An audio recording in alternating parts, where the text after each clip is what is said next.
ABC Sport. You're listening to the 2025 AFL Premiership season. AFL. Don't get better than this. On your radio, Sport Digital. and on the ABC Listen app. Round 13 of the AFL Premiership season, 8 games spread across 5 days, only 16 teams involved, and yet it's the 19th side in the AFL competition, the Tassie Devils, which dominates conversation as we start the new week of footy. Great to have you with us, Thursday night footy on ABC Sport. My name's Corbin Middlemass, the whole gang is here, ready to go for the Western Bulldogs and Hawthorn. If you feel like the top half of the ladder has pulled away, and when they've almost formed their own little battle for those 8 spots, we've got 2 of them competing tonight, the Bulldogs and the Hawks, both perhaps trying to prove a little bit of their credentials in season 2025. Alongside me to call the footy is Matt Clinch. He's with us again this evening on Thursday nights, as he is every Thursday throughout the winter months in Melbourne. G'day, Clinchy. Good evening, Corby. Good evening to you and good evening to everyone. There's no late changes, so Dolan and Jaff, the subs tonight. And yet coming along, I just thought, who's it bigger for tonight? It feels like all the pressure's been on Hawthorn, having lost their last 3 matches, and yet the Bulldogs are the team outside the top 8. We left Geelong thinking, well, if they play like that, surely they're going to be in the top 4, maybe on the verge of that. And yet they need to start banking some wins. So tonight becomes all important for them. The expectation is on their shoulders, given that Luke Beveridge is about to sign a new contract. But you'd like to see them feature in the top 4 for the first time under his tenure. So I think their forward line is pretty good. It's their defence that will be put on show tonight. And as you touched on, a cracking round of footy. But these 2 sides faced off in an elimination final last year. Feels like one side's going to make a bit of a statement tonight. It's phenomenal, their record, particularly points against. So we know they're scoring might, and yet points against averaging 101 points against them against top 8 teams this year. So when they play the best, they are leaky. And that's a perfect setup, Clinchy. The Hawks, as much as the blowtorch is on them going in, if the Dogs don't win tonight, you know which team we'll be speaking about tomorrow morning. The number 1 pick, our number 1 pick here on ABC Sport, and he, of course, is a dual All-Australian, the Richmond champion, Brett Delidio. Hello, Lids. Hello, Corby, Clinchy. Good to be here tonight. We've missed out a couple of Thursdays. It's good to be back, and I reckon we've got a cracker of a game here tonight.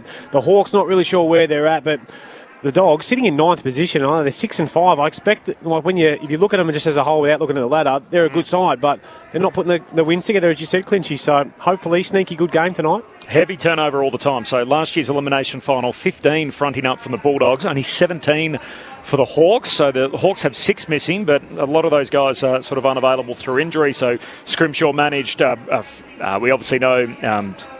Bruce obviously going out, Sicily as well, who obviously missed this week, Watson, so the number of injuries contributing to that. Well, the Bulldogs, their turnovers for all different reasons. Obviously, you got Hagan away from the club at the moment. You got injuries to the likes of Waitman and Darcy, McRae and Daniel play for different teams than they did back then. So they've had a big turnover, the Western Bulldogs, in the space of 11 games of footy since the Hawks ended their campaign last year. The youngest Premiership player for the Bombers on planet Earth. He still is for another week. Adam Ramanauskas is with us on ABC Sport. Hello, Rama. I feel very privileged to be here on a Thursday night. So, and a good game of football, hopefully. So, you mentioned those injuries. That critical mass is coming up for Hawthorn, I think, with the amount of really good players they've got out. So, hopefully, still a really good game tonight. But I'm on watch for the Hawks. I'm on big time watch for them. They've got another tough one next week as well.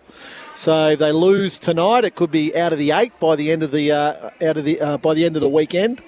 So I'm on big watch on Hawthorn. Thursday night footy on ABC Sport. So Adam Ramanauskas and Brett Delidio, your experts. Corbin Middlemass and Matt Clinch to call the footy. And Ben Cameron is on the boundary for us. We'll catch up with the footy boss of both the Western Bulldogs and the Hawks, Matthew Egan and Rob McCartney, to join us as part of our pre-game. And just repeating, as Clinchy said, there's no late change here. So Dolan and Jaff are the starting subs for the Dogs and the Hawks, respectively. The news of the day, undoubtedly, is the situation in Tasmania. So it's very much in the political sphere, and yet has huge ramifications for the AFL's 19th team, or at least the licence, which is conditional on the build of the stadium. And the setback that has happened today on the floor of the Parliament, of course, with the vote going really against the Premier, a vote of no confidence, and as a result, a snap election is going to be called. It will be the 4th election in the space of 7 years down in Tasmania. We'll tell you more about all of that in just a moment. But Brendan Gale, who is the chief executive of the AFL's new startup, the Tassie Devils, he was on ABC Melbourne this morning, speaking with Raf Epstein. Are you worried? Look, the uncertainty doesn't help. As I said, we're trying to build an organisation. We're trying to build teams. We're trying, people and sponsorship and these sorts of things. So the uncertainty doesn't help. Certainly, there's incredible goodwill in the people of Tasmania, and they've sort of had cause to express their concerns and anxieties. But I'm confident in what we've built, the momentum we've generated, and what's at stake here, and that sanity and cool heads will prevail. But there's reason to be cautious, for sure. The essential problem is that the politics might delay the stadium at best, and a delayed stadium breaks the deal with the AFL, and the clubs don't want to renegotiate the deal. Is that the problem, that in a delay could actually kill off the stadium? Well, there's a couple of outcomes. Look, if there's a change in leadership, ultimately the deal that the AFL have is with the governor of Tasmania, so that stays on foot, and the legislative process around the stadium would remain on course. And if election is forced, that delays things. Government is uncertain. The composition of government, of parliament is uncertain, and that does create a layer of uncertainty. And I guess it puts impact on timelines, and election would certainly put the team, the full formation of the team, the issuance of a licence at risk. So it was Brendan Gale this morning on ABC Melbourne. From ABC Sport, Chris Rowbottom joins us as part of our pre-game here, Thursday Night Footy on ABC Sport. Chris, appreciate your time. Yeah, no worries. Thanks. I guess the big, broad question to start, what happened today? Well, today saw the worst-case scenario, if you're a fan of the Devils and keen to see the Devils running out onto the field, and that was that the no-confidence motion was passed in the lower house of the Parliament, meaning that the Premier is essentially out, or we go to an early election. So he's been at Government House tonight. He'll request an election and that the state go to an election. What the Governor does remains to be seen. Could tell him to go back and test his numbers, but the very, very highly likely outcome here is that we will go to an election here in Tasmania, and as you just heard from Brendan Gale, that's not good news for the Devils. So explain that to us. So people will sort of think, well, if we've heard the leader of the opposition come out and throw his support behind the stadium, and it seemingly had bipartisan support in the lower house with Labor and the Libs both a proponent of the build of the stadium, why does that impact the Tassie Devils? And this is why it's all really weird and sort of ironic that the Labor leader has triggered a chain of events that will result in the uncertainty. So what it does is that there was a vote due to take place in about 6 weeks' time to pass that would have passed the stadium through the planning process and got things moving in that space. Planning approval, therefore the team, the VFL team and everything that flowed forth would have been able to happen. That's now gone because the Parliament will be dissolved and we are going to an election most likely. So that vote, at the very best, is pushed back.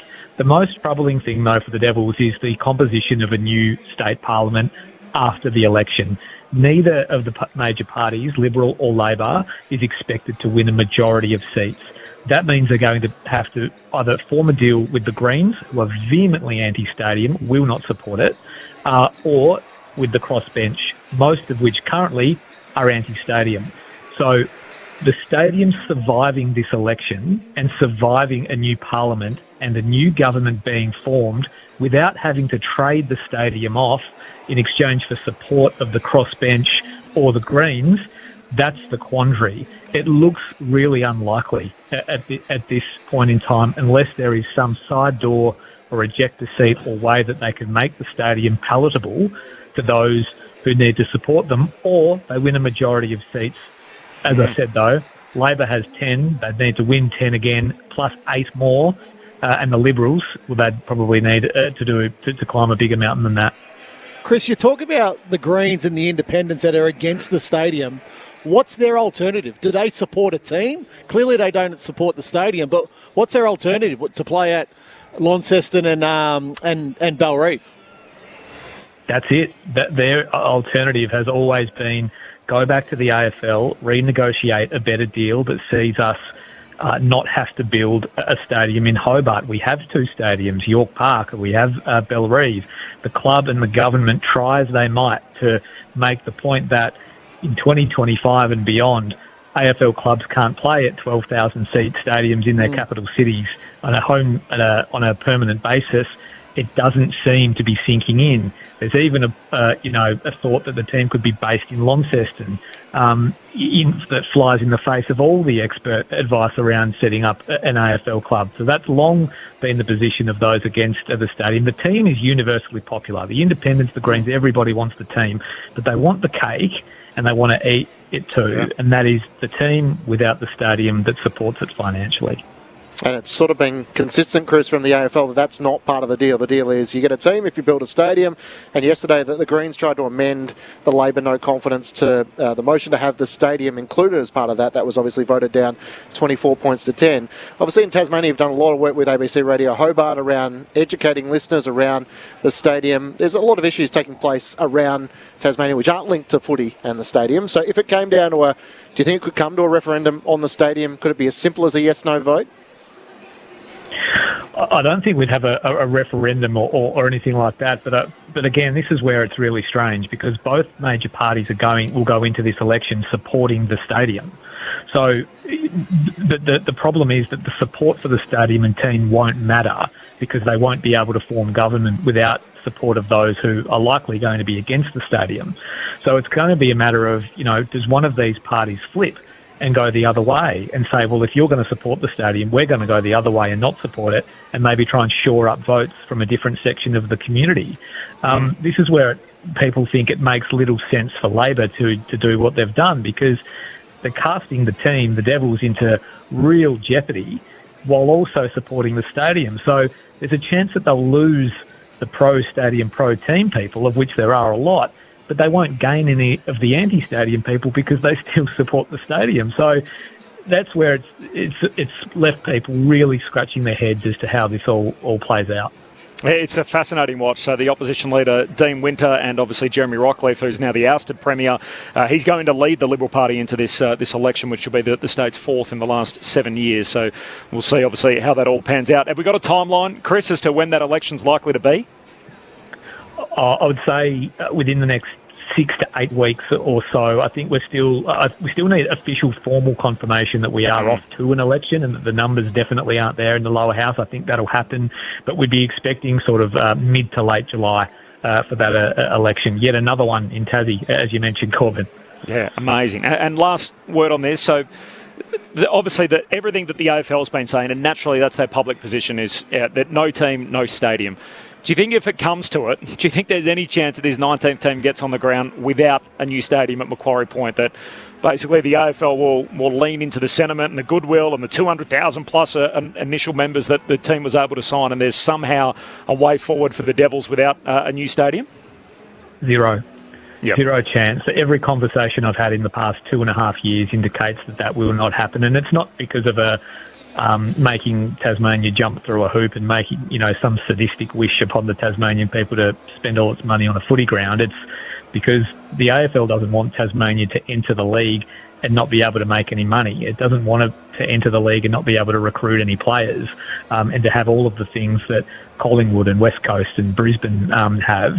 So that's the reason for the stadium. It's not some arbitrary hoop that the state is being made to jump through. There may be some... Look, I think the AFL will probably be looking at this. I think they'll see how things play out. They'll probably see what happens with an election, and then after that, they will make their decision from there. You've led the way the whole way through, Chris, with your coverage of this. Appreciate you enlightening us a little further tonight here on ABC Sport. Appreciate your time. Thanks, Corby. Chris Rowbottom from our team at ABC Sport with us with the latest on the stadium. Look, it feels like there's still a lot to play out. But the timeline for the AFL is for Tassie to come in 2028. Yep. Mm-hmm. That feels like now it could be 2029, 2030. Like that's just where this whole thing's going. Yep. I know they're doing great work down there, Brendan Gale. They're doing amazing work. Amazing. I could completely understand, though, if the AFL says, right, the tap's off, so the people that are employed there is it. There's no new staff, and we're waiting for this to get through Parliament, and basically there's almost a pause, and if that means the entry into the competition gets kicked back, then so be it. There needs to be a stadium for there to be. We can talk a little bit about that shortly. We can. We'll move our way through as we get closer to the bounce. The Bulldogs and the Hawks coming up. Are comedians naturally good at spelling? Guayabera, propolis, guacamole. Find out in the brand new season of Guy Montgomery's Guy Mont Spelling Bee. Stream all the episodes now on ABC iView. Ben Cameron and Corbin Middlemass from ABC Sport here. Alongside Paul Roos, Brett Delidio and Poppy Penny, we bring you all the latest AFL news from both on and off the field on the ABC AFL Daily podcast. You can hear it all on the ABC Listen app. Time to steady and pull the trigger. Get ABC AFL Daily Podcast. It's your daily footy conversation. Find it on the ABC Listen app. ABC Sport. We begin this broadcast by acknowledging the traditional custodians of the land on which this match will be played today and pay our respects to their elders past, present and emerging. We extend that respect to Aboriginal and Torres Strait Islander peoples listening. It's all on the line. Here we go. And the moment of truth has arrived. What a matchup this is. What a game. The umpire holds the footy up. I wouldn't want to be anywhere else on earth. On ABC Sport, this is the AFL. Oh, there's a bit to get inside of it now. The intensity and the pressure in the ball is unbelievable. Take your moment. This is that moment of the game of footy. This is just football at its best. And that'll be it. From walking on thin ice to dancing on the mountaintop, the Brisbane Lions never stopped believing. And they are the champions. Sit back, relax, witness the greatest. It don't get better than this. He's called the Brisbane magnificent goal. Comes out, gathers, snaps, goal. An extra bit of class. He smashed that through. What a kick. Goes bang with everything he's got. They are leaving nothing out there. Listen to the roar. The drop punt. He's gone. And the building is jumping.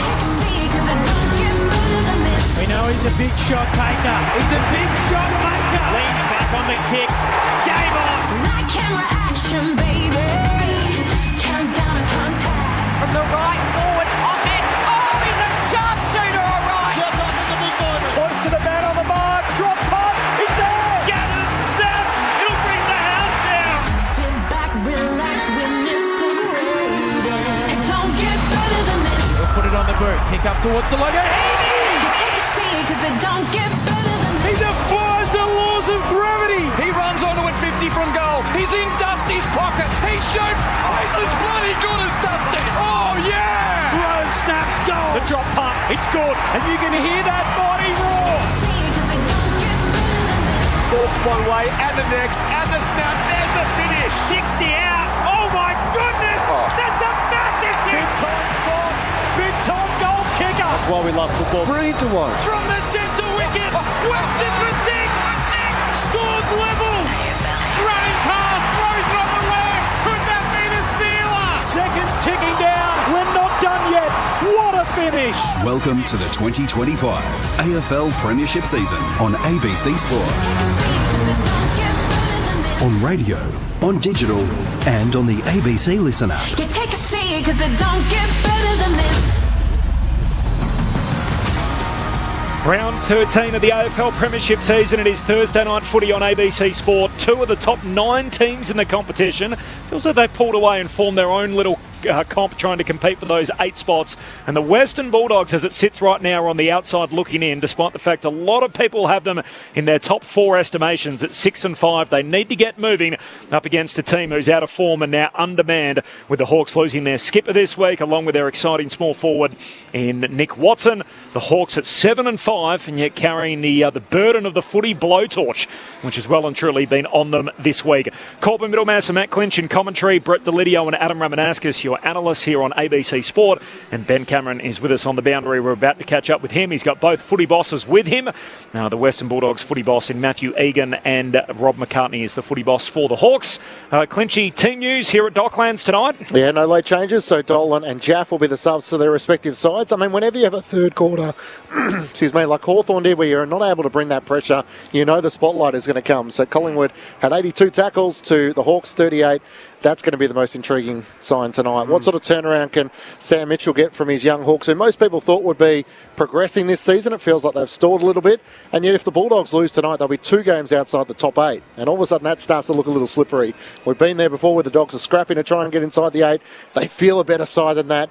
And yet Sam Darcy might be only a week or so away. So they've just got to get the win tonight by any way possible. I heard you mention about the elimination final rematch. So we're 13, 14 weeks into the new season, and yet it's the first time they've met since that elimination final last year, in which the Hawks were actually behind at quarter time and then went on to kick 8 of the next 9 goals and won the fixture by 37 points. It was also the Guinea-London Tavern game. So, of course, Jack Ginnivan went to the London Tavern the night before the fixture, and ultimately a big win in front of a massive crowd at the MCG. We're under the roof at Docklands tonight. It's actually a glorious day in Melbourne. Got to 16 degrees and barely a cloud in the sky, but that's cold. Roof is on and it's cold tonight. Yes, it is cold. It was warm in the box, but it's cold out there, Rama. But somebody said open the window, and all of a sudden, we might be closing it towards the end of the game. Come on, Lids. No, tell you, when you made that comment, Clinchy, about the tackling numbers of the Hawks last week, really tough place to actually get high tackle numbers here because the ball moves so quickly. We saw the Bulldogs a couple of weeks ago, their ability to flick it and get the ball out and to continue to break those tackles. I think they're as good as anyone in that sense. So it's going to be a game on early to see whether the Hawks can bring that heat. We saw Jack Ginnivan talk about bring your mouth guards to training. Let's see whether that pays off. They've both got more to prove, Rama. They've both got plenty to prove against the best teams in the competition. So I mentioned the top 9 are almost their own thing. The Bulldogs are 1-5 against top 8 teams.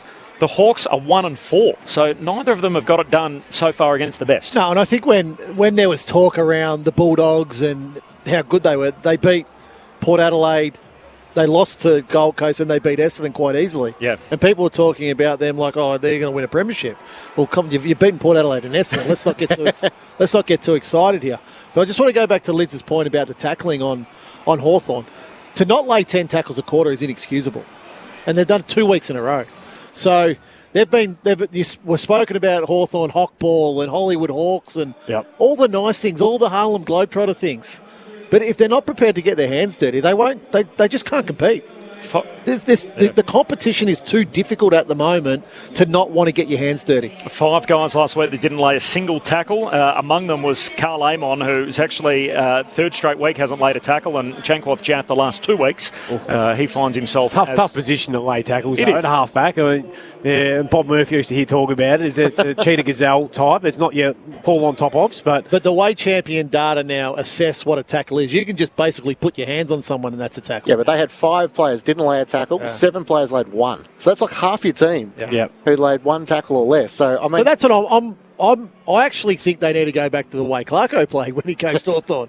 So right on the edge there. I would like to see that tonight. A few of the Hawthorn boys right on the very edge and in your face. Yeah, a bit of that physical sort of stuff and go, hey, we've been questioned. You want to continue to question us? Well, this is the result. Do you have to fake that a little bit till you make it? Probably. Yeah, I agree. I think you've got to show a bit more bravado to then you get the buy-in. It's like, oh, right, okay, we'll get the chest out a bit, and therefore you're thinking, well, if he's doing it, I'm doing it, and the way it just spreads through the whole team. We'll come back to the Hawks. They had their little come-to-Jesus moment during the week as well, which we often can break 1 or 2 ways. We'll see if the Hawks can get a bounce out of that. But first, let's head inside the Bulldogs camp. Ben Cameron's downstairs. Ben.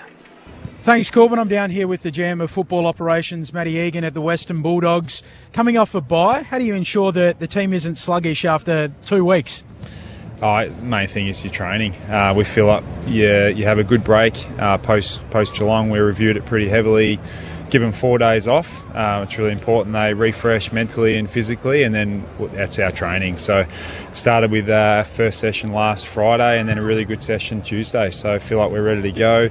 You can only judge it by what you're seeing, and effort and output so far on the training tracks look really good. It feels like there's one team always in the hot seat in the AFL media, and this week it's been the Hawks on the back of their performance last week. How wary are you of potentially them bringing the heat here tonight?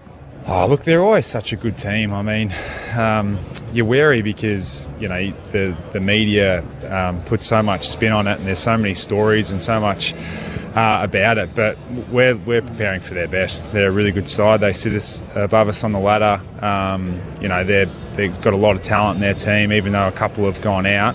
A couple of talent comes in. So they've always pressured us really well, and we've struggled to get the ball off them in defence. So we're preparing like we were last year, and they're obviously really talented sides. Their best is unbelievable, so we're going to be preparing for that. I'm sure in your role you have the unenviable task of sitting somewhat between the coaching staff and the medical staff. I heard Luke Beveridge speak during the week about the fact that Adam Treloar, who comes back in tonight, might just not be able to play more than a few games in a row with the way his body is at the moment. For the Dogs fans listening at the moment, how are you managing that, and what does that look like? Yeah, I think we're always thinking Adam at his best, and even though he missed a little bit of pre-season this year with a couple of calves in a row, he comes back at the Ballarat game against Port Adelaide and has 25 and kicks 1 off limited preparation. So that's what we know we get with Adam. He's a highly skilled player. His best is unbelievable. He doesn't need a lot of training for his touch. Most players, they need a lot of continuity. They need to build up, come through the VFL, get some consistency. Adam's different. So that's how we're treating him. We're treating him a little bit different. In saying all that, he could have played last week, but we had the bye. So it's just timing sometimes. He did do a big build-up into the Port Adelaide game and then just had a little niggle at training. It wasn't a major calf or anything huge, so he's still able to train and get some volume in. So really confident, but as Bevo said, we're going to treat it slightly different for him. When he's been training well and we feel confident in what he can do, he'll play.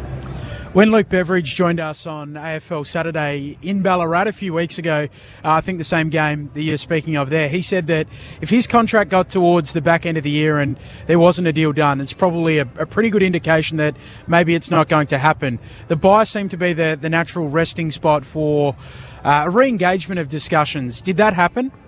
Not from my knowledge. That's the powers above my role. But look, his coaching unbelievable. He's an unbelievable coach. He's got his record speaks for itself. I mean, this year is we've had some good wins, but we're still 6-5. So we've got a big second half of the season ahead. And the good thing with Bevo, he doesn't let this thing distract him or distract the team. And I'm sure that will get taken care of as the year goes on.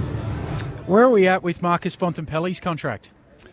I haven't. Same thing. I haven't heard anything, but at the same time, I'm not worried. I mean, he's the biggest Bulldogs person you can possibly imagine. He's had a bit going on in his life. I mean, he's just got engaged. He's just built a cafe. He's pretty busy with obviously his role as captain internally. There's been nothing said internally. We're not worried. There's no panic. I mean, everyone's going to keep bringing it up as the weeks go on, but by all reports, Sammy Powers dealt with this a few times. Once the contract negotiations start, they go pretty quick. So we're pretty confident. Not even 5%, 1% worried? No, I'm not. No, obviously, Sammy Power will deal with this. My role's sort of day to day, and what I'm seeing of him, we have no worries. I feel better about it already. Matty, good luck tonight. Thanks for your time. Thanks, Ben. Matthew Egan, the Geelong Premiership player, and of course the EGM of footy now at the Western Bulldogs, so that sets the scene there.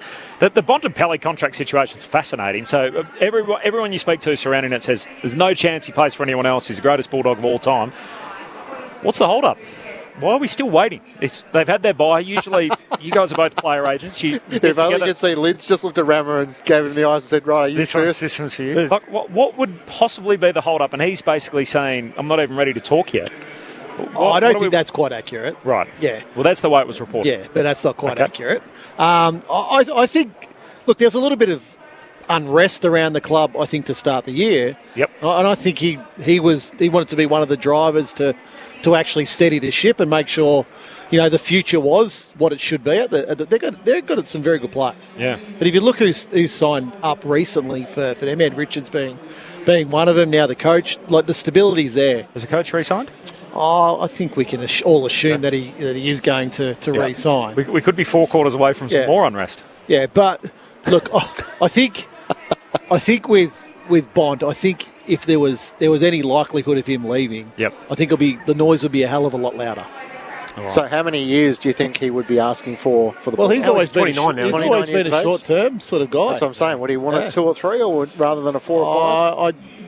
I'd probably anticipate he might extend it out this time. 30's the new 28, isn't it? He's, Like he's still the best. Like, he's the best player to comp. If he wanted a 4 or 5 year deal, you'd happily sign him. No worries. I would have thought so. Yeah. Pay him strong up front and then let the rest work itself out. Yeah, that's right. There's no late change. We're getting closer to the bounce. We're inside the last 20 minutes, which means Ben's made the race from one. I watched him sprint. One tunnel to the other. Those little legs were pumping. Yeah. Let's see if he's out of breath. From the Dogs camp into the Hawks camp with Ben Cameron. Ben. Thanks, Corbin. I've got the GM of football at Hawthorn, Rob McCartney, down here with me. What was the week like? Oh, look, we've obviously been, having to get to work. There's if you zoom really closely in, the last couple of weeks haven't been what we've been building towards. But if you zoom out, and look over the last 23 home and away games, we've won 16. So we haven't lost sight that we've made some significant progress over the last 12 months. But we also aren't dismissing that we need to be better than what we've been in the last 3 weeks. What's the main area?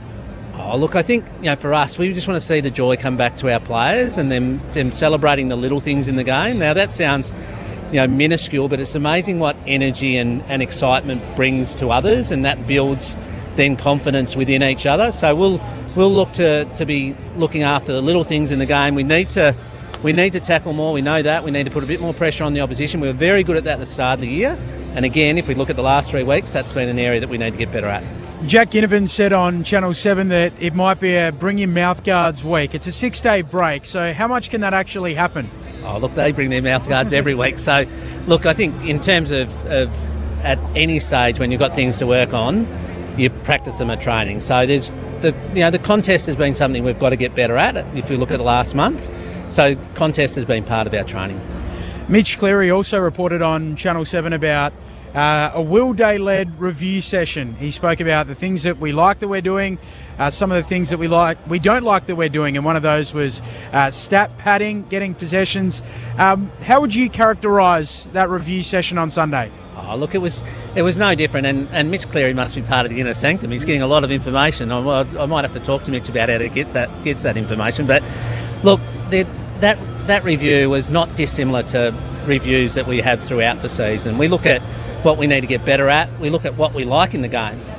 There's areas of our game, as I've said a number of times even in this interview, that we need to get better at if we're looking at last month. But there's also a lot to like about how we've improved since Sam took over in 2022 as a coach and the journey that we've been on. We're really confident that our strategic plan is well and truly in place. We're building a list that will give us a chance when our time comes, and we've got to work out when that is. The Dogs have won their last 9 games under the roof here at Docklands. They're very, very good here. That's by an average winning margin of 48 points as well. So they can put teams to the sword here. They're also on track to be the best stoppage team ever in terms of scoring from stoppages, averaging over 50 points scored from stoppages this year. How do you stop them, and how do you stop that? Jeez, it's nearly like you've got a Bulldogs jumper on there, Ben. Yeah, look, they're a good team. They're a team that has probably built into the season. They're a little bit the opposite to us. They started a little bit slow and are now starting to gather some momentum. They are strong around the stoppage. In terms of Marvel, I think we play actually Marvel pretty well as well. But, we're going to have to be at our best in the contest. We know that against the Dogs. They're a team that like to win the ball in tight, and then they try and keep it in their front half. We've got to try and see if we can, turn the ledger on that. If we can win stoppage, get a little bit of territory, keep it in our front half, we think that'll give us a good chance tonight. Luke Ball sort of wondered out loud as to whether, this was on AFL Saturday as well, our show, as to whether the Hawks needed both Battle and Barras, and Matthew Lloyd followed him in during the week. How do you guys respond to that? We need Battle and Barras. If we're talking about the bigger picture and the longer term, that the strategic intent that we have to build a list that can eventually win it, we need players like those two, and we're really, really comfortable that they're going to be part of both now and the future. You're always great to speak to. Best of luck tonight, Rob. Good on you, Ben. Rob McCartney downstairs with our own Ben Cameron. So the Western Bulldogs and the Hawks on deck. Thursday night footy here on ABC Sport. And just as that interview wrapped up, we will focus on the Hawks in just a moment. The Western Bulldogs making their way out. So they've done a great job with their in-stadium, in-game experience here. They've dimmed all the lights. The different track, and now as the team bursts through the banner, as a lot of the clubs do, they've got their own little pump-up theme, and now the theme song kicks in as the Western Bulldogs are the first team out on the ground. Thursday night footy on ABC Sport. Corporate Middlemass, Matt Clinch, Brett Delidio, Adam Ramanauskas and Ben Cameron on the boundary. There's no late change. Dolan and Jath, the two subs. You heard Rob McCartney speak about it there. The report from Mitch Cleary during the week about the meeting that the Hawks were able to have during the week, which was basically a bit of a powwow. Yeah, how'd that get out? I'm not sure. Mitch just reported. He's got his he must his spies. He said Will Day, birthday today for Will Day, yes, so it is. happy Daisy. birthday to our man Daisy. Turns 24 today. Took charge of the meeting. He said that the players met on Sunday at Waverley. They had a whiteboard up. Yes.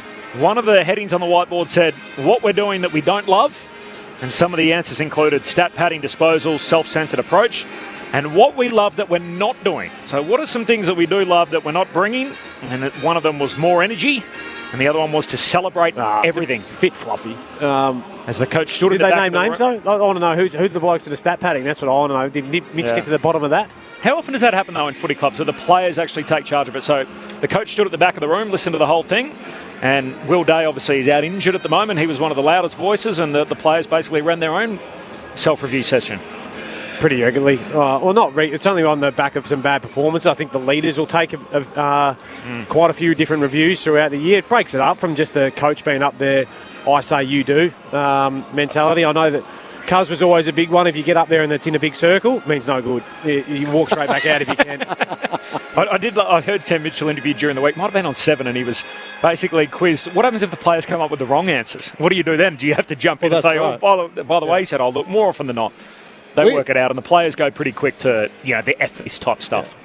Look, Sheeds was a little bit different. So he would rely on his assistant coaches a lot for positive and negatives on a Monday. Mm-hmm. And then if he wanted to have a powwow with a player, he would do it individually. They'd be in his office. But a lot of the times with the player stuff, we would go down to the pub. There's a little local pub just in Essendon, and we'd go down there on a Monday or a Tuesday night and have a couple of beers and have a chat. If the coaches wanted to come, that was no dramas. If they didn't, so be it. So stood the test of time, hasn't it, to catch up over the beer? Well, I think, look, whether you have 1 beer, 3 beers, 5 beers, 10 beers, whatever it is, yep. Once you're there and you feel comfortable with your direct teammates and you want to have a conversation. Now, certainly there's a couple of the older boys that the coaches would have worded up, this is what we want to discuss, and the like. But once the conversation gets going, it's an easier environment than having it in a football club, I think. In a football club, there's that, you're tense and you know, but when you go somewhere else off-site, which a lot of clubs do, that just worked for us. Yeah, typically in an amphitheatre too, where it's like, geez, I'm not sure I want to actually say or speak up here, and it's usually the older players with the more experience, the ones that speak up and control the conversation, whereas some young blokes, and you don't always have, but if they chime in, it can be really powerful. Typically if they're challenging a bad behaviour from an older player, but very rarely does that happen because more often than not the hierarchy stands and the older players rule the roost. The Hawks made their way out on the Docklands. The Bulldogs a few moments before that. Mark Murphy would say at the start of the season, and Carlton have been in this scenario a few times, that you have to be careful that if you give the players the keys to running the meeting, they can be sometimes too honest and too brutal for a young playing group. You can set a kid back a long time, like half a season, if you're too brutal. So how have you viewed the week for Sam Mitchell and how he's handled the James Sicily injury? Firstly, denying that he had a groin injury and that was affecting his disposal, and then by the end of the week, he's out with a hip and abdominal injury. He's going to miss the next 2 weeks. So Sam said he never got close to not playing so far this year. So you can read. But now he's out for 3 weeks, basically. Yeah, I would think everyone knew, didn't they, looking at him playing, that he wasn't right. Is it hard? He couldn't have been that bad out of form, could he? Like some of his kicks are just not James Sicily kicks that you've seen. Something had to be up, but yeah, I don't know. We ask for transparency, but we also he's trying to protect him, so I can understand both sides of it. Yeah. Also, it's hard when you're the captain of the club. Like you're the face trying to lead all the team, and you're not playing well yourself, and your coach is trying to defend you, but you can't hide away when you're not in great form. I think ultimately, a club will always, a coach will always try to protect his player, and in this case, it's a captain. So I think he was trying to protect James Sicily, no doubt. But I think if Sam had his time again, he may, if he had the information from the doctor that he was going to miss, of course, just early in the week, just come out and say, look, he's been carrying an injury, he's going to be out for the next couple of weeks. So who takes over the candle tonight for Hawthorn? Who are the players you're expecting to lead the charge? Well, Lids and I spoke about it just a little bit earlier. It's guys that are going to prepare to get up in their face. So I'd love to see like a Josh Ward do it, a younger player who's got a bit of, he's got a little bit of go about him. Yep. So that could be a real stepping stone for his career amongst the group, because he's been a little bit in and out of the team. I think a Warple can do it. I certainly think a John Newcomb can do that. He's probably the one for me. John Newcomb's the name that I thought, if you're wanting someone to lead from the front, it probably is him. Jarman Impey down back, I think, will do that. Yeah. Blake Hardwick, if he plays in the front end, I think he's got that harder edge. Look, you want to see some absolute, bone-jarring tackles early in this game from Hawthorn, not just, let's go back to playing this beautiful style of football, but, when the whips are cracking and it gets really hard and tough, well, they haven't turned up the last couple of weeks. Josh Battle last week had 4 goals kicked on him. Jamie Elliott kicked 3 of them. So all of a sudden, the individual players are getting focused on their role and whether they're living up to the expectation rather than the goal celebrations, which was a bit of a focus for the Hawks when they were flying. Well, and that's why I said before, it's a little bit fluffy, some of that stuff. Like, I get it that you want to, but celebrate the hard stuff. Don't celebrate the goals with the fancy celebrations and all that sort of stuff. Pick your teammate up off the deck when he's laid a huge tackle or gang tackle to try and, stop the Bulldogs going from end to end. That's the sort of behaviours that you want to be promoting and celebrating if you want to play on that sort of stuff. So there's only 3 players on their team that have got a higher rating this year than last year. So you mentioned Josh Ward's one, Carl Amon's another, and Jack Gunston, who obviously has kicked a boatload of goals up front, is the third. And that's where you can listen to the hype. Yep. And I think that Hawthorn may have listened to it. Like that's only a question that they can answer. So, are they doing all the little things that they were last year? And you always got to look at yourself. I think as a footballer, if you're not prepared to look at yourself and be honest, well, you will decline in performance. But if you look at yourself and be prepared, one, to accept feedback from teammate, coach, and then go, well, how am I going to go about working on this and improving this? That's the only way. That's the only way to improve in this game. If you sit idle, players go past you, teams go past you. The Western Bulldogs have been the number 1 scoring team from clearances in 2025. They've been the number 1 scoring side from forward half. Yep. That's the challenge, isn't it, for the Hawks tonight? How can they match it with the Bulldogs? Yeah, and that's where it comes down to Lloyd Meek.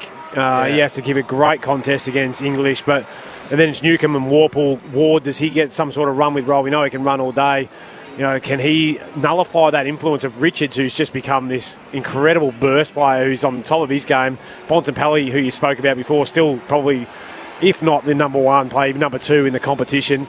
And they add Treloar back into the mix as well, which gives them that extra depth, but also his ability to go forward and finish, I think, is as good as anyone over the journey since he's been playing. Well, the Bulldogs midfield are warming up right in front of us here. And, there's 8 or 9 players in there that I just sort of go, I'm just not sure how Hawthorn can match up on these guys tonight. Yeah, I didn't mention Libba, and I didn't mention Matty Kennedy, who's having a career best year as well. So there's names everywhere there, and then you say, well, Warple, Newcomb, got to have absolute belters of a day, and Meek's got to go really well against English. So until Hawthorn show me something different, I think the Bulldogs win quite comfortably tonight. That's a fair enough starting point. Absolutely. And I say that because if they're not going to show me something different around the ball in terms of fight and effort and tackle and pressure, the Bulldogs will monster them tonight. Absolutely monster them. So in the elimination final last year, they kept the Dogs to 326 disposals, so they were able to keep the ball off them. Right. Is that but that was through pressure. Yep. That was through pressure and winning the ball back quickly. Yep. Then we know when they get the ball, how they possess it and how they move it from one end of the ground to the other is outstanding. But what teams... When a team's going really well, opposition go to work on that team quite heavily. Teams have gone to work really, really heavily on Hawthorn. So that's now getting your grid set up a little bit deeper. Okay, so you want to possess the ball in the back half of the ground. Go for your life. Yeah. Absolutely go for it. You flick it around. Carl Amon, you can have your 30. Josh Battle, you can have your 25. All those guys. But we're just going to set up a little bit deeper. Yeah. And we're just going to wait for you then to turn the ball over. And we drove home from Geelong on that Thursday night, Lids, thinking, well, the Bulldogs are a bit unlucky they didn't win that game. And yet Jeremy Cameron kicked 6. Shannon Neal kicked 5. So you think 11 goals from your key forwards. Is that the one concern you have about the Bulldogs? Liam Jones is still on this side. Are you embedded with their back 6? I like what they're doing. I think Rory Lobb's been great down there. I think they missed Liam Jones as a key pillar, and Gardner's come into... Well, he's on the bench at the moment, or starting on the bench. They are probably that one short with Liam Jones, but he's not getting any younger, is he? So, yeah, that is a concern, Clinchy, no doubt. Their inability to stop the key forward, but there's only really Jack Gunston or bust down there with Hawthorn, so they should be okay tonight. Brett Delidio alongside Adam Ramanaskas for the call. Corbin Middlemass and Matt Clinch to bring you the play-by-play descriptions, and Ben Cameron is with us on the boundary. We'll check in with him in just a moment. So 3 changes at selection. There are no late changes. Josh Dolan is going to start as the sub for the Bulldogs, and Chankwath Jaff is the sub for Hawthorn. So the 3 changes at selection. Ryan Gardner gets a look at it. So now 28, hasn't played since the latter rounds of 2023. Well, I think that goes to Lids's point there about having another defender at your disposal, just in case. Josh Dolan comes in. He'll be the youngest man on the ground at 18, starts as the sub. And Adam Treloar, who's had the calf injuries, Lids. Oh, yeah. He's only played the one game this year, had I've got me fingers 27 and crossed. kicked a goal. Yeah, got me fingers crossed for the lad. So, Lids, with Adam Treloar, obviously later in your career you had... Still got him. Wow. Just did one on Monday. So have you had a chat to Adam Treloar? I've reached out to a couple of my boys that are there, and I said if he wants to, but I mean, what am I going to tell him other than... Well, I'd ask him what his story is and see what he's tried and say, well, this is what kind of worked for me, but I never got a solution. So it's very much horses for courses. They're very hard to predict and control, but I've done all the work like Adam has and come back and then missed again, and I'm just hopeful that he gets through. The only thing that concerns me, without trying to moz it, is the hard deck here at Marvel. The 3 changes for Hawthorn, all 3 guys playing their first game of the year. So Seamus Mitchell plays his 25th game of his career, but the first in 2025. Sam Butler comes back, so he hasn't played at AFL level since round 5 last year. Had that horrific leg break in the VFL in round 7 early last season, and Max Ramsden gets a look at it, and he's playing his 6th game. He's yet to win one in Hawthorn colours, hoping that will be the case tonight. Dylan Moore, the vice-captain that is attending the coin toss, he just shakes hands with Marcus Bontempelli. A chance for us to check in with Ben Cameron on the boundary. Good evening, Ben. Thank you, Corbin, and I'm watching that with interest because Dylan Moore has just won the toss. I can tell you that all year, James Sicily has not won a toss. So that is the first time this year the Hawks have won one, and it's with the standing captain. They were celebrating in the huddle. The odds of that, 1 in 4,096, zip from 12, James Sicily. It is chilly down here, 12 degrees Celsius, no late changes. As you guys mentioned earlier, the subs, Josh Dolan for the Western Bulldogs, Chankwath Jaff for the Hawks, and just reiterating what Matty Egan said, the GM of football at the Dogs, not concerned R.E. Bont's contract, and Rob McCartney saying the Hawks will bring back the joy, but they'll get their hands dirty. They know they need to tackle more than they have in recent weeks. Thanks, Ben. Brendan from Hobart off the SMS. I despair for a Tassie AFL team. People don't understand. It's the best thing for our kids in this state, get them outside instead of being on their devices. From Brendan in Hobart. Thanks, Brendan. And from Joe in Essendon, ask Jeff Kennett if he still supports the stadium. Money that should be spent on healthcare, education and easing the cost of living crisis for Tasmanians. From Joe. So keep them coming throughout the night. 0437 774 774. Who are we going with? Who are we tipping, Ram? I think the Dogs by 4 to 6 goals. Yeah, I'm exactly the same. 4 to 6. Yeah, Dogs comfortably for me. I'm on the Hawks tonight. I think the Hawks can turn it around. You like being different. That's okay. You do. Contrarian vote. But I feel like all of a sudden it's just elements come together. Undermanned, backs against the wall, and perhaps they can inflict a bit of pain on the Bulldogs. They would have to turn around their form from recent weeks significantly. There's no doubt about that. Thursday night footy here on ABC Sport. The Hawks in their clash strip, which is modelled I don't mind it. Jumpers of the past, the old brown on brown. They've got the white backs with the black numbering. All right, we're ready to go. Thursday night footy on ABC Sport. The Bulldogs and the Hawks. The best way to get out of the footy blowtorch is just to simply give it to somebody else. And that's what the Hawks are going to try and do tonight on Thursday night footy on ABC Sport. And you're with Matt Clinch. Last year's elimination finalists square off. The Hawks looking to snap a losing streak. The Bulldogs higher spot in the 8. English wins down the opening tap. In the direction of Ward, though. Gets a hand pass to Lloyd Meek. Couldn't make contact. He was tackled by Liberatore. Jai Newcomb swoops onto it. Gets a hand pass away to D'Ambrosio. Inside 51st. Marbiot Chol caught behind. Brought it down against Cleary. Front and centre. Ginnivan was taken high. Shot on goal in the opening 30 seconds of the Hawks. He did this last week, didn't he? He started or shot out of a gun, but I was just watching him leave that stoppage just then. His ability to get forward of his opponent, and he attacked that front and centre really well. Got lower, just a little bit overzealous, wasn't it? That Bont. Was it Bont? Was it? Or Cleary. That was Bond. So an equal career high 31 disposals against Collingwood, 3 goals as well last week. The Hawks would love to start on a positive note. Can Jack Ginnivan give it to them? He comes in from 35 and the dream start. 4 disposals for the opening goal of the match inside a minute. And Jack Ginnivan sets down the tone for the Hawks tonight. They're 1 straight 6 of the Bulldogs yet to score. Brett Delidio and Adam Ramanauskas, your experts. Well, interestingly, the highest rated player in the competition at the moment is Ed Richards, but he's starting on a half-back flank. So I watched Marcus Bontempelli in that first centre square. No Hawthorn player standing near him. So I wouldn't want that to continue all night if I was a Hawthorn supporter, because he'll absolutely have a field day. But I like that from Lloyd Meek. He really followed up on that contest. Yep, okay, he missed the ball, but it was an aggressive hit. 2 best games of his career, Jack Ginnivan, both clearly against Collingwood. So he had 31 and 2 last year, had 31 and 3 last Friday night. The next most amount of disposals he's had in a game is 23. Starts well here with the first goal of the night. Thursday night footy on ABC Sport. The Rucks share it down. Warple got a little soccer away. Unkind bounce for Ward. English collects for the Bulldogs. Hand pass to Liberatore. Knocked off his kick. Ginnivan wins it. Hand pass goes to Ward. Kicks inside the forward 50. Chol got rid of his direct opponent illegally. Yeah, a free kick for Cleary. Trying to get rid of him and drag his right forearm right across Cleary's chin. Ooh. It's going to be a free kick in most umpires' book, and certainly in the laws of the game as Cleary contest kick to the wing, and Kennedy takes a neat mark for the Bulldogs. Well, it's about the hand pass initially, and now spots Norton, who's streaming towards half forward. Puts it out to his advantage. He takes the mark at left half forward in front of Tom Barras. Aaron Norton up centre wing, looks inside 50, has Riley West and Davidson, so goes shorter than that.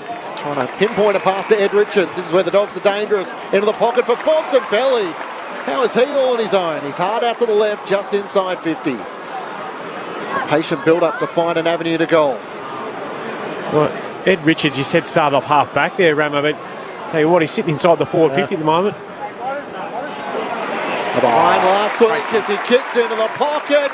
And that's a nice piece of play to Tim English, who takes the mark in the left forward pocket, just both on the same page. He is 25 metres out on a 45-degree angle. So 32 players inside the Bulldogs forward 50 there. And Bontempelli's able to find just the littlest pocket there for Tim English to run into and take a mark. Somehow had the opponent of Hardwick, and then Jarman Empey tried to make up late ground. Tim English out to the left looking for the Bulldogs' response. It's a slow start as he comes in from the left forward pocket. English drags it left all the way. And a minor score. The Hawks 1 straight 6. The Bulldogs 1 behind. Thursday night footy on ABC Sport. Amon with the kick-out duties. Goes wide to Morrison. He rolls and plays on immediately. Kicks down the wing. Here's Newcomb. Got it on the half volley. Plays on, some indecision. Ugly kick under pressure. Bounces down the wing. Still might turn out Ramsden and Fraser. And Fraser beats him to it. Now retreats into the defensive 50 and finds Lobb back pocket. He's got the Fight MND lettering into his blue hair tonight. Shares it with Dale. Tries to spear the pass straight up the corridor. They work it out in the end. Treloar to Bontempelli. Sweeping hand pass middle of the ground. Picked off by Newcomb. Gets back on his feet. Puts it to full forward. Not a great kick. And down there, O'Donnell takes the intercept mark at fullback for the Bulldogs. Hawks by 5 points. O'Donnell looks out towards Kennedy, who has space, but the Hawks get back more. D'Ambrosio makes the spoil, and Ginnivan races after it. He gathers centre of the city wing, turns inboard to Dylan Moore. High up the ground, he works it back to Hardwick, who had to lunge forward. And takes the mark in front of McNeil, but he's gone from half forward all the way to half back. So the Hawks will switch it out to right half back wedge. Carl Lamont takes the mark. Looks up and has Jai Newcomb free on the wing and switches it out to Harry Morrison. So the long way from one side of the ground to the other to get exactly back to where they first were. Morrison at right half forward. As Marbiel Chol is the deepest forward. Lloyd Meek's there as well. Ramsden. Meek wrestles his way to the front. A show of strength. And the big ruckman clunks it out to the right. 45 metres out from goal. Tim English was on the mark where Harry Morrison took the mark, and Tim English had to go with him. So Meek's then able to drift forward.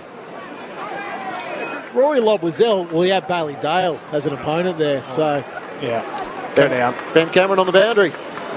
Adam Treloar has just come to the bench. He does not look in a good way, and he's speaking to the doctors. He looks very frustrated. Yeah. I read that as well, Benny. Lloyd Meek comes in. Some feel he's lucky to be here after that contact with Pat Lipinski. He misses to the right-hand side. And it's a 6-point Hawthorn lead. 1-7 to the Bulldogs, one behind. That's shocking for Adam Treloar. So that was fingers crossed. That's his first disposal at centre half back. Got a handball away and then has immediately come from the ground as the Dogs work it down the wing. Far side, that's the City side, and Vandermeer takes a nice contested grab. Comes inboard, dangerous kick, found Kennedy.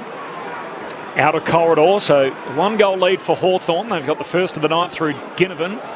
Half a dozen minutes in, switches on. Lob, pokes it down the wing, turns it over. Here's Nash with the intercept mark, and the Hawks want to go straight away as is their wand. Gunston to McGuinness, away by hand. Still there. To Butler, gives it to Ginnivan, now to Chol, who's all alone. The crowd was screaming for it. And Mabior Chol marks uncontested, right half forward, 30 out. Butler didn't look. Nah. He was looking sideways for whatever reason. So, and Ginnivan had the sense there to look forward, and Joel was in space for a long time. Early positive signs from Hawthorn. You can see they're trying to move the ball on. We know they can do that. Yeah. An ordinary decision from Lobby there, I thought. His ability, he just popped it straight to Connor Nash, it was. Maybe Ochol kicked 20 goals in his first 10 games this year, but he's now gone a fortnight without kicking one. Can he change that here? The left footer, the drop punt. He squeezes it through. Positive start from the Hawks. They've kicked the first two tonight. 2-1-13. The Western Bulldogs one behind, 7.5 minutes in. Thursday night footy on ABC Sport. Ben Cameron on the boundary. I think this is good news for Adam Treloar. He's come from the ground very properly, as you saw as well, Lids, but they've fiddled with his left knee. He's now sitting on the front of the bench and the Docs have left him. So at least it's not another soft tissue injury, seemingly. Yeah. No, you're right, Benny. I saw him take a couple of pain meds there, and it looks like he's walked back to take his spot on the bench, which is seemingly good news. But, yeah, as I spoke about, the Rory Lobb decision, the switch was on, but he overkicked it to Fraser, who was running the back pattern, easily picked off from Nash. But that's what we're all calling for Chol out the back. Go look forward, young Butler, but he just wanted to do the right thing, didn't he? Share the footy, get their first touch. He haven't played in 400 days. It was eventually Ginnivan who found him out the back. It was a nice finish from Big Chol. Hadn't kicked a goal in a couple of weeks. Brett Delidio with you on ABC Sport. We mentioned the Bulldogs, the number one clearance side in the AFL. The Hawks have had the opening two clearances here. Free kick the Bulldogs' way. Advantage taken by Ed Richards. Hand pass to Kennedy. Has to get around Jarman Impey. Gets a hand pass forward to Vandermeer. To Liberatore. Over the top to McNeil. It's all in tight confinement. Connor Nash comes in. Lays the tackle. And the ball is stuck underneath him, Impey and Liberatore. Much better. Much Good better scrap. from Hawthorn. We spoke about this before the game. Tackle pressure. Even just pressure, getting an arm in there, just stopping the ball moving. A 2-goal lead for the Hawks, early doors. As Meek palms it down to Newcomb, who's tackled. Got to 4 disposals before half the ground had touched the footy. John Newcomb, hot start for him tonight. Adds another one here as he robes it, bangs a kick down the wing, bouncing footy. Lob trying to bend down to pick it up. Gunston sweating on him, close to the boundary line, City side. Lob in the end moves Gunston out of the way. O'Donnell collects and he's tackled. There's more tackling, that's what they want. Just the two, though. It's not a huge tackling number just yet, but their pressure's been good. They're surrounding him. They're not allowing him to get their hands free. That's more tackles as in M-O-O-R-E and more tackles as in M-O-R-E, which has been the call all week. And the ball up, we're going nowhere in a hurry, and another stoppage here between wing and half forward for the Hawks. No late change, Jaff and Dole and the two subs. Corbin, Middlemass, Matt Clinch, Adam Ramanaskas, Brett Delidio, Ben Cameron, your call team. Dogs from the stoppage. Williams, that's Bailey, gives it away to the Bont, back down the wing to English, links up with Bailey Williams, hand pass to Richards, kicks to half forward, Norton the target, off his fingertips, spills through to Vandermeer, handball inside 50, wanted Karmas, not to be, collecting is McNeil, handball back to Bailey Williams, his third touch in the chain is a goal. Kicks the Dogs first of the night. And Bailey Williams, who never gave up on that play from the stoppage at half-back to kicking the goal inside the front 50.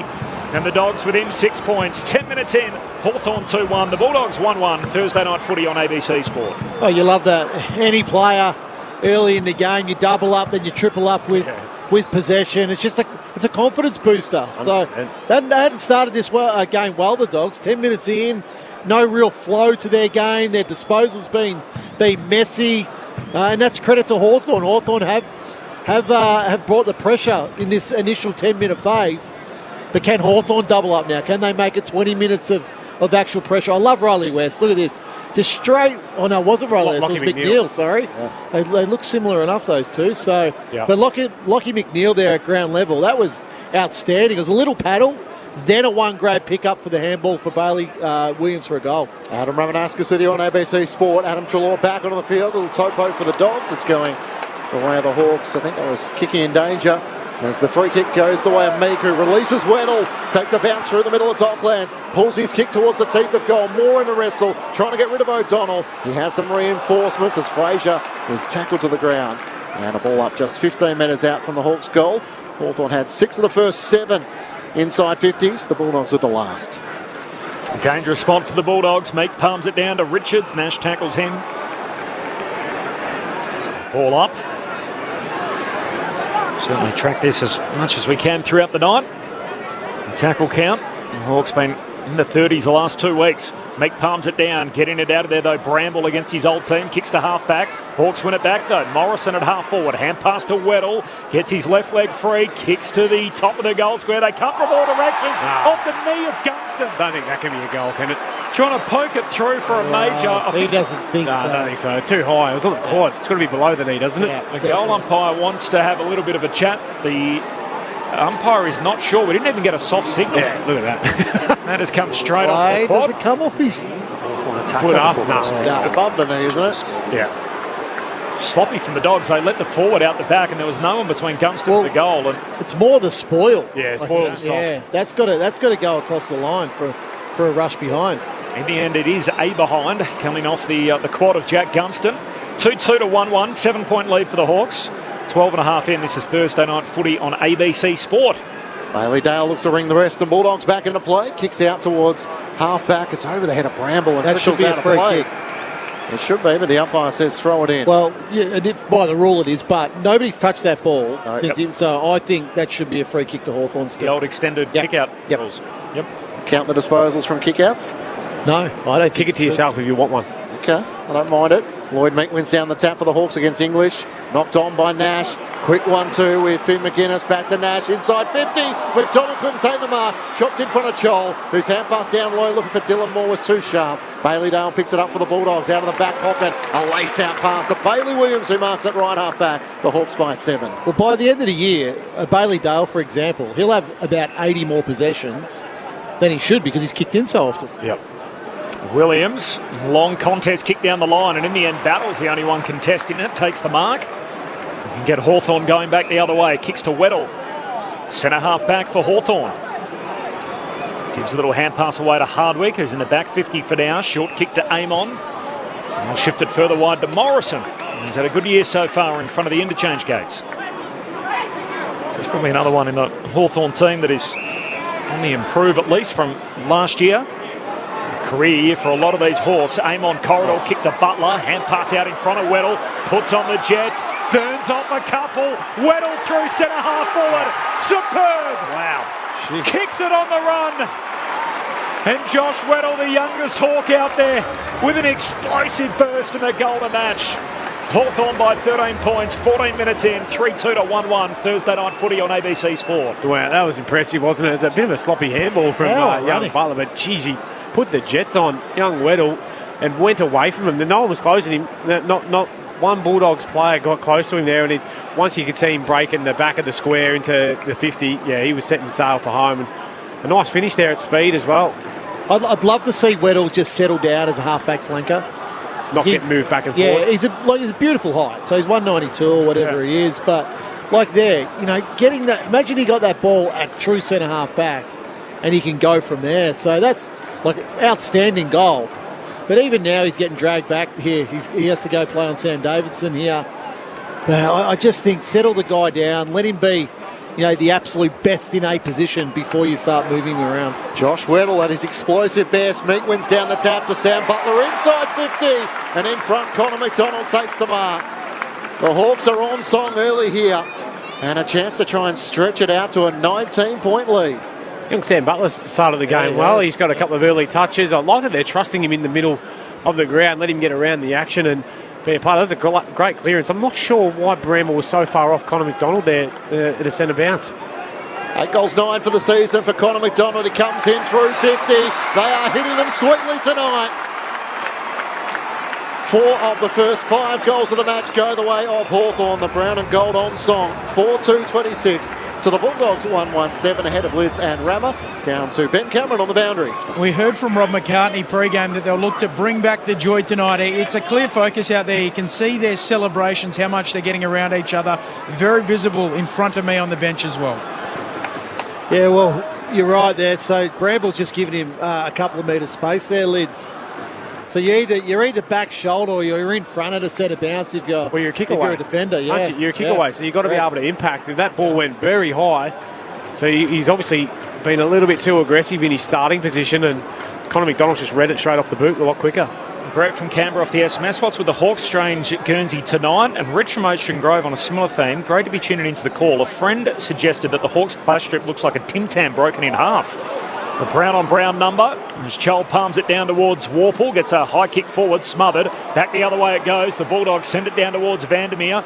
Off the boot of Trelaw, no mark, and now a turnover. Cleary had it, lost it, gave it to Hardwick. Hawthorn up front, gives it to Warple, short kick to Gunston. He marks. Had a couple of Tim Tam caramels during the week. Did you? Okay. I'll be going back. Yes.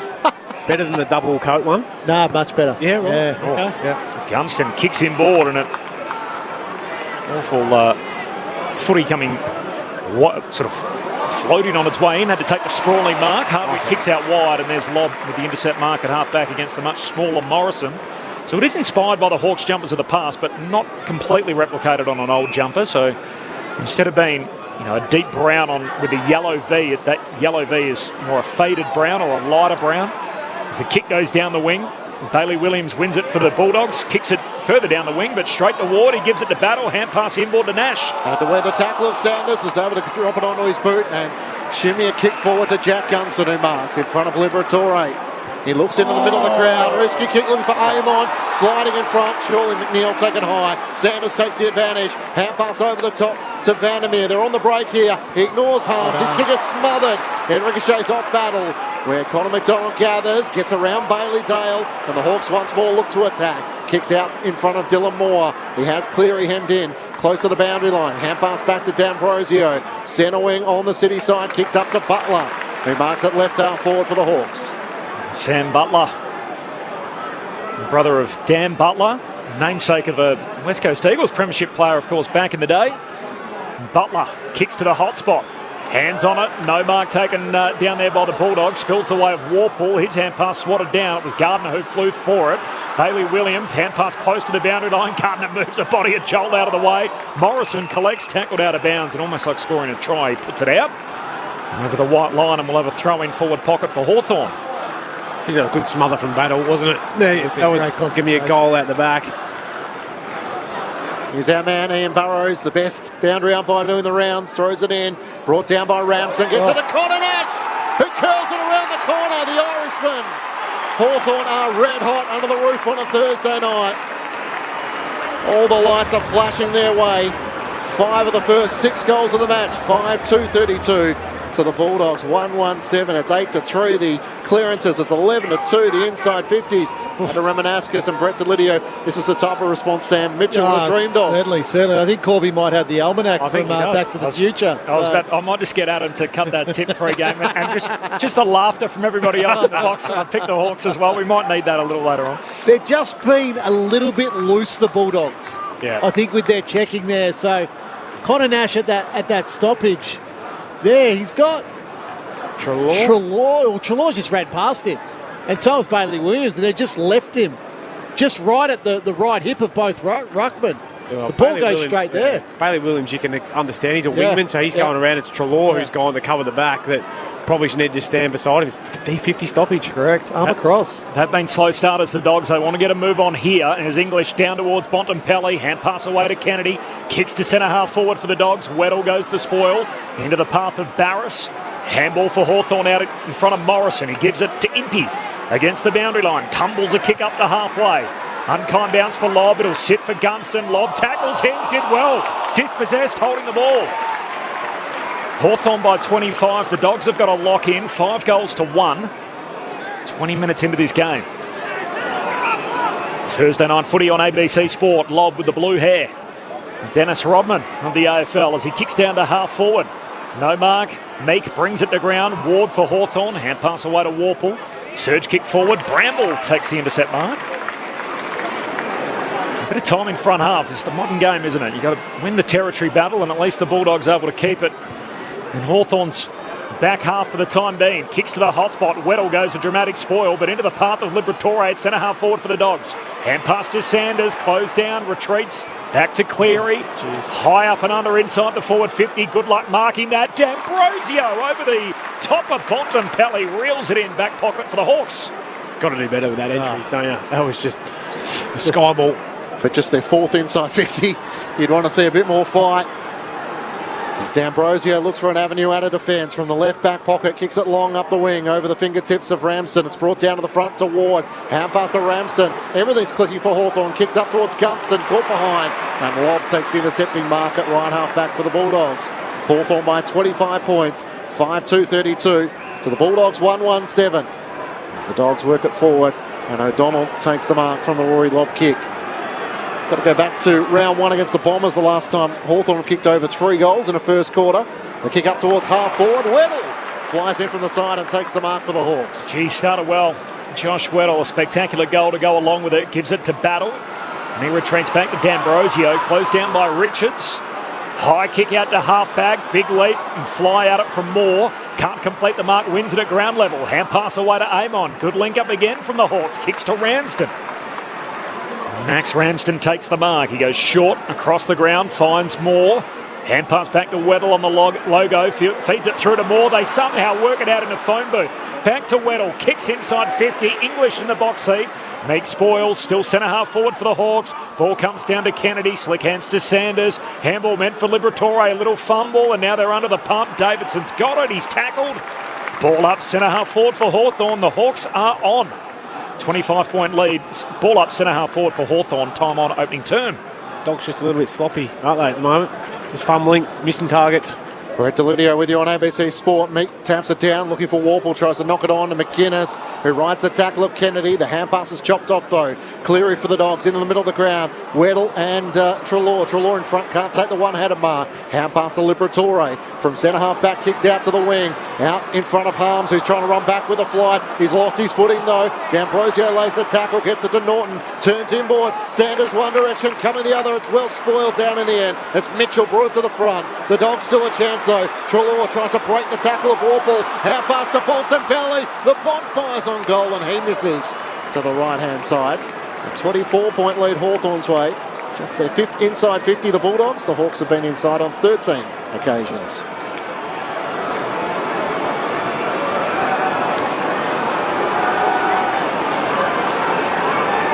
There's Battle with the kick-out duties. Goes on a little wander. Takes some ground and then goes long to the contest on the City wing. No mark for Meek. Spills front and centre to Nash and he's tackled immediately. Connor Nash trying to return the footy. The umpire missed him by about 3 metres.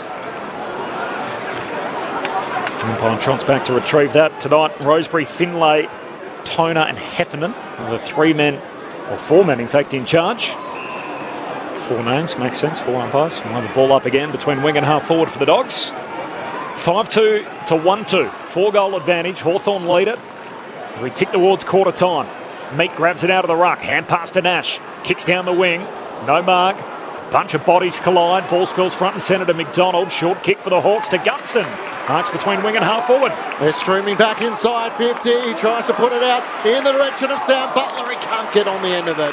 And it goes out of play in the left forward pocket for the Hawks. It was 2-on-2 as he was streaming alongside Finn McGuinness, and it sort of landed off his left shoulder in the end and ricocheted out of play for a boundary throw in. Off the SMS, Simon from Adelaide. Weddle is an upgraded version of the Lizard. He's a forward half lizard. Not yet. Meek wins down the tap. Unable to get a shot on goal. Butler, as it spills out for the Bulldogs. Bontempelli gets a hand pass out to English, who kicks up to Norton. Barris reaches over the top and spoils it out of play for a boundary throw in. The Bulldogs still in their bye a little bit. They're sluggish to get underway here. It's a good shout.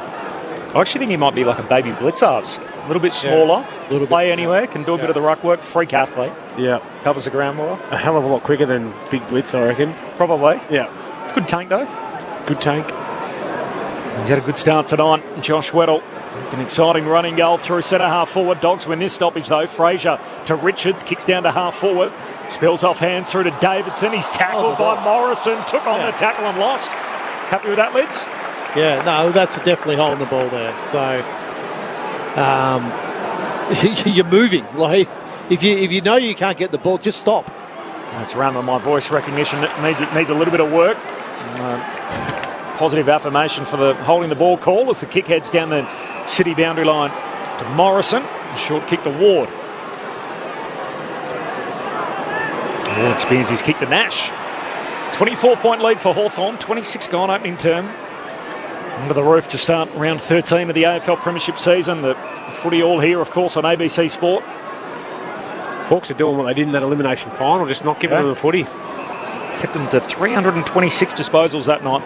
To 68. Hawthorn, that was a season low for them that night. Luke Beveridge's team, and Hawthorn with a positive start here. Contest kick to half forward, spills to the Bont.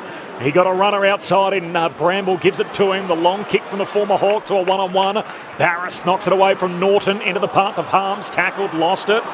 D'Ambrosio collects. Oh, I thought they were going to call for a stoppage. In the end, the ump says, "I'll give you a chance to work it out," and the ball continues to pinball around. Eventually, Warple back to Amon.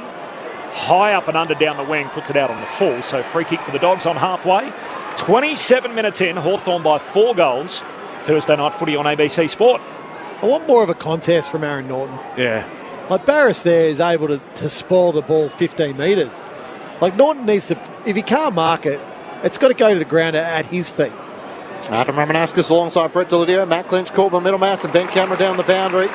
The long kick from English is intercepted by his opposing ruck, and Lloyd Meek has it at left half back for the Hawks. They're 5-2-32 to the Bulldogs 1-2-8. Jack Ginneman kicked the opening goal inside a minute for the Hawks. They've got a centre clearance and they're off and running. They kicked 3 goals in 3 minutes to establish a 25-point lead, and the Bulldogs with the last score of the match. It's worked forward by Hawthorn. There's Meek to Mitchell and now to Sam Butler. He has it centre wing, looking for options, but there's not a lot of movement across half forward. So the long ball, as far as he can as he runs it, a couple of extra metres away from Aaron Norton and sends it up in the direction of Meek. Over the top goes O'Donnell, spoils it down. Richards races after it.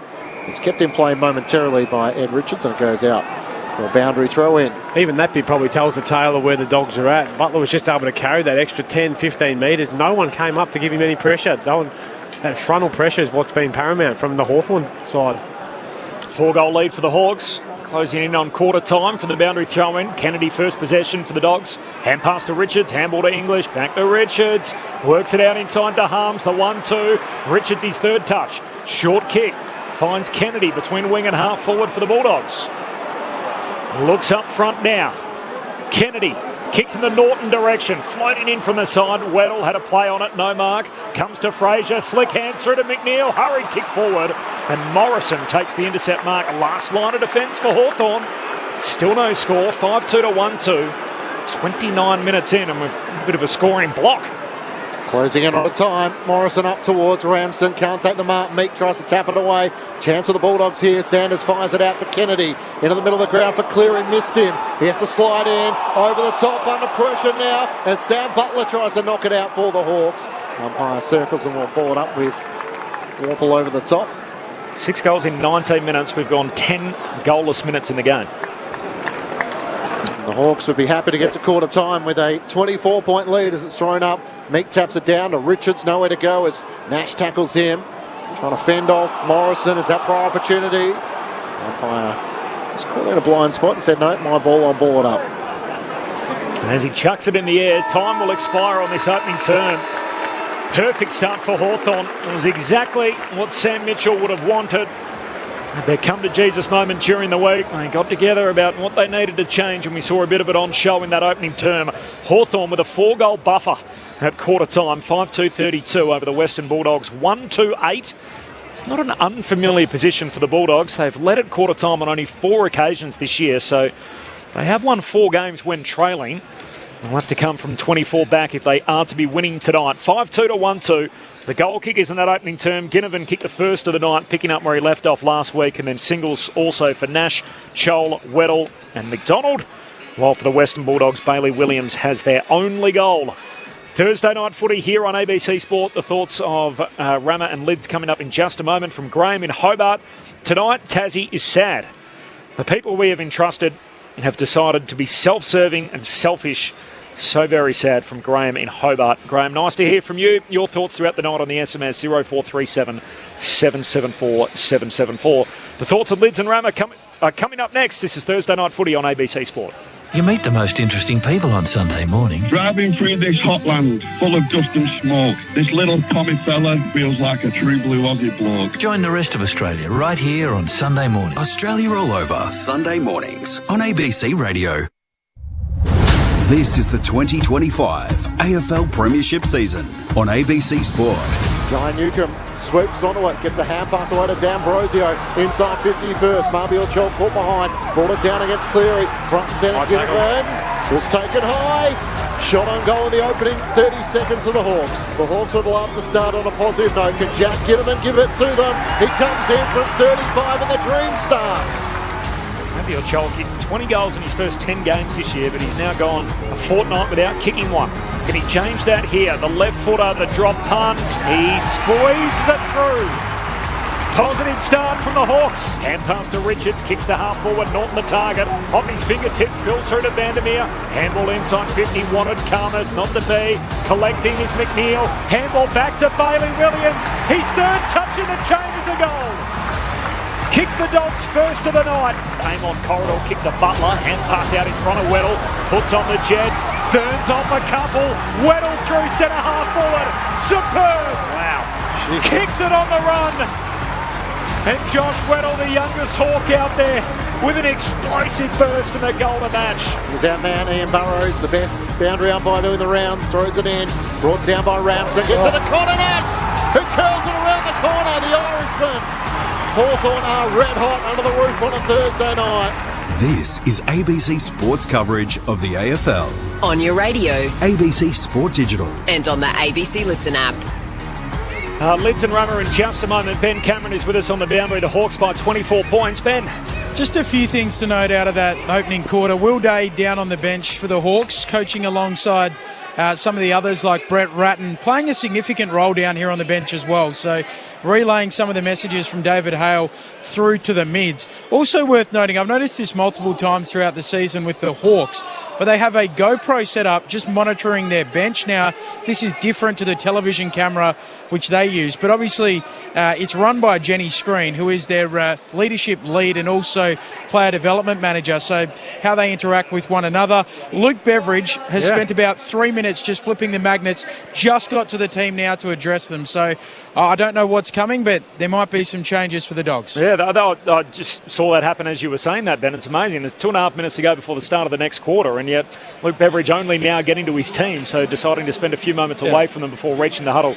Lids and Rama on ABC. Well, you allow your assistant coaches then to talk, so Luke Beveridge now comes in and the message will be loud and clear. I think the starting point for Hawthorn in that quarter was 18 tackles, so that was, their pressure was terrific. Bulldogs kicked a handball ratio in that quarter, 44 kicks, 42 handballs. So you're just inviting pressure there. And that's what Hawthorn want. They want to force. And I mentioned it earlier in that quarter. It wasn't necessarily a tackle. It was an arm in. It was a hand in. It was, stop that forward momentum of the Bulldogs. And I thought they did really well.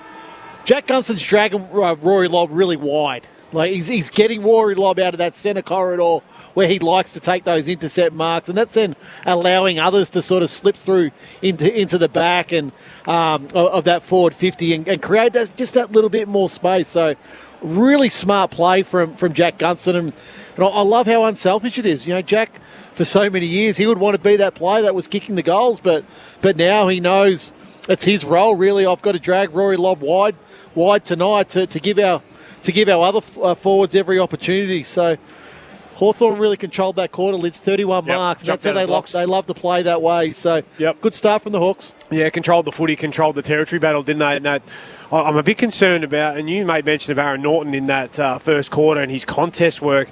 It's either Norton starts, he really jumps to fly and starts clunking a few. But who's next? Buku Karmas has got to try and get off the chain. We haven't seen that consistently from him. Or it's their small forwards when we've hardly seen. McNeil had one little moment. Vandermeer, a couple maybe. West we haven't sighted yet. So they've got to get a little bit more out of those guys. But that's off the back of being able to control the footy and actually get some faster ball movement.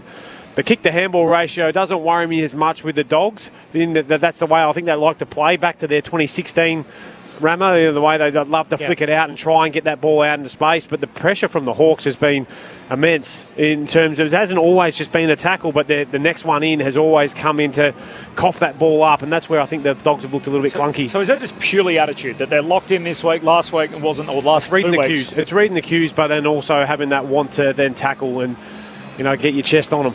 Hawthorn's pressure rating in that first quarter was 215. In the first 9 rounds, they hadn't conceded 5 goals in a first quarter. Just having a look back, of course, at Cardinia Park, it was 5 goals apiece. Aaron Norton kicked a goal just before quarter time, and they led by 3 points. The last 2 weeks, they've conceded 5 goals in both first quarters. Matt and Tassie, so many issues around the political upheaval in Tassie today are conflated. Both parties support a team in the stadium. There were always going to be hurdles. The stadium on Mac Point site would be one of the most iconic event structures anywhere and would add massively to Tassie's key industry, which is tourism. Thanks, Matt. Nice to hear from you. 0437 774 774, the SMS number. Chris Rowbottom from ABC Sport with us pre-game, and we'll bring you a little bit more of that as we work our way through. Second term underway as the Hawks with the first key disposal. It's Ward, hand pass away to Amon, he gives it to Newcomb. They're going up front. Hawthorn kicks out to half forward, punched away by Gardner. D'Ambrosio sends it back into dispute.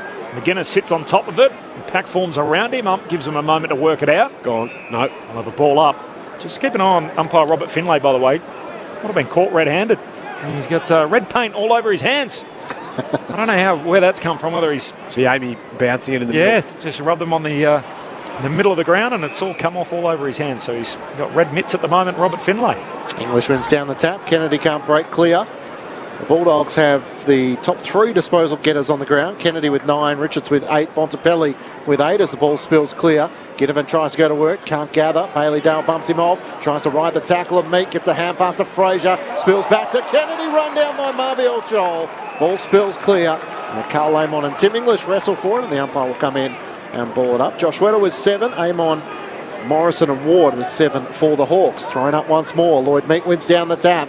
Spinning through traffic is Fraser. Back inside defensive 50 to Gardner. Hemmed in. Hand pass over the head of Davidson. And it rolls out of play. There's just a couple of indications that the Dogs just aren't quite all on the same page at the moment. Yeah, and look, we're getting pictures of Luke Beveridge here on our screens, and he's clear-rated. So just the small things, hitting that short little 3 or 5 metre handball, they're just not hitting at the moment, the Bulldogs, to then allow that outside run. 3 Dogs have at a disposal. Karmas, West, and also Davidson without one as the Dogs get it going forward here. Half volley socket out of the air by Battle back in the other direction. D'Ambrosio crunched. Richards wrestles free of the Ward tackle. Kicks the Dogs into open space at half forward. Barris will be the first one to get there. Trying to professionally knock it out of play, and in the end he collects and he's tackled by Norton. So a ball up and a stoppage is the result anyway. Comes 70 metres out from the Dogs' goal at the Coventry end. 4-goal lead. Hawthorn jumping out to an early break here on the Bulldogs. Newcomb, who's been busy, gets a hand pass away down the wing, picked up by Fraser. Tumbles a kick to half forward. Impey takes the juggling mark. He rolls over as he goes to ground and now pulls the trigger into the corridor. Into the middle of the ground for Ginnivan. Had to wear the contact from Bailey Dale. He's trying to hold him up. Careful not to give away the 50 as the footy was knocked out. Ginnivan was looking for the free kick. Not given. Swings it out to the centre of the wing where Harry Morrison takes the mark. He's got players all on their own between wing and half forward, one of which is Carl Amon. He marks and swings on the left. Out wide for Marbiel Joel. Spoiled at the last moment by Gardner. Joel's first back onto it. Outside 50 now. Gets the hand pass away to McInnes. Hand pass to Dylan Moore. Kicks into the pocket. Rory Long makes the spoil against Gunston and Bontempelli. The top dog is there to try and clear once more. Up towards half back where Bailey Williams got some support. There's a path cleared for him. He takes the mark on his chest. He's kicked their only goal so far. Joel a little slow to get up as well in the hands of the trainers at the moment as Williams goes short down the city wing to Norton. Almost the Bronxies as he turns and kicks down to half forward. And leaping up there was Amon, got a hand on it, no mark. Spills down the way of the Hawks. Warple, hand pass away to Impey. Impey shrugs a would-be tackle from Fraser. Hand pass back to Warple. On the wing, city side, kicks inside 50, a turnover. And the intercept mark taken by O'Donnell at centre half back for the Dogs. Switches to the back pocket for Tim English, who has Davidson running into space at half back. He chips it out in front of him. Hawthorn lead by 24 points. No goals through the opening 4 minutes of the second quarter. Thursday night footy on ABC Sport. Liberatore offered a lead. That was ignored. He gestures to Davidson. Put it over my head then. In the direction of Riley Weston. Norton in from the side. Crashes into Barris. Ball comes down to Treloar front and centre. Centres it to Sanders. He's at the top of the 50 out to the right. West is darting into the pocket. Bontempelli wants it short. Sanders looks to centre. It's a good kick. Luther Kennedy had two there. Kennedy and Fraser. In the end, Matt Kennedy marks directly in front, 45 metres out from goal. Geez, that was well done, Aaron Norton. We've been calling for him to create that big contest. He came from a long way away because there was no one else. Buku Kama's sitting on the bench at the moment. They didn't have another target to go to. Barras was in prime position. Big contest, gave him that look.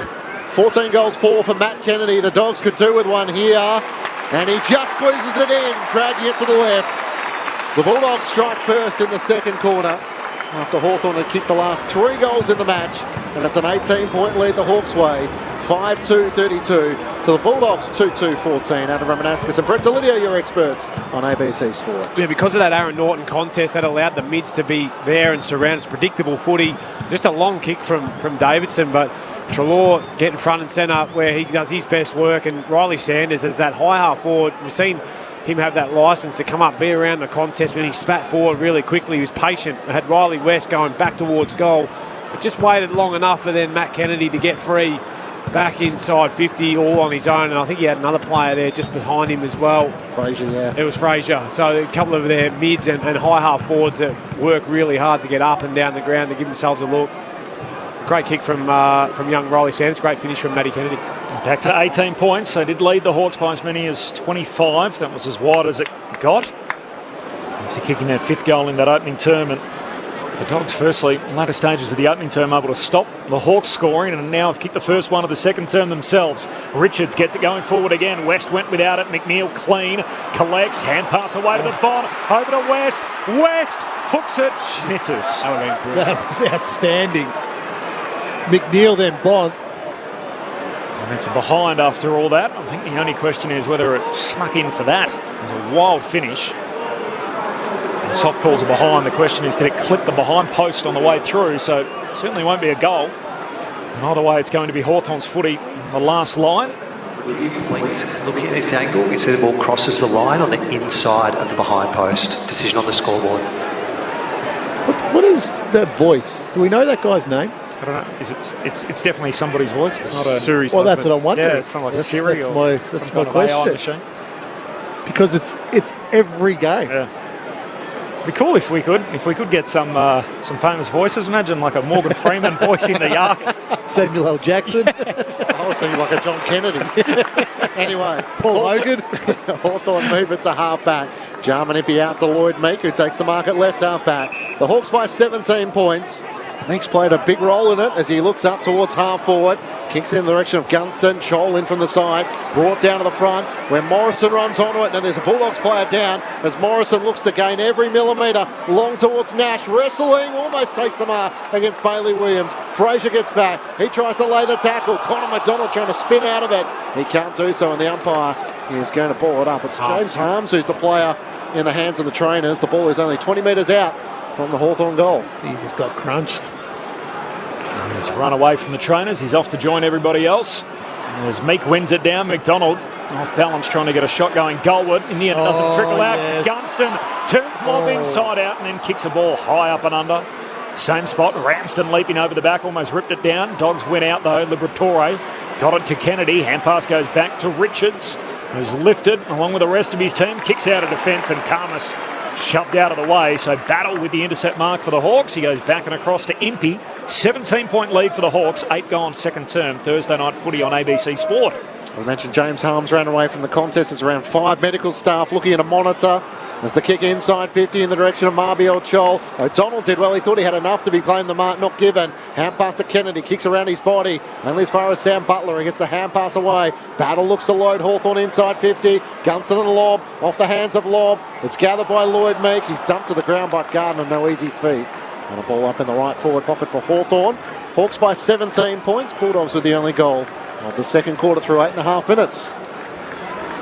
Umpire tosses it up. Meek palms it down in front of Ginnivan. Keeps the footy, almost lost his balance, got a hand pass away, back into dispute. Richards wins it, took on one too many, caught by McDonald. The ump says that was all okay, got a hand pass away. And now the clearing kick out of defence from the Bulldogs. Norton at the drop, trying to hug it to his chest, not to be. Vandermeer was crunched, lost it. Warple, hand pass to Nash, kicks inside 50. Richards again. Picks it off for the Bulldogs. Another intercept possession to Bramble and now to Dale. Kicks along down the city boundary line and Vandermeer takes the mark for the Dogs. He wants to loop the hand pass over the top to Bailey Williams, who kept running. Looks inboard to Bontempelli. Hand pass was low. He gathers on the bounce. The Bont with a high ball inside 50. West is caught behind it, spoiled down by Hardwick. Straight into the path of Carlos. A centering ball for Harms. He takes the mark at the top of the goal square. Harry Morrison was out of position. He's frustrated with his defenders. And James Harms with a chance to make it 2 goals for the Dogs in this second quarter. Well, Harry Morrison wasn't out of position. He was in the right position. That's where you want your winger to be going to the goal line. It's just Harms. He just went central, and Karmas was good enough to find him. I love the vision from Karmas. The Bulldogs have had a lot of inside 50s against them in this second quarter, but James Harms keeps the momentum building. 8 inside 50s to 3 the Hawks' way, and yet it's the Bulldogs who have kicked the only 2 goals so far. Hawthorn's lead is cut to 11 points. It was 25 in the first quarter. 5-2-32 to the Dogs, 3-3-21. Ben Cameron on the boundary. Yeah, so the doctors just run out to James Harms here. I did see the replay, and it was a big knee from Mabior Chol right into the sort of back of the shoulder, the scapula, maybe the very base of the neck. But he is possibly about to come to the bench with the doc, or maybe just go to the wing. He'll stay on. And you talk right with that vision, Rama, his ability there from Buku Karmas. It was actually good positioning, I thought, from Harry Morrison, but the kick was just too good over the back. He was trying to cover goal line, and it's not the defensive side of his player, but there's not enough pressure on Karmas. Great kick over to Harms and a good finish. Some momentum totally with the Bulldogs now. They've kicked the only 2 goals of the term. And all of a sudden that 25-point lead whittled down to 11. Butler gets the centre clearance but turns it over. And Dale with the intercept mark. The Dogs can launch again off the back flank. Steps his way around Ginnivan on the mark. Goes straight down the pipe and onto the chest of Treloar. Hand pass away to the Bond. He gives it back to Richards, who's been electric. Kicks inside 50. Weddle spills the mark, follows up and gets it out of defence for the Hawks. A high bomb into the middle of Docklands. Butler does well to spoil into the path of McGuinness. Got a hand pass out to Chol, and he goes back by hand to Nash on the wing. It's the hand pass away to Ward, centre wing. Little kick, probably not 15. To Battle as he kicks around the boundary line, links up with Moore. Hand pass back to Ward, looks up to the top of the 50. McGuinness takes the mark.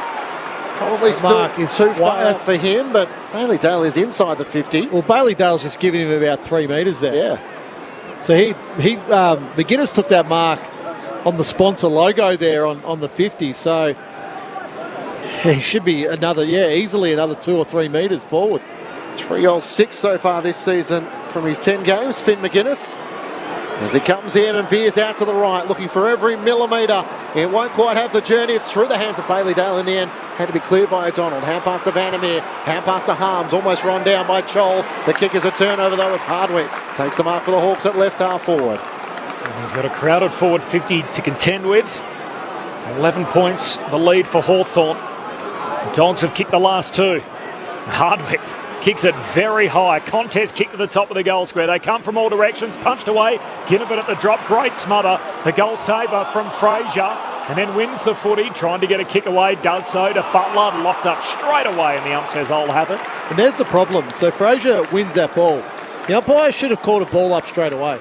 That's what we're trying to stop. So if he gets, if his knee twists or he gets then dumped to the ground, that's on the umpire. Rather than trying to kick it as he's being That's tackled. right. Correct. English wins it down, but Newcomb's right there. Got a hand pass away to Nash of the Hawks. Kick smothered, spills to English, taps it away to Fraser. High bomb into the middle of Docklands for the Bulldogs. Spoiled down by Tom Barris into the path of Connor Nash. Hand pass to Ginnivan. To the run of Ward. He gets to 50 and selfishly centres it and finds Ramsden directly in front, 35 metres out from goal. So had all the momentum and could have had a shot on goal. So my belief is the umpire should be yelling at the player, you need to get it out. Otherwise, blow the whistle and ball it up.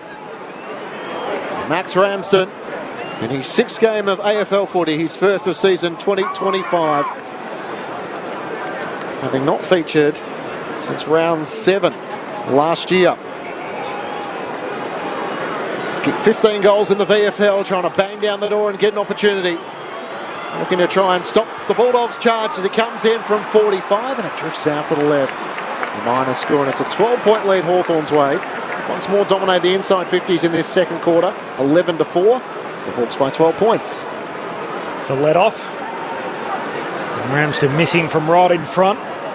12 points, as Clinchy said, the Hawks' way, momentum with the Dogs. Lob goes long to the wing. Barris, fair piece of it. He's going to be paid the mark. Oh. Generous? A little bit. Yeah, given how long they've given him to get rid of the footy now, and then he's held that for a second or two max. A bit generous. That's okay. A 2-goal lead for the Hawks. 15 minutes into this second term. Barris. High kick inside the forward 50. They come from all directions. Ball spills front and centre. McGuinness. Hand pass over his shoulder. Karmas collects. Ginnivan's got him. The ump says, I'll have it. Half forward for the Hawks. 12-point advantage. 15 minutes played, second term, Thursday night footy on ABC Sport. Meek was a little slow getting there. English wins it down comfortably. Got it to Bramble. Hand pass to Trelaw. To Dale. Kicks through the middle of the ground. West is the target. Hardwick made the spoil but lost his feet. West gathers. Hand pass to Harm. Streaming it right half forward. Gets to 55 out. Kicks into the pocket. It's wide of Vandermeer. And Weddle. Where's the contact? Taps it over the boundary line.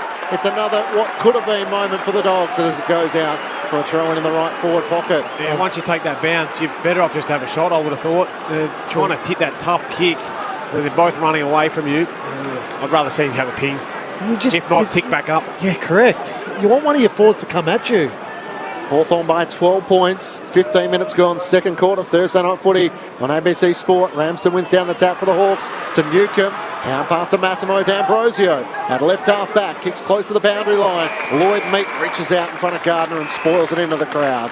The Hawthorn fans enjoyed the desperation from the big man there. He's a big human, isn't he? How much do you reckon he weighs? We don't see them on the records anymore. 112. Are we allowed to talk about it? 110, 112, you reckon? I reckon plus the other 10 kilos. 250. 250? He's a monster. Boundary throw-in. Ramsden grabs it out of the ruck for Hawthorn. Hand pass out in front of Warple. Bangs bodies with Harms and a ball up. Rich from Ocean Grove off the SMS. Isn't it strange that of the two rucks, one is Meek and he isn't Meek, and the other is English and he isn't English? It's an interesting way to pull it apart. Thanks, Rich. 0437 774 774 the SMS. And the ball up. Liberatore extracts it. Got it to Kennedy. High up and under down the wing. Impey knocks it away for the Hawks. Ginnivan. Hand pass to D'Ambrosio. Spun around. Hand pass cops it up. Harms. His hand pass knocked back to him. Second go to Davidson. Hand pass back inboard. Wanting Sanders. D'Ambrosio sweating on him. Sanders goes to ground. The Hawks win the footy. Ward to Warple to Ginnivan and now to Hardwick at centre half back for the Hawks. Looks to switch out towards Connor McDonald. He races after it with Bramble racing after him. He'll get there first and turns back inboard. To Weddle, who chips it over the top and battled very close to the boundary line. I think the Bulldogs fans thought it was over. The kick up towards Butler. It's spoiled away by McDonald. Hawks try and work it up towards Gunston, but it's Adam Trelaw who gathers. Hand pass to Lobb. Works it back to Cleary and now to Kennedy. One way then the other, trying to get away from Dylan Moore. His kick is a turn over to Gunston, who takes the mark at right half forward. He looks up. Bangs it as long as he can in the direction of Mabio Chol. At its highest point, he couldn't take the mark. Buku Karmas runs onto it. His hand pass, looking for Sanders. Gets it away. Gardner with a clearing kick, but it's not out of jail yet.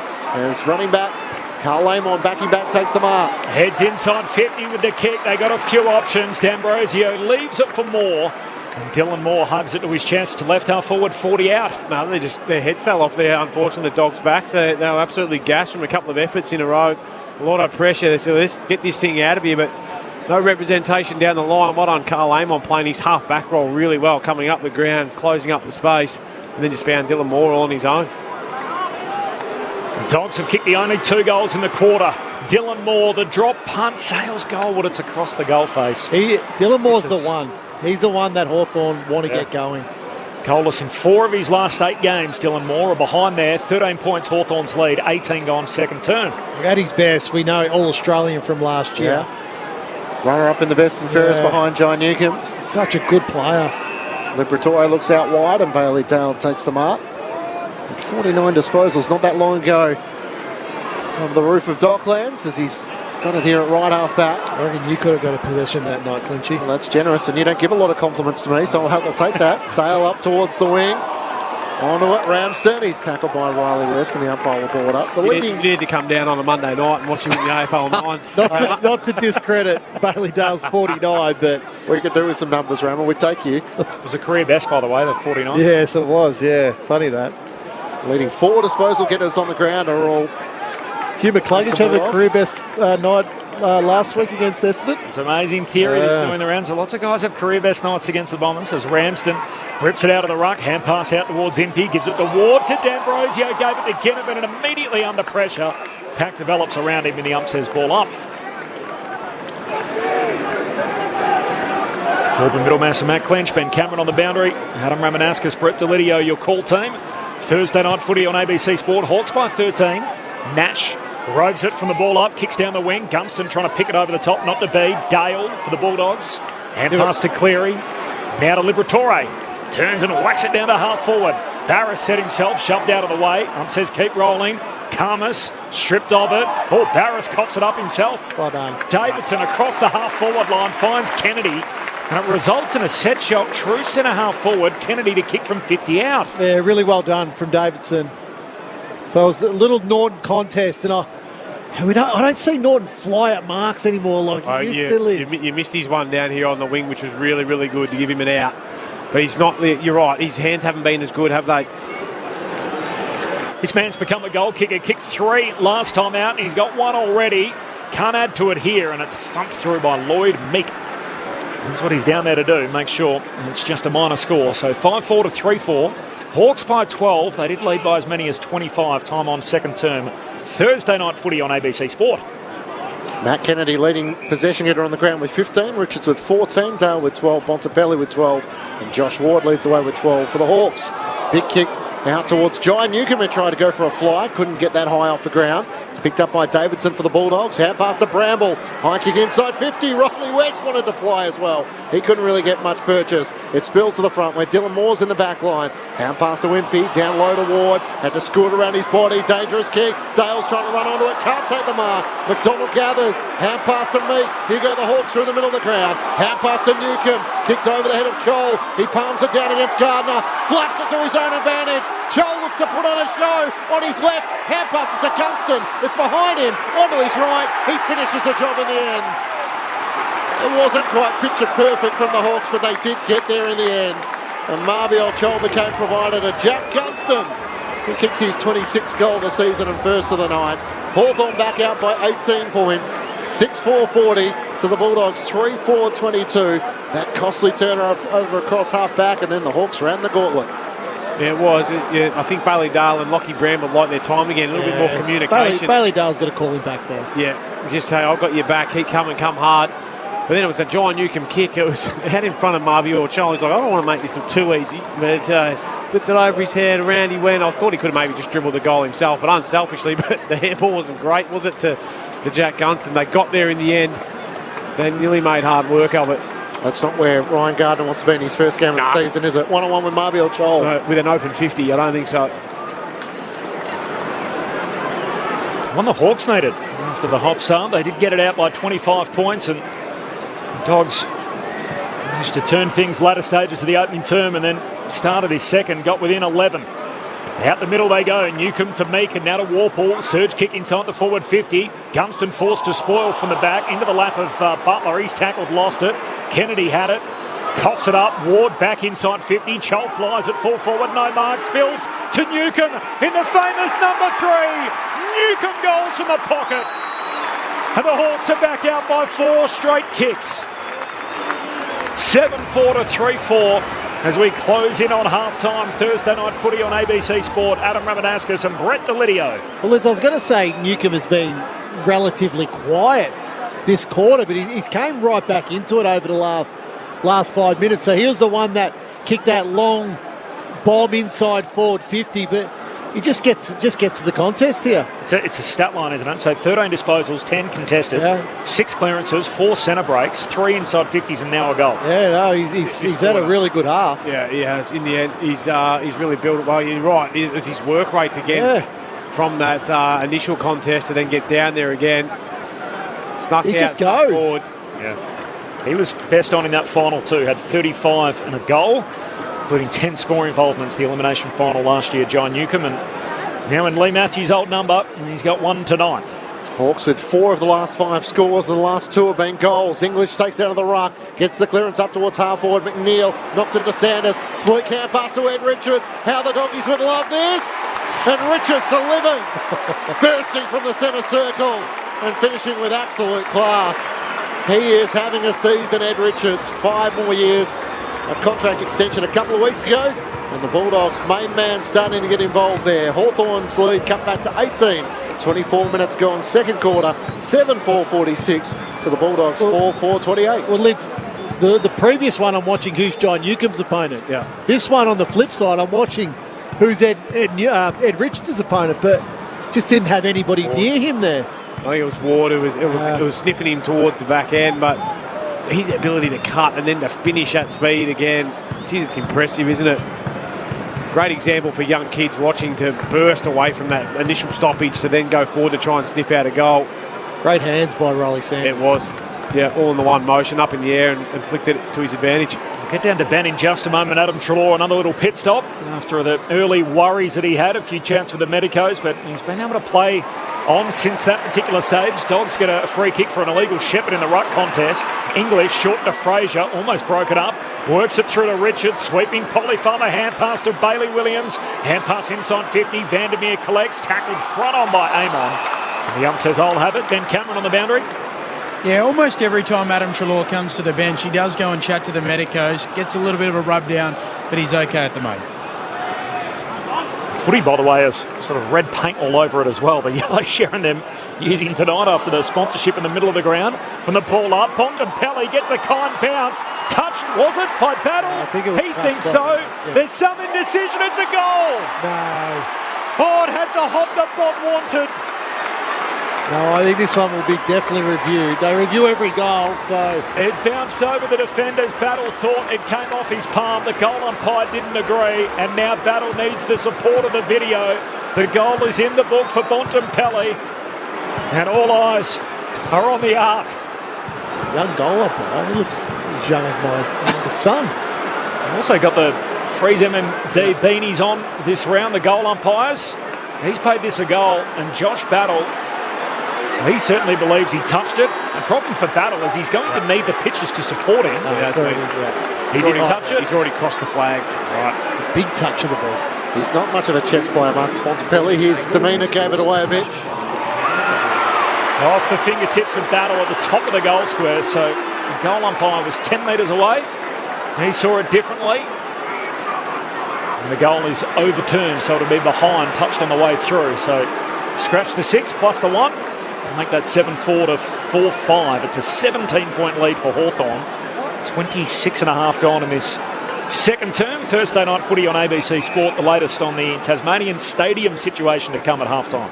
The Bulldogs with 3 goals to 2 so far in this second quarter. It's Carl Amon with a long kick up towards Ranston. It's scored down by O'Donnell. Tight against the boundary. D'Ambrosio trying to slap it to the advantage of John Newcomb. Close to the fencing, it goes out of play. You're a very well-rounded broadcaster, Clinchy. Multiple sports and disciplines, including... Yeah, Matilda's a couple of nights ago. As recently as doing the Association Football, the Round Ball World Game. Making a venture back into the football code. Can't say I've been to the home of the Canberra Raiders. Yes. Made Raiders. a visit there on Monday night. Tonight, the Socceroos are playing Japan in their World Cup qualifier. There's coverage to the ABC Listen app. Look out for the Sport Extra button. Simple equation for the Socceroos, just win. There's English long towards the goal mouth. Josh Weddle in the air. It was on the ground in the opening quarter. Kicked a ripping goal. He takes the mark in front of the left behind post. Hawthorn leading by 17 points. So coverage from 9 p.m. Eastern available through the ABC Listen app. Look out for ABC Sports Extra for the Socceroos and Japan over in Perth. Now the Hawks work it up the half-back. Weddle gave it away to Newcomb. He's taken high by O'Donnell. Free kick for Newcomb. The game certainly lifted. Crowd involved. 2.5 to go before half-time. We're certainly enjoying it here on ABC Sport. The Hawks by 17. Newcomb, he's had a big half, goes long to a contest on the wing, and Ryan Gardner, first game back, picks it off. Missed all of last season. First game since the latter rounds of 2023. Gardner, contest kick to half forward for the Bulldogs. Weddle flies, there's another whistle. Free kick in the marking contest. Everyone looked at the umpire. It's a Hawthorn free. Flip of the coin, that one. It's going Weddle's way. He'll get it at half back. Hawthorn by 17 points. Thursday night footy on ABC Sport. As Josh Weddle goes out wide, Massimo D'Ambrosio takes the mark. If you're a fan on social media, Massimo's posted some stuff of his grandfather, calling him Joe Webble. You can't quite get the Italian pronunciation out. It's quite funny. Very amusing. To which he gave him a big cheerio for his 50th game, Joe Webble, his second favourite player behind his grandson, of course. As Dylan Moore takes the mark, centre wing. He works it back to half back, where Seamus Mitchell marks. So Hawthorn just happy to dictate terms here as we close in towards half time. They lead by 17 points. It's been an impressive response after last week's loss to Collingwood. They've lost their last 3. Kick up towards Lloyd, making Ramsden in front. Thought had enough of it to pay the mark, and the umpire agrees. No, his grandfather has a beautiful, thick Italian accent. So when he says Massimo D'Ambrosio, it's a... No, you can do better than that. Yeah, I can't. Massimo. I can't do it justice. It's a beautiful language. There's a kick from Branston inside 50, and Chol comes floating through to take the intercept mark left half forward for the Hawks. I think he even surprised himself. Casual big man on the way back down to earth. I love Marbior Chol when he takes a mark inside forward 50. He just gets the strut going back. Yep. The cameras get on him. He has a look at himself on the big screen. Sort of walks back as if, do I have to do this? All the lights are on me. It's the cool sort of... what would he be? Is he a millennial or what is he? Yeah, he'd be just about Gen Z, wouldn't he? He's 28. Might be the one before that. Here's Mabior Chol, the big man with the calm approach, the superb finish, and the selling a match with the arms outstretched. And Hawthorn are having a night under the roof at Docklands. 23 points is Hawthorn's advantage. Chol's got a couple. Hawthorn 8-4-52. The Dogs 4-5-29. Thursday night footy on ABC Sport. Well, I don't think they've gone to work on Marbior Chol. If you don't give him a run and jump at it, he very rarely marks it. But he's been allowed to run and fly from the side there and take a really good mark. But no body on him. No, they've just tried to out-athlete him, and he's one of the more gifted athletes out there on the field. So, get your body on, stick him to the ground and make him wrestle and make it really hard for him. But it's a terrific finish, wasn't it? It's a good description, out-athlete. I quite like that. Well, Choco used to use that one all the time. Don't play athletics. Use your body and your limbs, your arms, and push them out of the way. Don't just try and race them. They tried to out-jump him. Don't do that. Brett Delidio and Adam Romanascus, your experts on ABC Sport. So all of a sudden we're at 3 goals apiece in this second quarter. And the Bulldogs' inroads have been cut back as Meat wins down the tap to Newcomb. And he kicks it inside the forward 50 as the siren sounds for half-time. The Hawks led by 24 at quarter time. They lead by 23 at half-time. 8-4-52 to the Bulldogs 4-5-29. Big Marbior Chol has a couple, including the last goal in the match. Individuals to Newcomb, Nash, Gunston, Weddle, McDonald and Ginnivan. While for the Bulldogs, 4 individual goal kickers, Kennedy, Richards, Harms and Williams. You're all over at Ram, 28 years of age. That makes him a Gen Z or a millennial, sort of known as the same thing. But Mabior Chol, he is goalless in his last 2 games. He's, as Clinchy said, got a couple before the half here. Work to do for the Bulldogs, down 23 at the half. The thoughts of our analysts, Adam Ramanascus and Brett Delidio. Thursday night footy on ABC Sport. Hawks by 23. It was an impressive half there from the Hawks. I think they've come out with plenty of fire in the belly. We heard Jack Ginnivan, at the end of last week's game, so we're going to bring them out guards and they're going to be ready to go. Well, it's all well and good to tell us that, but we need to see the proof in the pudding, and they've brought that. Their intensity and their pressure's been right up there. For the half. What are they up to? 35 tackles. Which is pretty good, much better than what they've had over the last couple of weeks. If you're 70 tackles at the Docklands, you're going well. You're going really well. Yeah. They had 38 for the game at the G the other night. That's where they've started their game, and off the back of that, they've been able to get Newcomb in their ward. I've been really impressed with his ability to run the lines. He's got a huge tank. His ability, Weddle, he lights them up with his dash off half back, but.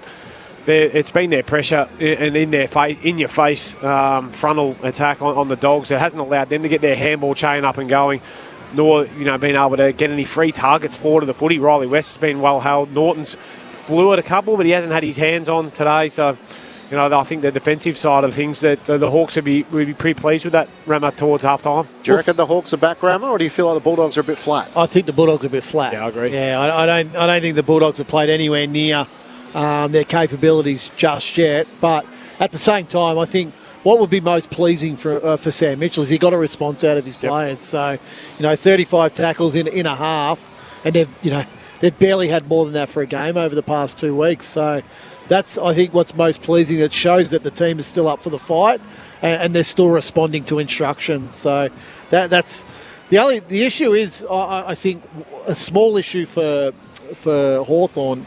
Clearances are 20 to 14 in the Bulldogs' favour, so a little bit around the contest. If that continues, I think like Lids mentioned at the start of the game, Bulldogs are the best scoring team from stoppage. Yep. So that will come at some stage as bodies get a little bit tireder. So if it turns out to be 40 to 28 at the end of the game, I imagine the Bulldogs are going to score from that in the second half. So, and yet the Hawks have had 19 more inside 50s to half time. That's right. So the other part where I think Hawthorn have controlled the game, 55 marks in that half. So, I spoke about the stoppage win, but I think the Bulldogs are kicking it back to Hawthorn a little bit across half-back. So, if you look at it, Weddle's had 12 possessions that quarter, Battles had the 10, Amon's had 10. So, all defenders that have had plenty of the ball in that first half. So, if you're sort of in both camps at the moment, Luke Beveridge will be asking for more composure. Yep.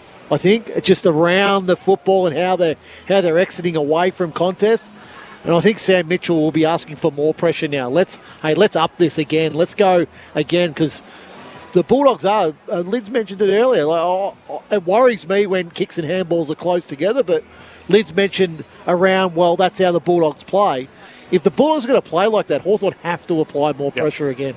Yeah, well, I think if I'm Luke Beveridge, I'm probably going to my forward line and I'm looking at their small half forwards and the ones that link up really well for them and actually create that overlap. But they've hardly sniffed it. Riley West, 3. Yeah. Karmas, you can put him maybe in that camp. McNeil, 3. And then you go further up, Vandermeer, only the 6. Davison's been playing forward as well. Yeah, so Fraser and Sanders. Who are the guys that come up to the contest and then burn their way back? They've had 8 and 9. So if they can get more out of those guys, get them more involved, get more of the footy, that's when you see the game open up. But the pressure's been too good, so they're bomb kicking from their back 50 and they haven't got the key targets to be able to create that contest, so therefore the smalls aren't getting a lick. Hawks by 23, halftime here at Docklands to start round 13 of the AFL Premiership season. More from Rama and Lids coming up. Matt Clinch and Ben Cameron on the boundary. My name's Corbin Middlemass. Your thoughts on the SMS as well on the other side of this, 0437 774 774. I'll bring you the teams for the rest of round 13, barring Monday's game. They won't drop until Sunday night. The night before, so that's when you'll get the Monday teams for everyone that's hanging out for those. And we'll also tell you the latest on the Hobart Stadium situation after a dramatic day in Parliament in Tasmania. So all of that to come, but for now, the latest from the ABC Newsroom.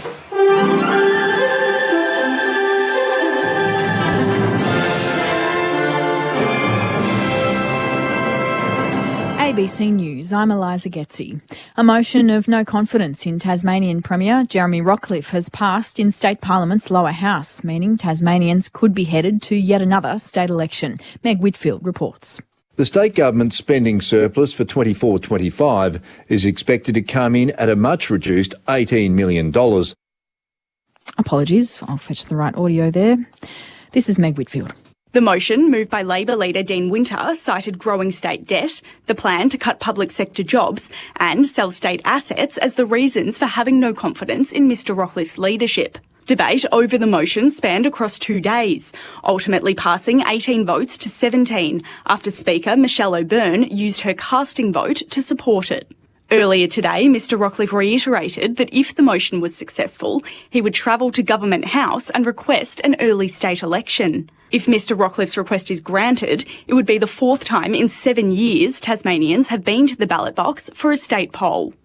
It's been revealed in the South Australian budget that an extra $384 million is likely to be needed to fund ongoing administration costs for the Whyalla Steelworks. As James Wakeland reports, the Whyalla bailout, along with a health overspend and extra drought relief funding, has caused the state's budget surplus to be slashed. The state government's spending surplus for 24-25 is expected to come in at a much reduced $18 million. That's down from a forecast $201 million. The government's blaming the cost of both its Whyalla Steelworks intervention as well as drought relief funding for the reduction. The budget papers also reveal that an extra $384 million is likely to be needed to fund the Whyalla administration, on top of the $2.4 billion state and federal rescue package announced earlier this year. The state government expects that cost will be split with its federal counterparts as the administrator, Corda Mentha, prepares the steelmaking business for sale. Independent Senator Lydia Thorpe has accused the Minister for Indigenous Australians of going silent on the death of a young Warlpiri man in police custody. Malarndirri McCarthy last week supported calls for an independent investigation into Kumanjai White's death. But Senator Thorpe says the Minister hasn't been vocal since police and the NT government rejected those calls. She wants the federal government to pressure the states and territories to implement recommendations of the 1991 Royal Commission into deaths in custody. The federal government calls together the state and territories when they so choose. We see that with vaping, we saw that with stopping kids on social media, we saw that in COVID. Why can't we call the state and territories together on stopping Aboriginal deaths in custody? The ABC has contacted the Minister for Indigenous Australians for comment. Israeli Prime Minister Benjamin Netanyahu has revealed the bodies of 2 Israeli hostages have been retrieved from Gaza. Mr Netanyahu says the Israel Defence Forces and the country's intelligence agency has carried out the operation to recover the bodies. There are now 56 hostages remaining in Gaza, with at least 20 believed to still be alive. The Prime Minister says Israel will not stop its military campaign in Gaza until all of the hostages are brought back, despite criticism from families of those still held captive that he's endangering them by continuing the bombardment of the Strip. And there's concerns over the health of so-called sandwich carers following the release of a report which found many are experiencing burnout. The term is used to describe people who are caring for both elderly parents and young children. A new report from Carers Australia has found the average carer is also shelling out $18,000 a year to support their ageing parents or in-laws. The CEO of Carers Australia, Annabelle Reid, says the declining health among carers is a worrying trend. Often carers put other people's needs first. So particularly for sandwich carers, they're finding that they're not taking care of themselves and they're starting to show the signs and symptoms of burnout and emotional stress. And the Adelaide Cabaret Festival officially kicks off tonight, marking its 25-year anniversary. Over 2 weeks, nearly 80 performances will take place as part of the world's largest cabaret festival. Artistic director and actress Virginia Gay says this year's program will draw on the event's colourful past and showcase homegrown talent. We've got David Campbell, Adelaide's favourite son. We've got Vicar and Linda. We've got Mitch Tambo, an incredible First Nations performer who you would absolutely know from his cover of John Farnham's You're the Voice in Language. You're up to date with the latest from ABC News. For more news at any time, you can download the ABC Listen app. There are 3 warning levels across Australia: advice, watch and act, and emergency. To learn more, go to the ABC Emergency website and stay listening to your emergency broadcaster, ABC Radio. The ABC Listen app has it all. The British and Irish Lions Tour of Australia, Wimbledon, the World Test Championship, and West Indies versus Australia. Oh, and did I mention we're doing the footy every weekend? ABC Sport on the ABC Listen app. This is the 2025 AFL Premiership season on ABC Sport. 14 goals for Matt Kennedy. The Dogs could do with one here. And he just squeezes it in, dragging it to the left. The Bulldogs strike first in the second quarter after Hawthorn had kicked the last 3 goals in the match. And it's an 18-point lead the Hawks' way. West is caught behind and spoiled down by Hardwick. Straight into the path of Carlos. A centering ball for Harms. He takes the mark at the top of the goal square. The Bulldogs have had a lot of inside 50s against them in this second quarter, but James Harms keeps the momentum building. 8 inside 50s to 3 the Hawks' way, and yet It's the Bulldogs who've kicked the only 2 goals so far. Here go the Hawks through the middle of the ground. Out pass to Newcomb. Kicks over the head of Joel. He palms it down against Gardner. Slaps it to his own advantage. Joel looks to put on a show. On his left, hand passes to Gunston. It's behind him. Onto his right. He finishes the job in the end. Ward back inside 50. Joel flies it full forward. No mark. Spills to Newcomb in the famous number 3. Newcomb goals from the pocket. And the Hawks are back out by 4 straight kicks. Hawks with 4 of the last 5 scores, and the last 2 have been goals. English takes out of the ruck, gets the clearance up towards half-forward. McNeil knocked it to Sanders. Sleek hand pass to Ed Richards. How the Doggies would love this! And Richards delivers, bursting from the centre circle and finishing with absolute class. Here's Mabior Joel, the big man with the calm approach, the superb finish, and they're selling a match with the arms outstretched. And Hawthorn are having a night under the roof at Docklands. This is ABC Sports coverage of the AFL. On your radio. ABC Sport Digital. And on the ABC Listen app. They were the underdog coming in, the Hawks, and yet they lead the Bulldogs at halftime by 23 points. It was as many as 25 at one point. If you're a Hawthorn fan, you would have been a little nervous midway through that term when the Dogs got it back to 11. Hawthorn steadying up to kick 3 of the last 4 in the game. Corporate Middlemass alongside Matt Clinch, Ben Cameron on the boundary, Brett Delidio and Adam Ramanauskas, your call team for Thursday night footy here on ABC Sport. The rest of the round in just a moment, but really it's the AFL's 19th team which has dominated conversation today as to what this all means for the Tassie Devils, the latest happenings in Tasmanian Parliament after the Premier failed a vote of no confidence earlier today, which is likely to trigger another state election. It would be the 4th in the last 7 years in the Apple Isle. Earlier tonight, we spoke to ABC Sports' Chris Rowbottom about how the political turmoil in Tasmania is impacting the Devils and the big challenges that the club is now up against. The most troubling thing, though, for the Devils is the composition of a new state parliament after the election. Neither of the major parties, Liberal or Labor, is expected to win a majority of seats. That means they're going to have to either form a deal with the Greens, who are vehemently anti-stadium, will not support it, or with the crossbench, most of which currently are anti-stadium. So the stadium surviving this election and surviving a new parliament and a new government being formed without having to trade the stadium off in exchange for support of the crossbench or the Greens, that's the quandary. What's their alternative? Do they support a team? Clearly they don't support the stadium, but what's their alternative? To play at Launceston and Bellreef? That's it. Their alternative has always been go back to the AFL, renegotiate a better deal that sees us not have to build a stadium in Hobart. We have 2 stadiums, York Park, we have Bellreef.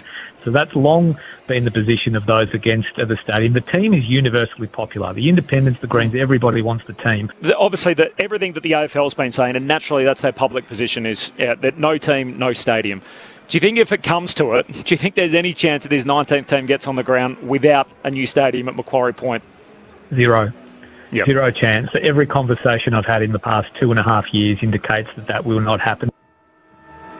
That was Chris Rowbottom with us earlier tonight on ABC Sport.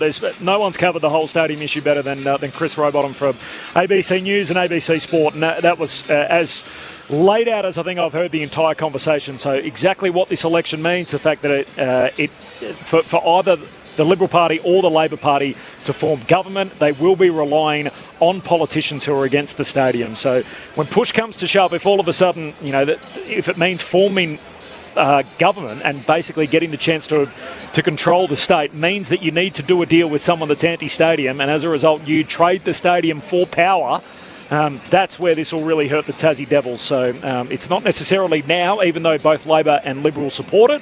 It means by going to an election, needing to form a new government, the horse trading that happens as a result of that could ultimately cost the Tassie Devils not just the stadium, but as a result the licence and what that means for the competition. So it is a significant day. I think there was a text message earlier about what the stadium would mean to the state. Yep. Around the tourism sort of dollar, and that's, for us here on the mainland, we go to Tassie, we go there for tourism. Obviously, we want to, there's so many trails there that you can go. mountain bike riding, hiking, whatever. But speaking my language, yeah. There's some unbelievable restaurants down there. Great wine. And the like. So that's, and the food down there is unbelievable as well. But then to have a central point of a state-of-the-art stadium where you can get all sorts of different events down there. Rock concerts, all these sort of promotional things you can do. Interestingly, they've used a lot of their faces of the campaign. Brendan Gale's been very accessible. Jack Revolt spoke about the fact that this has been 40 years in the building and it feels like it's starting to grind everyone down, that we've got to this stage and once more it's another crossroads. So it's a fascinating watch over the next couple of weeks. I just hope it doesn't, and I mentioned this earlier, the AFL then push it back to 2029 and then 2030 and it just keeps getting pushed and pushed back. The teams for the rest of the round, Adelaide-Brisbane tomorrow night, led in Sid Draper, omitted for Adelaide. For Brisbane, Ty Gallop is going to make his debut. What do you know about him, Lids? Young up-and-coming forward, kicked 4 early in the pre-season. Everyone thought he was going to be the next big thing, but I think he's shown a fair bit, obviously, to get his chance. He's in for the injured Darcy Gardner. To Saturday, Richmond and Sydney, Noah Bolter's back. Of course, the daytime fixture, so Campbell Gray's the guy who misses out. He was the straight swap who came in for Bolter. Plenty of changes at Sydney after their pre-dawn beach session, the push-ups and the chin-ups and everything else. Not that bad up in Sydney, mind you, the old pre-dawn one, because the water's warm compared to down here. It's not pre-dawn in Melbourne going to the bay. Nah. Wicks, Mills, Francis, Cunningham, Hanaway, the 5 ins. Out go Roberts with illness. Mitchell, Hamlin, Cleary all omitted. Laddams is hurt. And then Geelong and Gold Coast, juicy fixture. Dangerfield's back. Jack Martin is in for his first run as a Cat. Ted Closey and Ollie Henry's been managed, so they're the outs there. Ethan Reid, the big freak athlete for the Gold Coast, comes in. The man who runs a 6-minute 2K. That's phenomenal numbers. Ned Moyle is the guy that goes out. And the Saturday night game, GWS and Port Adelaide, where Brent Daniels and Nick Madden, who's set to make his debut in for the Giants. Ward, Briggs and Angove all out injured. For Port Adelaide, Radigalia, Farrell and Sin, the 3 ins. Logan Evans, Ollie Lord and Rory Atkins are the outs. Obviously, Sunday squads at the moment for those 2 games on Sunday, but interestingly, Darcy Parish is amongst the ins for the Bombers, as is Liam McMahon, the last pick in the mid-season draft. Number of ins for Carlton includes Jack Silvani and Zach Williams. Ben Cameron is on the boundary for us. Ben. Yeah, it doesn't appear as though there's any changes to the subs to begin this second half. I can see Chankwath Jiath just making his way towards the bench, and also Dolan there for the Western Bulldogs. So as it stands at the moment, no changes to the subs. If you're on the ABC Listen app, it is the place to be. You can download it. It's free. You're paying for it anyway through your taxes, whichever way you want to look at it. You can toggle between the options. The Listen Live link has which one you want to listen to. So you can do that for the footy all weekend if there's 2 games at the same time. And tonight you can pick between this or the Socceroos who are playing Japan. Our coverage. The equation was win and we're through, Clinch. Yeah, it becomes a pretty simple equation. If the Socceroos win, then it takes out a lot of the formalities. But Japan haven't got they're not fielding their strongest team tonight because they're already through. Japan are already through. Saudi Arabia is the team we've got to worry about. So if we win tonight against Japan, almost guarantees qualification. So Saudi Arabia are 9 goals behind us in the goal difference. So they would have to beat Bahrain like 10-0 and then ultimately in the fixture between Australia and Saudi Arabia early next week. Are we any good? I wouldn't know. I've been following along. I think it helps that Japan are a little depleted. So that brings us into the game. Okay. Big night for Tony Popovich and his men, but a chance to listen to both. You can tune in after the footy and join our commentary team in Perth.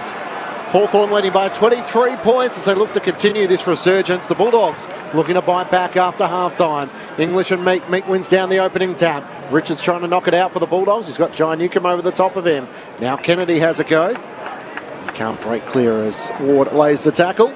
Just looking at the stats here, Jai Newcomb's had 6 clearances. Do you reckon you put someone a bit closer to him? Correct. Bulldogs don't normally tag, but he's been the most influential player on the ground as Connor Nash tries to knock it out.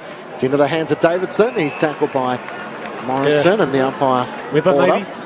Well, that's where I'll be going. Whipper's at half back. I'll ask you about how you've seen the impact of Marcus Bontempelli as well, as English tries to shovel out a hand pass. It's intercepted by Lloyd Meek and the umpire will ball it up. You have a go, Corby. Have you seen the Bonds game? No, not as strong as he can play, certainly, but there's still another half of football and he can win a game in 20 minutes, the Bond. Meek palms it down and Sanders is tackled straight away. Ben Cameron on the boundary.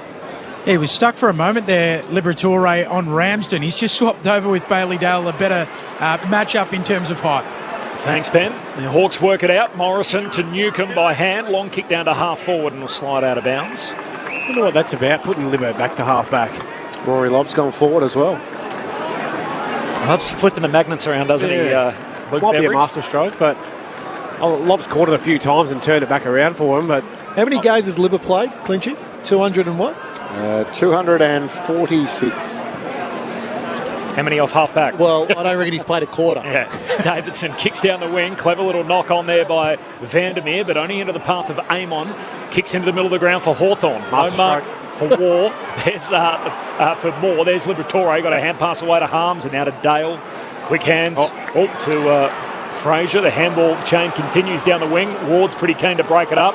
Gets himself involved there, gives it to McDonald. His hand pass a turnover. Bramble's got it. He's tackled. Stacks on the mill, and the ump says, I'll have it. And Lids, when I say a quarter, I mean like a quarter of a game. Yeah. Not the quarter of his career.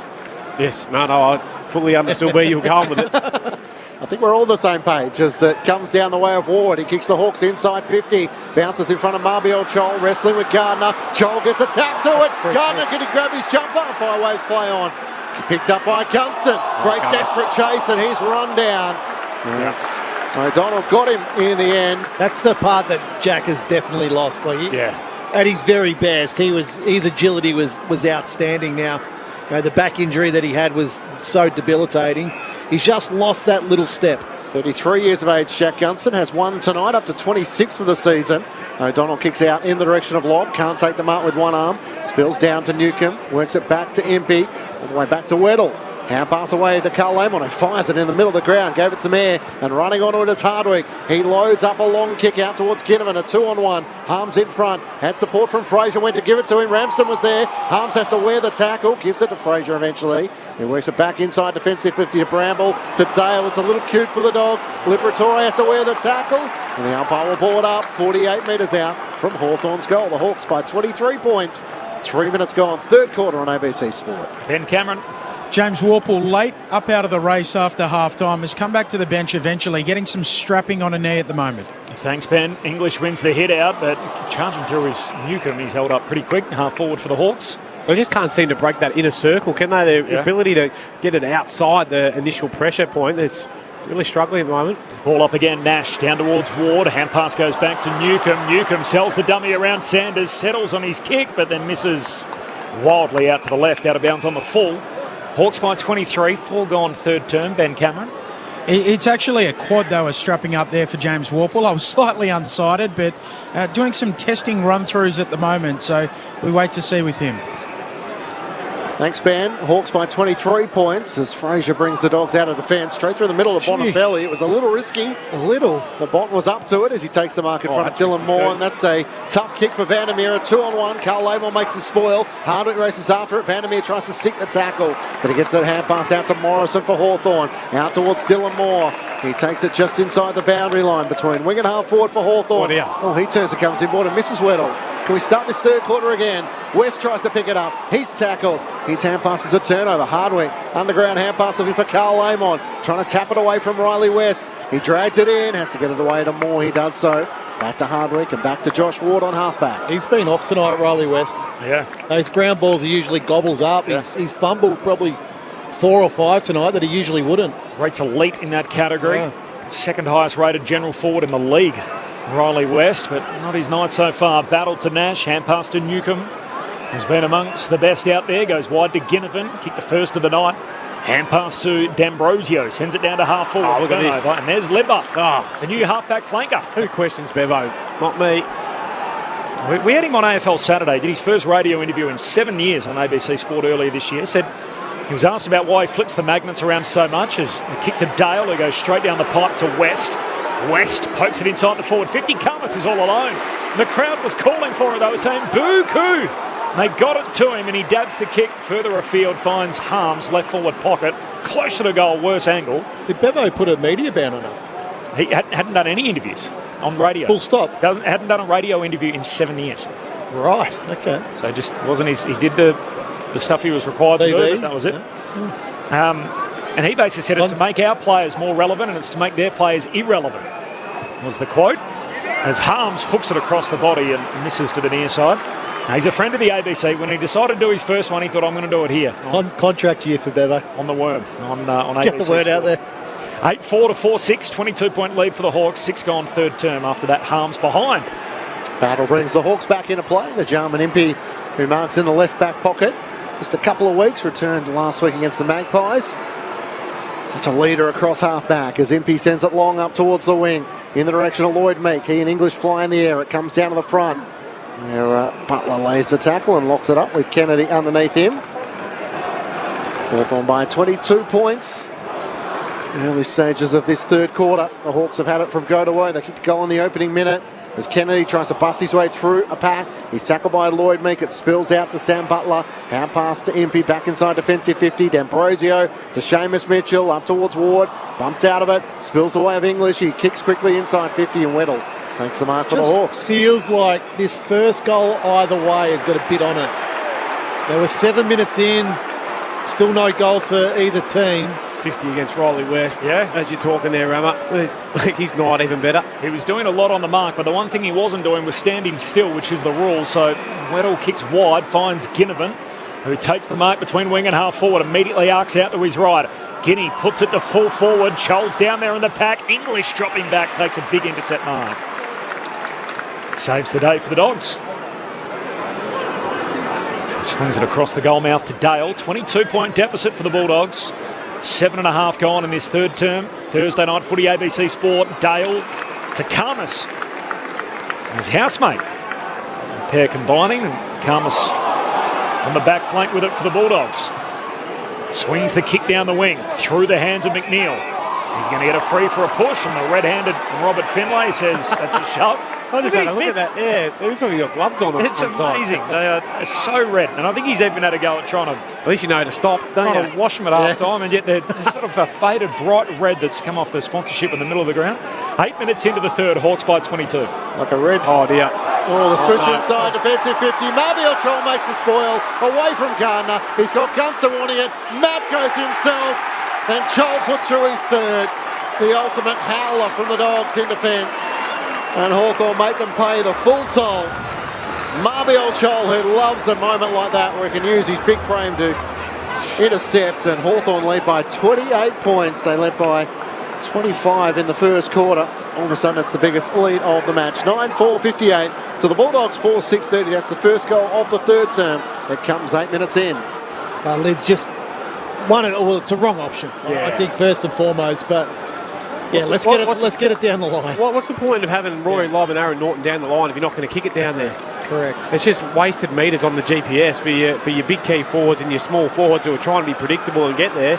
And then you decide to switch it but loop it up till it hits the roof and give Marbiel Chol a hand. Like, it's just a silly player. You wonder what the direction was from his teammates around him, whether that was where it was coming from.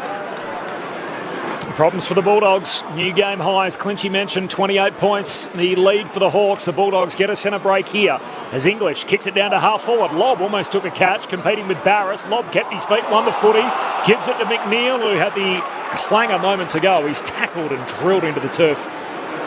Inside his forward 50. Hump says ball up. And Josh Weddle, the youngest Hawk on the ground, laying the tackle. Thursday night footy on ABC Sport. Meek grabs it out of the ruck. Had a windy.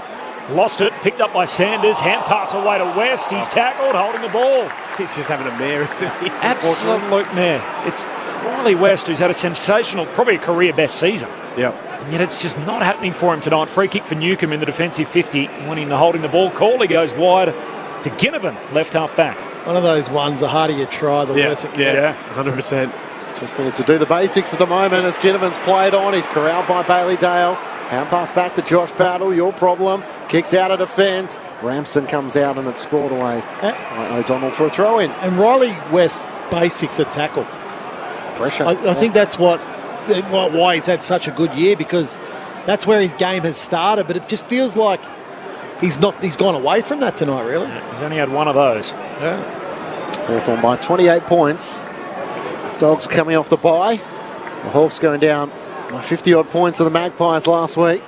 Lloyd Meek wins down the tap. Ed Richards tries to duck out of the tackle initially. There's nowhere to go. The umpire will ball it up. So what levers can Luke Beveridge pull to try and get a response? Well, he's He's trying to deliver it half back. Yeah, Rory Lobb going forward. So Ed Richards now under the ball permanently. English takes it out of the ruck. Little toe poke looking for Norton. Weddle juggles the mark. What a game he's having. A running goal in the first half and some great intercept marks across half back.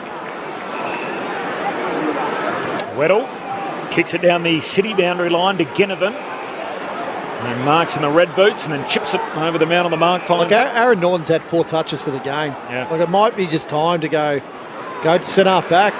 One of the other tools forward. I'm not sure we're allowed to mention that as Moore kicks down the wing. Gunston marks, turns, goes long inside 50. Getting back Cleary. Courageous spoil. Jumped in front of Chol and puts it out of bounds. Great support. But the issue is, he's not even really providing a contest at the moment. So we're getting out marked by a guy a couple of centimetres shorter than you in size. Yeah, you've got to be monstering those guys. Has been very stubborn, Bevo, with the Aaron Norton up front.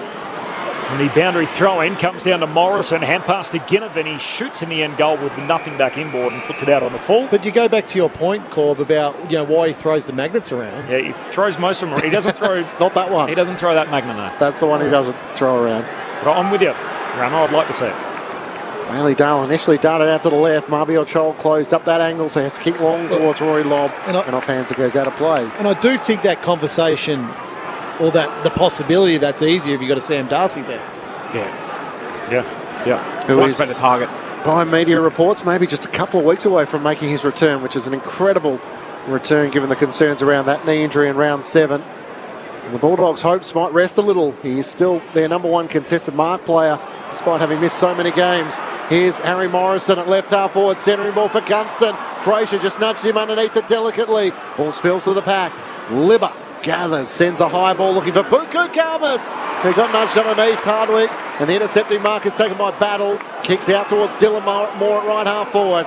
He in the end just pokes it over the top to McGuinness because Chol was guarded and Ginnivan was guarded. Probably wasn't his preferred option, and McGuinness in the end just bombs a long kick in the direction of Ramsden, who can't get a flight at the end. It's gathered by English, gets a hand pass to O'Donnell, and Fraser with a clearing kick. Just into space in the end, in the middle of the ground. Kalmas and Battle both copped an unkind bounce. Clean bowls 3, and then Weddle left it behind. Buku back in the contest, jumps on top of it with a little bit of help from Battle, and the ball's held in underneath the pair of ball up. Now the Hawks, by the way, the last 2 weeks, 36 tackles, 38 tackles. Already tonight they are, 52 and counting at Docklands. 52 tackles for the Hawks already. So they've got the bounce they hope for. They get the stoppage win here through a sequence of hands. Butler goes back to Barris, keeping possession but retreating all the way back by hand to Hardwick. And now sweeping hand pass to Barris once more. Back pocket, kicks Hawthorn down the line. No mark for Ginnivan, knocked away from him by Cleary. Collected by Harms, hand pass to Dale, gives it inboard to McNeil, and he's caught by Morrison. And a great chase down tackle, wins it back for the Hawks, left half back. Yeah, typifies their night, hasn't it, that little bit of play. As Morrison looks long up the wing, sends it in the direction of Lloyd Meek. English 1-2 bites, can't hang on to it, and Meek now tries to extract the footy clear. He's locked up and tackled, and the umpire will ball it up. Thursday night footy on ABC Sport. Corbin Middlemass and Matt Clinch calling the footy. Adam Ramanauskas and Brett Delidio. Ben Cameron on the boundary. Meek wins down the tap. English does the roving. He's tackled by Morrison over the boundary line. Saw the Giants last week in their match against the Tigers. GWS just kicked 4 goals to half-time, and then they keep the last 5 goals in that final term. 6 goals in the match. It feels like the Bulldogs are a bit similar. They need something to try and spark them. Hawthorn have been impressive, but 28-point lead. Hawthorn's way. You feel like one more is going to make it hard. Bontempelli kicks up towards McNeil, dragged down in the end by Seamus Mitchell, and Ward gathers to the Hawks. Hand pass out to Barris. Awkward first touch. Spills out the way of Mitchell. Sanders goes over the top. Ball stuck underneath those two, and the umpire will ball it up. And right half forward for the Western Bulldogs. Well, for all their big name mids, they've got like 22 inside 50s for the game. It's like, let's start to get some drive away from our stoppage, boys. Up it goes. Half forward for the Dogs. Swatted down a couple of times. First meaningful disposal of James Harms' kick. A high bomb into the forward pocket. 2 Hawks fly. Weddle spills it out the back. West feeds it to Vandermeer. Goal coming up. Pops it through. And the Dogs hang about. One they needed midway through this third term. 5-6-36 the Bulldogs. Hawthorn 9-4-58. Riley West gets himself a goal assist. Can the Dogs get themselves going? Hawthorn by 22, Thursday night footy on ABC Sport. Well, a bit of contest inside forward 50 there. So now Hardwick would probably like that time back again where he goes for the mark, comes off his direct opponent. Probably a spoil, and Weddle also. But then Riley West at ground level, he's had a stinker tonight, but that's a direct goal assist just coming off that contest. I've got the live scores up. We've got a call available through the ABC Listen app. Socceroos Japan, World Cup qualifier. We haven't had a lot of the footy early, so 83% possession for Japan. Australia just 17%. So 0-0, 7 minutes in. We'll keep you updated, the Socceroos and the Blue Samurai. Get your feet on it, boys. Yes. That's what you're saying. Oh, that's exactly what I'm saying. That's very good multitasking from you, Corby. As Joel wins down the tap. Newcomb emerges from the stoppage, swings back on his right-hand side, kicks out to the wing. Ward didn't think it was coming to him. Harms is in front. Ward came over the top. Surely it was high. No whistle. McGuinness gets a hand pass away to Nash, to Ginnivan at half forward. Swings onto his right-hand side. Awkward kick that's going to work. He shanks it to Morrison. Marks at the top of the 50. Kicks down low for McDonald. He gathers on the bounce. Fraser corrals him. Swings onto his right. Kicks from Marbiel Chol. Back with a flight. He claims it. He is taking this game to another level. That can't be a free kick. Well, it can't be a mark. Umpire paid mark. Mark contested. That's what it's been paid as. Wow. He was coming one direction, back with a flight. Gardner was coming the other. That is not a mark. It probably isn't, no. No, it's certainly not a mark. It's a great effort and a good collision, but he didn't have that for long enough. No, he drops it in the end. He landed awkwardly with the ground, so the doctor has come out and I'm assuming is doing a HIA assessment here as he had his feet taken out from under him, and as he landed backwards, the back of his head hit the turf. If we're multitasking about sports, Herschel Gibbs held that catch long. Ben Cameron on the boundary. It looks like the Bulldogs are about to make their sub and Josh Dolan is about to come in. I'm not sure just as yet who's going out. If I'm a betting man, I'm saying Treloar. He just doesn't look right. He's so much on and off. Yeah, they're trying to get him to change speed to actually put pressure on. They're just walking away from him. So if I'm a betting man, I'll say that it might be that one. But the doctor has given the thumbs up. Marbiel Chol is putting the headband back on, so that means it's goal time. He's in the right forward pocket on a 45-degree angle, going back to try and kick his fourth. Judging by the reaction, you can tell every Bulldogs fan in the stadium has seen the replay, and they certainly don't think it was a mark. He is the only player on the field who is a multiple goal scorer tonight. A chance to go back and kick his fourth. Marbiel Chol to stretch it out once more for the Hawks. A slow approach as he comes in and pops it through. And the celebration of match as always these Hawthorn forwards come to join in the good times. Chol has his fourth. He's kicked two in the third quarter now, and Hawthorn lead by 28 points. An equal game-high margin, 10-4-64 to the Bulldogs, 5-6-36. Ahead to Rama and Lidsbeck. Cameron on the boundary. Yeah, it's been Lockie McNeil who's gone to the back of the bench there for the Western Bulldogs, so he's subbed out of the game. Josh Dolan about to make his way onto the ground. It looks like Chankwath Jath is also getting loose for the Hawks. I was wrong. Well, Lockie McNeil, unfortunately, I think his last involvement was that switch back into defence and didn't end well. No. They hold grudges, coaches, sometimes. No, surely not Lids. I don't think so, because he put his head over it down there in the front half not long after. But it's, I mean, he hasn't had a big night. So he's obviously backing in Treloar to get through. We've watched him closely tonight, just the 8 disposals for Adam Treloar. Not a chance with the Medicos as he's made his way to the bench. He's at the centre bounce here and laying a tackle on Amon. Ball spits free. Vandermeer, hand pass out in front of Kennedy. Knocks it to Davidson. Hand pass to Treloar on the end of it. His kick affected by the lunging tackle from Ward. And Treloar then turns around and appeals to the umpire. Hands out stretched. Yep, it's a push in the back. Okay. Thought he did his best to try and run him down. He wanted a free kick. He didn't get it. The ball went out of bounds on the full after all that, and a free kick for Barris. Well, if you've got two hands in the back and then you extend them, that's a push in the back. And he goes along with the kick out to half-back. The Hawks keep it moving down the wing. City side of the ground. Butler comes in, collects. Hand pass to Nash. Hurried kick forward for the Hawks. There's no one there. Cleary collects on the hop and switches the Dogs along across the half-back line to Dale. Bailey Dale Centre half back for the Dogs. Measures the kick. Had to put it straight onto the chest of Fraser and did just that. Took a bounce. Has to beat Warple. Almost mowed down by McDonald. Kicks inside 50. And now there's the push in the back. A shove from Weddle to Lobb. And Rory Lobb's going to get it in almost the same spot Treloar thought he was pushed in the back moments ago. I love Joe Weddle, but that's a push. That's certainly a push. There was that good luck or good management from Joel Fraser there going with the bounce through the middle. Did he not see that guy, or was that just... I think good luck. Yeah. No, how about the kick from Bailey Dale? Had to be perfect, that one, but the bounce may be a little uncalled for, but yeah, Joey Weddle, unfortunately, that is a push. With a fight MND lettering in the back of his head and the blue hair, Rory Lobb, the forward defender come forward, pops it through, and it's back to 22 points, and the Bulldogs will not go quietly into the night. 22 played third term, 10-4 to 6-6, Thursday night footy on ABC Sport. They probably only need one more lids and then they're close enough at three-quarter time, so... But yeah, it really is. It's the kick from Bailey Dale.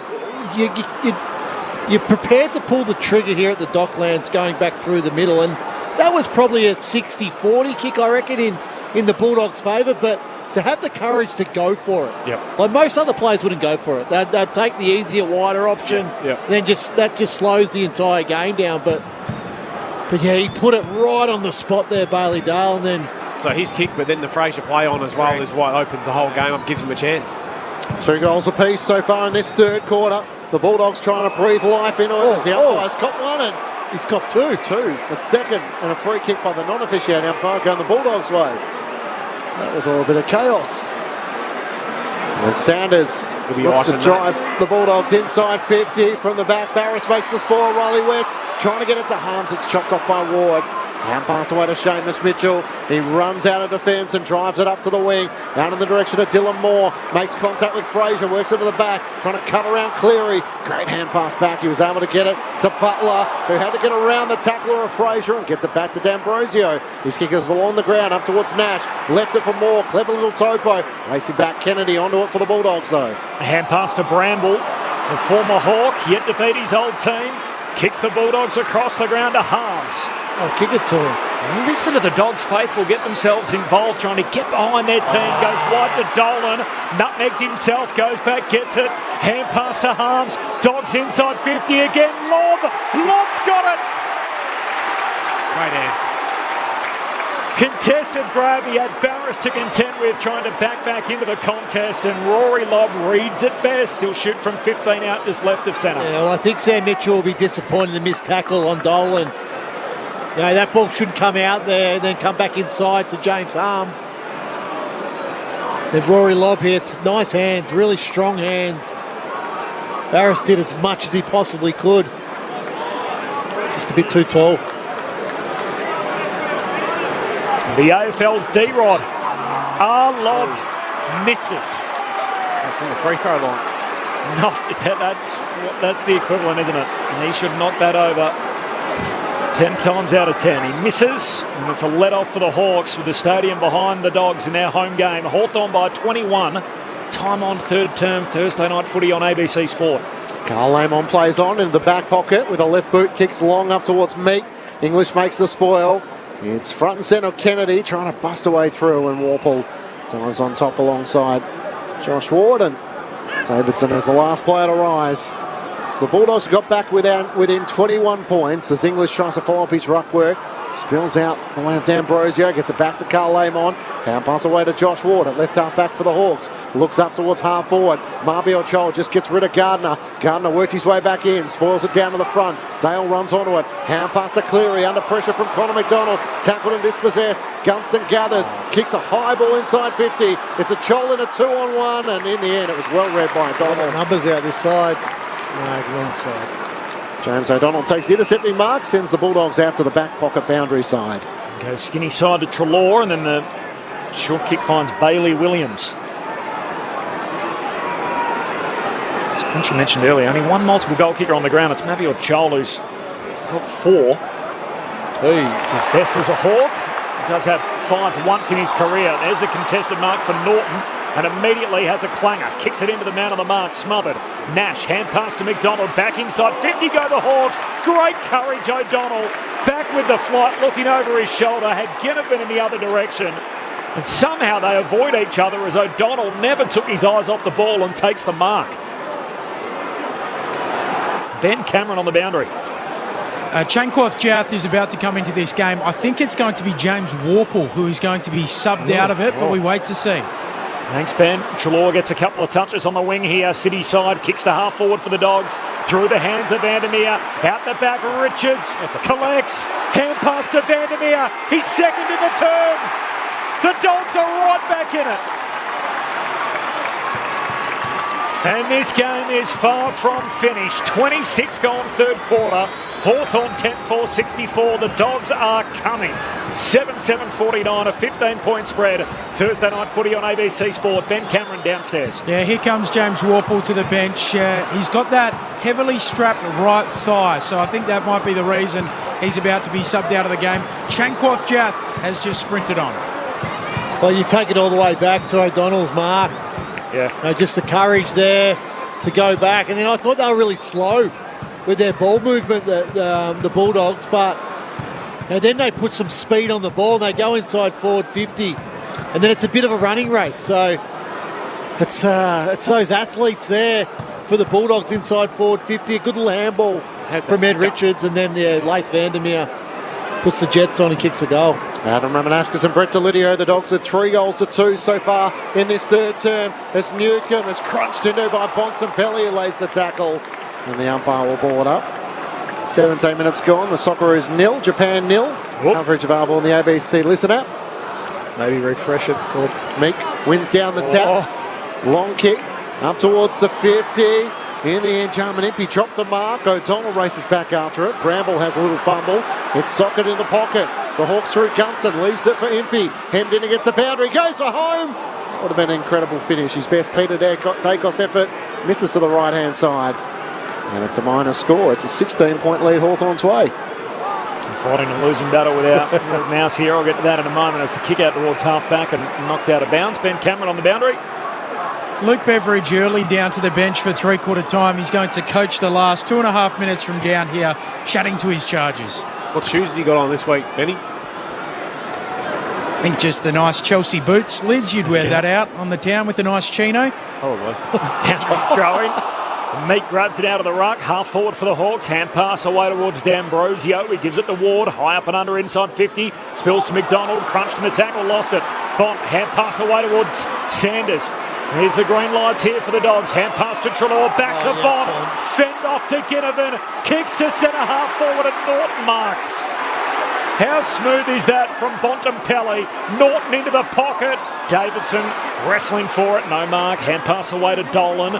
The teenager hooks the kick back to the teeth of goal. Up goes Weddle. No mark. Falls down to Battle. There's a free coming back to Weddle. Front on Connacht call. He's going to get it. And it's full back here for Hawthorn. 90 seconds to go before three-quarter time. Hawthorn by 16 points. They did lead earlier in the quarter by 28. So 16-point lead for the Hawks, 29 gone third term, Thursday night footy on ABC Sport. Josh Weddle takes a bounce, runs into the back pocket, drives it up towards Newcombe. Bontempelli back with a flight, can't get a hand to it. McGuinness gets a half pass forward for Hawthorn, but only as far as Bailey Dale. Dodging and weaving. Is there time for one more for the Dogs? Kicks up towards Richards, in front of Impey, trying to protect the space with his body. Now becomes the tackler. Great follow-up by Ed Richards on Carlo. Bills out the way of Morrison. Hand pass to Battle. Hand pass straight to Adam Treloar. Ricochets his kick off a few bodies. Dolan gets it to Norton, centering ball. And Ward takes it for Hawthorn from half-back. Kicks out on the full. And the interchange, Stewart takes the mark. One-handed. Go. Some good Wayne Carey work there. As there was under a minute to go till three-quarter time. The Hawks by 16. My computer's still telling me 0-0. Have you got a goal somewhere? No, 0-0. No. I'm just wanting you to refresh just in case. Sweet. 20 minutes in, 0-0. Blue Samurai and the Football Rose. I was worried we'd miss something. It's so nervous, Paul. As O'Donnell goes on, you can tell I'm riding the bumps with the Socceroos. There's a kick from O'Donnell inside 50, picked off. Meek takes the intercept mark, comes out of defence, turnover. It was a nothing kick. Brandle 70 metres out. Dumps it back deep inside 50 for the Dogs. They come from all directions. No mark. Spills down to Impey.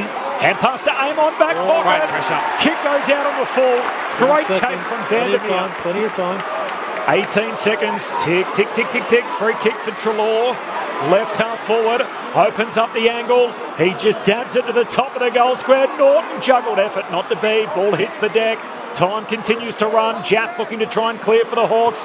Nash a second go at it to get it out of defence. 6 seconds. Here's Chol. Half back for the Hawks. Handled out to Ginnivan. And time is on the side of the Hawks. They get out of dodge there. As Ginnivan's kick ends up out on the full. But Hawthorn turned for home with a 16-point buffer. They have led all night. As many as 28 points on a couple of occasions in that third term. The Dogs, though, with the last 2 goals of the quarter. The Western Bulldogs 7-7-49 trail Hawthorn 10-5-65. Hawks by 16 three-quarter time here at Docklands. Mabior Chol has kicked 4, his career best as a Hawk. 1 for Newcomb, Nash, Gunston, Weddle, McDonald and Ginnivan. So they've got 6 individual goal kickers. And then for the Western Bulldogs, 2 for Leith Vandermeer, and then singles for Lobb, Kennedy, Richards, Harms and Bailey Williams. The thoughts of Adam Ramanauskas and Brett Delidio coming up in just a moment. Brendan off the SMS, I see the Prime Minister is at the game.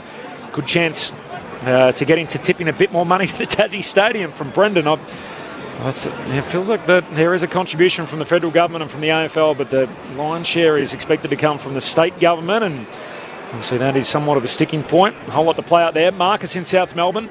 Many of my family and friends in Tassie want to know why their team is not allowed to play on the current stadiums in Tasmania. After all, it rains a lot more in Sydney, Brisbane and the Gold Coast than it does in Tassie, but not a roof stadium in sight there from Marcus. So that has been discussed. It's basically the earning potential of what a new stadium could deliver, everything that would come with it from a corporate standpoint. The wind is as much of an issue as it is the rain down in the Apple Isle. And in 2025, there's not too many sort of professional sports teams, startups in particular, that wouldn't have a nice new shiny stadium to go with it, or at least a modern 2025 stadium rather than a suburban ground. Robin, off the SMS, Tasmania is a small state of just over 500,000 people. It does not need a state-of-the-art stadium, given their current needs relating to healthcare, education plus housing. Time for the AFL to show real leadership, given the token amount of AFL's promised contribution to the construction of the stadium. Thanks, Robin. Appreciate your thoughts and everybody on the SMS. 0437 774 774. 24 minutes in, no score between Australia and Japan in the World Cup qualifier. A call available through the ABC Listen app if you want to listen to it there. Our focus is on what's happening here. The Hawks by 16 points at three-quarter time. The thoughts of Lids and Rammer coming up next in just 30 seconds here on ABC Sport. The ABC Listen app has it all. The British and Irish Lions Tour of Australia, Wimbledon, the World Test Championship, and West Indies versus Australia. Oh, and did I mention we're doing the footy every weekend? ABC Sport on the ABC Listen app. This is the 2025 AFL Premiership season on ABC Sport. His first goal either way has got a bit on it. There were 7 minutes in, still no goal to either team. Oh, the switch inside defensive 50. Mabior Chol makes the spoil away from Gardner. He's got Gunston wanting it. Mab goes himself, and Chol puts through his third. The ultimate howler from the Dogs in defence. And Hawthorn make them pay the full toll. Up it goes. Half forward for the Dogs. Swatted down a couple of times. First meaningful disposal of James Harm's kick. A high bomb into the forward pocket. 2 Hawks fly. Weddle spills it out the back west. Feeds it to Vandermeer. Goal coming up. Pops it through. And the Dogs hang about. Kicks down low from McDonald. He gathers on the bounce. Fraser corrals him. Swings on his right. Kicks from Mabior Chol. Back with a flight. He claims it. That can't be a free kick. Well, it can't be a mark. Umpire paid mark. Mark contested is what it's been paid as. That is not a mark. It probably isn't, no. No, it's certainly not a mark. Mabior Chol to stretch it out once more for the Hawks. A slow approach as he comes in and pops it through. The fight MND lettering in the back of his head and the blue hair. Rory Lobb. The forward defender come forward. Pops it through. And it's back to 22 points. Kicks the half forward for the Dogs. Through the hands of Vandermeer. Out the back, Richards collects. Hand pass to Vandermeer. He's second in the turn. The Dogs are right back in it. This is ABC Sports coverage of the AFL. On your radio. ABC Sport Digital. And on the ABC Listen app. Hawthorn by 16 points. They've led all night. This is Thursday night footy on ABC Sport. Brett Delidio and Adam Ramanauskas. Well, I think Sam Mitchell will be pleased with the way that the Hawks came out. Yeah, the Dogs are going to come out and fire a few shots, but in that quarter alone, they had still had 26 tackles, Rama. I think that would be the thing that, Sam Mitchell will be drumming home now and say, right, well, let's not let up here. Let's make sure that we finish off this last quarter and apply pressure early. Don't let them get, your Treloar, Bontempelli, Richards, don't let them get inside to outside and open up the space. Get it into Lobb, who was, I thought it was a master. If he had kicked that goal, that was a really good move from Luke Beveridge. He missed that easy one only from about 30 out, but they're in with a chance, but they need to make sure of every opportunity Rama going forward. If they don't do that, then I think the Hawks' pressure will mean that they get better looks going the other way. Well, it's a ball movement game now, really. So once the Bulldogs started to get going in that third quarter with ball movement, they were able to score. So only 3-2 in that quarter. So it was a tight contest. But what I liked is when the Dogs did score, they were going into an open forward line. Yes. So they were forcing the Hawthorn defenders out to then move the ball in quickly. So I quite like that. The other part, the Bulldogs stopped from a Hawthorn point of view. They stopped their marks. Hawthorn only had 18 marks in that quarter. So it didn't allow Hawthorn to control the ball. Bailey Dale was really good that quarter. 10 disposals, 250 metres gained. So with some great kicks up the middle. Yeah, you're sort of sitting. Opened the game up. You're sitting there going, if you're Luke Beveridge, you're going, okay, how can I sneak probably 2 goals early in this quarter? I'd love to see Marcus Bontempelli sneak down there just for the opening couple of minutes of this quarter. See if he can steal 1 or 2 just quickly. Clear him out? Yeah, clear him out a little bit. So they had 8 of the last 12 inside 50s of that third quarter, so they were able to finally get it. Repeat inside 50s, which have struggled all night. Because the reality is, Norton's not winning the ball. So I think he's starting this. Yeah, he's starting this last quarter on the bench. Karmas, okay. Lobb grabbed a couple in that quarter, which was nice. So, rather than having Riley West in the goal square as they got now, maybe it's a Marcus Bontempelli to start there. Hawthorn by 16 points. We'll get to Ben Cameron in just a moment. Both subs have been made. Final term underway. The Dogs playing for a spot in the 8. And Hawthorn trying to get back in the winners list as Kennedy kicks it inside 50. Lobb got his hands around it, no mark. Spills to Richards, soccers it out in front of Karmas, collects. Hand pass to Sanders, running by. Pokes it goalward but misses. Behind for Sanders. What a start that would have been. 14-point lead for the Hawks. Opening minute of this final term. Thursday night footy on ABC Sport. Ben Cameron. James Worpel being subbed out of the game. So the reason for the strapping on that quad was a corky he received in the second quarter. He's got some ice on the side of his leg at the moment, but the Hawks are saying it was a tactical sub. Thanks, Ben. Hard went long out of defence. It clears Lloyd, Meek and English and goes out of play for Luke Cleary. Why didn't you just say it's corky? Well, that's the other option. Yeah. He's got ice on it, so it's corky. Yeah. Finishes with 11 tonight, James Worpel. Ben? In their defence, they admitted that he had the corky. They said they felt like he could have kept playing, but made the decision given the corky and how he was tracking to sub him out. Okay. Meek one down the tap and then ragdolled Harms. Careful not to throw him into the turf head first. He guides him down and now bowl ball up once more. I'm putting in the book as corky. Corky. I appreciate the tactical element. Old-fashioned corked quad. Corked quad. It's going in the book. Meek wins down the tap through the legs of D'Ambrosio. Hand pass from Ward out to Nash, kicks up towards half forward. Jarman Impey trying to scrap away. He's outnumbered but does lay a tackle on O'Donnell and sees him out of play. We had an old trainer at Essendon. Would have been there 50 years. John Kilby, his name was. Yep. He used to love rubbing out blokes' corkies later in the week. Never more pain in my life. Good pain or bad pain? Bad pain. Not good. English palms it down and then robes his own ball. But while that was happening, Kennedy and Newcombe were involved in a little tangle. They both thought they'd earned the free. It's going Kennedy's way. So the Dogs off the back flank. Short kick finds English. A big loping ruckman. Hand pass away towards Richards. Gets his way around Jaff. A 1-2 with Treloar. Richards spears the kick to half forward. Here's Williams. He's 55 out. Looks for West in the pocket and Hardwick outmarks him. It's just been that night for Riley West. Even when he does get out and gets a look, it's been over his head or at his feet. Hawks in the back pocket. I thought it was a 14-point game. 15 points is Hawthorn's lead. 2.5 for the final term as Impey reaching over the pack, and the little man takes the intercept mark. Defensive side of the wing for Hawthorn. And a 50-metre penalty against Harms, so this is going to be almost within striking distance, depending on when the umpire stops. Yeah. He's still going. Right on 50. Talk about release the pressure valve. Yeah. If this goes through, you just about see every head drop, I would have thought. Dylan Moore wanted it in the pocket against Ed Richards, and Jarman Impey's probably thinking, he's on the best run. He's got it, yeah. Chance. He's going for the conventional drop punt here. Run out a bit. As he looks to play the set piece out wide for Moore. That's not on the full. That's not the option. Maybe just overthought it a bit, Jarman Impey. Come on, Jars. Tried to lace out across, but in the end it goes out of play, out of bounds on the full. Free kick going the way of Bailey Dale in the back pocket. I'd rather see him have a full-blooded swing and then put it out of bounds on the full. Yeah, that's a talk. Hasn't scored this year, Jarman Impey. And that hasn't changed here as Dale trying to measure the kick to Richards, who wins the one-on-one with Moore. Hooks the kick down the wing for the Bulldogs. West trying to pick up the half volley. Oh, he's tackled by Hardwick. Ball comes out. Bontempelli wins it. Hand passing close to Harms. He gets it to Riley West.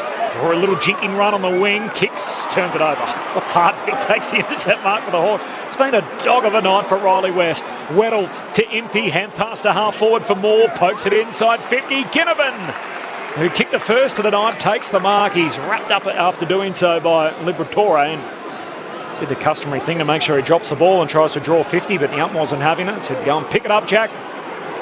Talking about torpedoes, I did see on social media, the AFL, I think this week, a very young Brett Delidio kicking a monster torpedo. Yeah, no, I'll give you the backstory on that in a minute.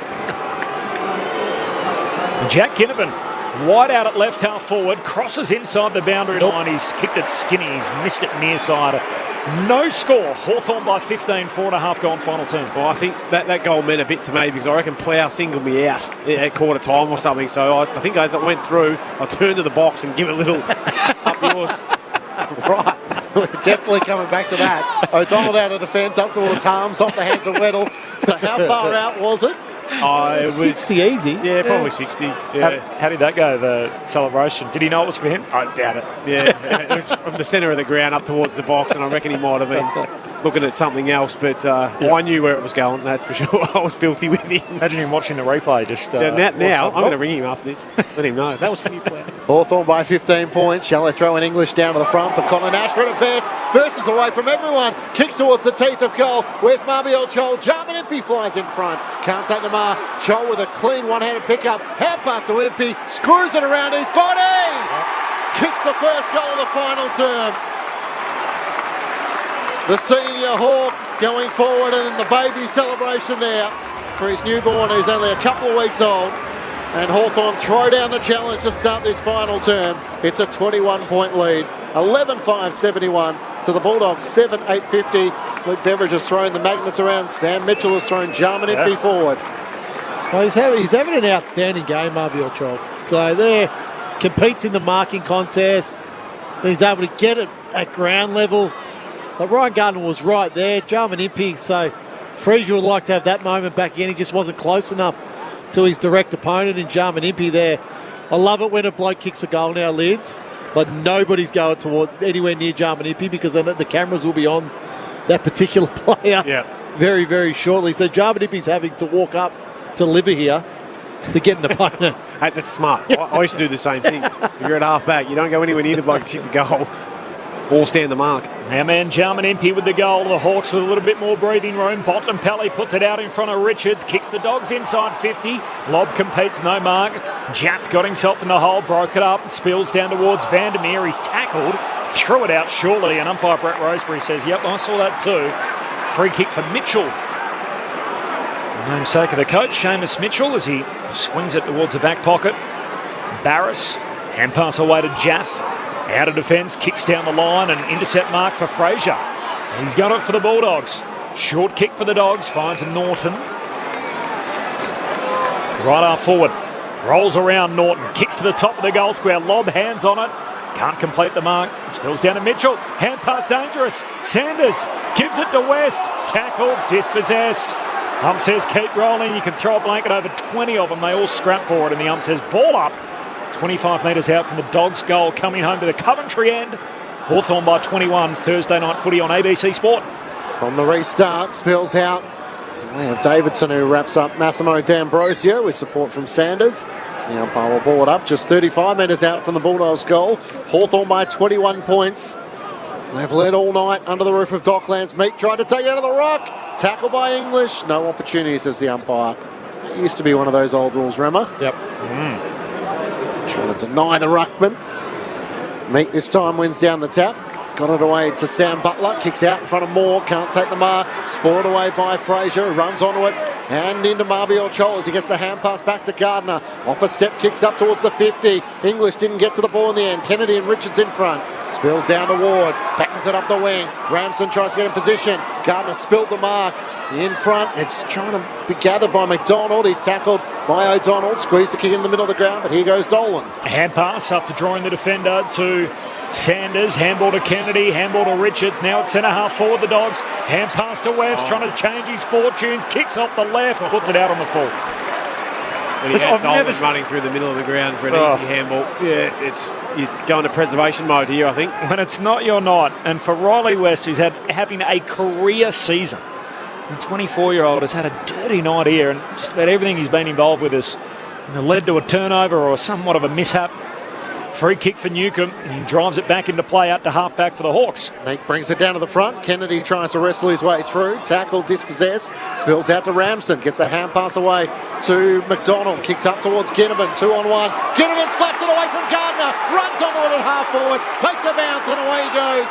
Inside 50. There's no one in front of him. A third into the open goal. He shows the ball as Jack Ginnivan puts through his second of the night. And the ultimate insult into injury, streaming inside 50 with not a man inside as he shows the Bulldogs players and the fans the footy.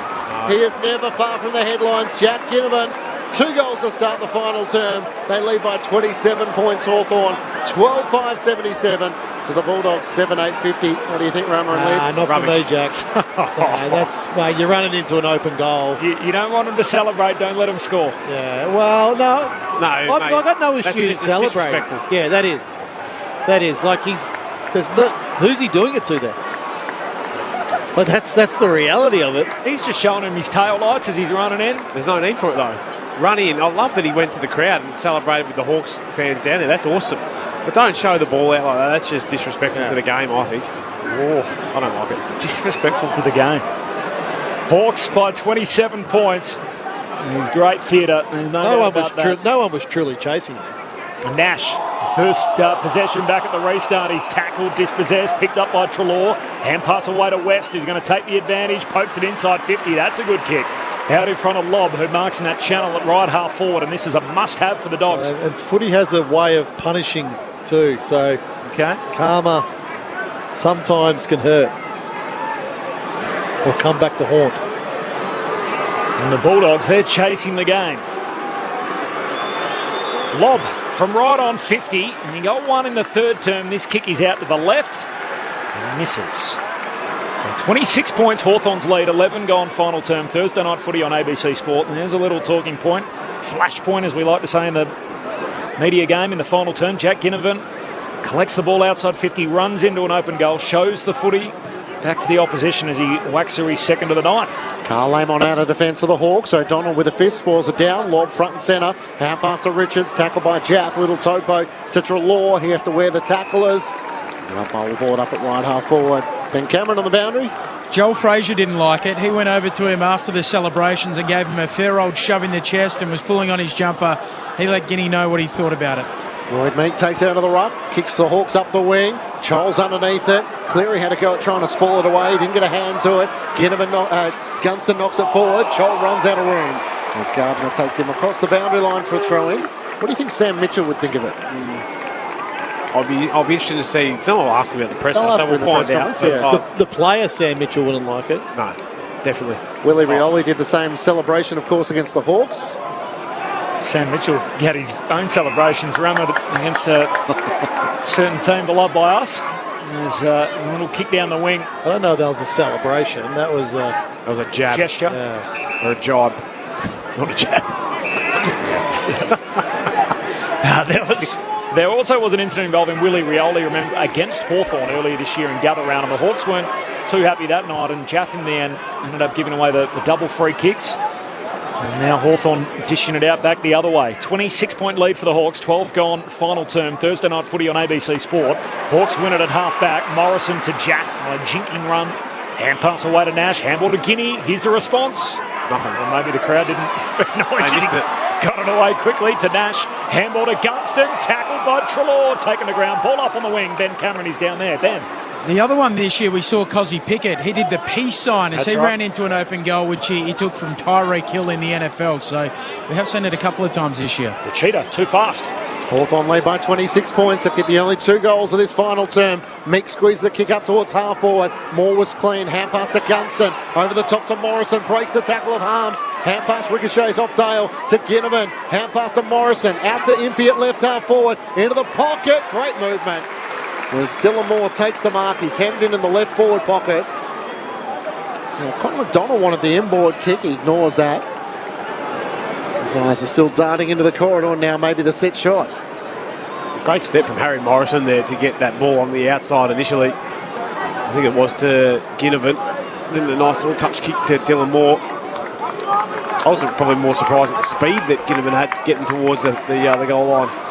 11 goals, 9 for the season as Dylan Moore looks to open up the angle. It's not a bad effort. It just fades late to the left at the last moment. And a minor score. A 27-point lead Hawthorn's way. That booted 2 goals, 1. The Bulldogs just 2 behinds in this final term. And through 14 minutes on ABC Sport. They played from in front all night, Hawthorn. Long kick out towards halfback from Bramble. Competing for it, Harms. No mark, close to the boundary line. Morrison steals it. Hand pass away towards Jaff. Jaff running out of room, got a hand pass back inboard, and in the end Jaff was out, so we'll have a boundary throw-in. Boundary throw-in half forward here. Did you hear Steele Sidebottom's jab towards Guinea from last weekend? No. He said, you don't take many bounces, Steele. He goes, yeah, I had a look behind me and saw it was Guinea, so I knew I was safe. Hawks by 27 points halfway through the final term Thursday night footy on ABC Sport. Thrown in, Meek in English, Meek down to the front. Newcomb's tackle. Would you give Lloyd Meek the points tonight? He's competed well. Yeah, competed very well. Certainly had the physical presence and a shot on goal early in the match. Couldn't capitalise on it though. It bounces off Montempelli and goes out of play for a boundary throw. And Hawthorn by 27 points. 15 minutes gone. Final term Thursday night footy on ABC Sport. Bulldogs are needing some sort of spark here. Feel like one more and it's good night. The umpire's ready to spin it back in. Meek in English. Meek drops it down to the front. Morrison on the move. Tackled in the end by Harms. It spills out. Ginnivan trying to knock it out. Dale gets a hand pass to Harms and now to Richards in the back pocket. Hand pass to Bramble. He trying to keep it in play, but he was over the line. With the ball outstretched, trying to keep it in. Almost at half-time in the match between our Footballoros, Australia and Japan in World Cup qualifying. We're 44 minutes travelled. No score. 0-0. The Japanese have actually had 6 shots to 1. So, come on, Aussie. A little bit of work to do for Australia in that World Cup qualifier in Perth. Call available through the ABC Listen app. For the boundary throw-in, Bontempelli drives it forward for the Bulldogs. Plenty to do. Ball spills back into dispute, though. Trying to extract it. Bailey Williams got a hand pass out. Now more bodies pile in. McGuinness grabs it, and they've got him. Ball up. I feel like Corbyn's angling for a little World Cup sort of berth. I'm not sure the football rules are there, Mocker, though. But no. 27 points. Hawthorn's lead, 16 gone. Out of the stoppage. Treloar puts it into the forward pocket. The target is Karma, slides past him and out of bounds. Called any round ball? I saw the next World Cup was in America and I thought, you know what? Yeah, don't worry. I know where things are going. I think the finals at MetLife Stadium in New York. I was thinking, do you know what? Maybe I could pick this thing up. And those Olympics in LA. Yep, all of that. Hawthorn by 27 points. They need specials? Been trying for years, Lindsay. English tries to win down the tap to Bontempelli, goes himself, dribbles it towards goal and misses the wrong side of the right goalpost, through for a minor score. Feels like the Bulldogs are trying to all do it individually tonight. It's a 25-point lead the way of the Hawks. Still enough time. 9.5 minutes remaining in this game, so still time. 26 points. is where it sits at the moment. It was as wide as 28. That's the game high margin. The Hawks kick the next one, and that's blown out of the water as Impey wins it on half back, gets it out the back to McDonald, to Moore, hand pass to Ginnivan, back to Moore, three-man weave, hand pass to Impey, hurried handball out in front of Moore, running out of space. His third touch in the chain, gives it to Impey, tackled, lost it. Ginnivan drilled out of play, and a heavy tackle from Bailey Dale. Boundary throw in left half forward here for Hawthorn. The high half forwards of Hawthorn have just far outclassed and outplayed the half forwards of Western Bulldogs tonight. That's almost the game in a nutshell, isn't it? Hawks, Donald, Moore, Ginnivan.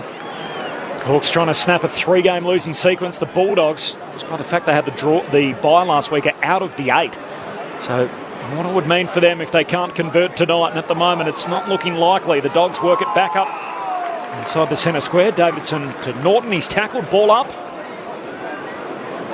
A big 9 minutes coming up. 9 minutes and time on remaining. Hawthorn by 26 points. Thursday night footy on ABC Sport. Lob into the ruck up against Ramsden here. He has a second go lob, but it's pinched off by Sam Butler. Tackled in the end by Dolan. Spills out the way of Fraser. He breaks the tackle through the middle of the ground. Hand pass out to the wing to Bailey Williams. Hand pass left a bit for Kennedy, still to be done. Fires the hand pass back to Bailey Williams. Out to Norton on the bounce in the right forward pocket. He gathers, swings onto his left, kicks it to the goal square. Karmas is there and he juggles the mark. No! Lost it at the last moment. He's paid it. Well, he had to. There's the Coles no doubt. No doubt. He had 2 bites of it, and in the end, the umpire said he held it long enough in his eyes to be paid the mark. Bailey Williams right there has typified what the Dogs have been all night. Like, handball lands at the feet of Matty Kennedy, then his kick lands at the feet of Aaron Norton. It's like they get that little bit, that polish on the end of their play. He's going to be a much better side. As he hit the ground backside first, his arms were going everywhere, his legs were going everywhere. But all that matters, can he finish from directly in front, 15 metres out. Karmas to keep the game alive. He bangs it through, and the Bulldogs have a pulse. At the 20-minute mark of the final term, 8:10:58, trailing the Hawks 12-6-78. Their first goal of the final term. The Hawks have kicked 2. Adam Romanaskas and Brett Delidio on ABC Sport. They need the next 2 really quick here, Liz. Really quick. Yeah, really quick. So, it's sort of straight out of the centre stuff. So, what do we got? 7 minutes 48 remaining. So, plenty of time. But, yeah, I think Liz is exactly right there. The Bulldogs work so hard to get the ball into a position. Bailey Williams and the ball's along the ground to Aaron Norton going inside forward 50. So, it's forcing Norton's really wide as well where that ball had to go to him. Then you really, it's more luck than good play that Karmas is able to get that mark. Chatting about North America, Buku Karmas travelled to the States last off-season. A bit of a holiday with some of his former teammates as a little knock-on in the middle of the ground goes the Bulldogs' way, but picked off by Newcomb. Hand pass away towards Amon, gives it back to Newcomb, defensive side of the wing. Centering kick back inboard to the outer corridor, finds Ward. Takes the mark here for Hawthorn. 20-point buffer. The closest the Dogs have got after falling behind by 25 points in the opening term. The closest they got back within was about 11 points. So Hawthorn have really had the game in their keeping for large periods, or at least enough of a buffer. Ward on the wing, kicks down to half forward. Ramsden takes the mark, and young man Max will get a look at it here. The left footer from right half forward. He'll have to kick it all of 50 metres. Ben Cameron's on the boundary. Yeah, and Sam Mitchell has just come down to the bench. He looks pretty relaxed, just sitting in between Jack Ginnivan and also Sam Butler. So just having a chat to his players. Lloyd Meek on the other side of Sam Butler at the moment. Nothing out of the ordinary to Jack after his goal, Sally? I don't think they've spoken yet. Okay. Remind him, Ben. Mitch. I'm joking. Max Ramsden as he arcs out towards his left, a high up and under drop punt right to the goal line, and Lob punches it through. Hawks by 21, 22 gone final term. Thursday night footy on ABC Sport. 6 minutes and change left on the game clock. Dogs with it all to do. Bailey Dale straight down the middle looking for Roy Lobb. Webber makes the spoil. Ward can't gather. Left it for Seamus Mitchell. Hand pass out in front of McInnes. Hand pass to Moore. He's tackled immediately by Fraser. Drops it onto his boot. Dolan slides in. And another involvement from Josh Weddle, who locks him up. Just inside the attacking 50 for the Hawks. 22 minutes gone in the final term. The Bulldogs trailing by 21 points. Lob wins down the tap. Spills to Kennedy. Hand pass to Treloar. In his first game back since that calf injury. Feeds it around the back to Bailey Williams. A high kick towards Norton. Have a flight. That against 2. Jaff in front. Can't complete the mark. Spills out. The way of Butler, and the umpire will come in and ball it up as Davidson lays the tackle. Half-time, 0-0. Australia and Japan in the World Cup qualifier over in Perth. So 45 minutes, not a goal between them. 7 shots for Japan, 2 for the Socceroos. As Meek palms it down, Lob collects and then bowls over his teammate Liberatore. Got a hand pass going forward. Bramble trying to pick it up down low, and in the end he's tackled. Caught with a footy, ball up on the wing. Hawthorn by 21 points, 23 gone in the last. 8 games in round 13 spread across 5 days, of course culminating with the big freeze 11 at the MCG, the King's birthday blockbuster on Monday. That'll be deliberate. As Newcomb hacks it forward from the stoppage and ridiculous. Called it lids, out of bounds or with insufficient intent. He's meant to kick that back in the corridor. No, he should have. Yeah, he should have, absolutely. On his opposite. Yeah. Here's O'Donnell, who pulls the trigger on the 45 kick. The throwing caution to the wind now. The Dogs finds Bontempelli, gives it to Dale. Short kick got to Vandermeer on the hop. Hand pass to Sanders. Now to Bontempelli, goes back by hand to Fraser. Still in the Dogs' hands. Kicks inside a crowded forward 50. Need a mark. They won't get it. Whacked away from behind.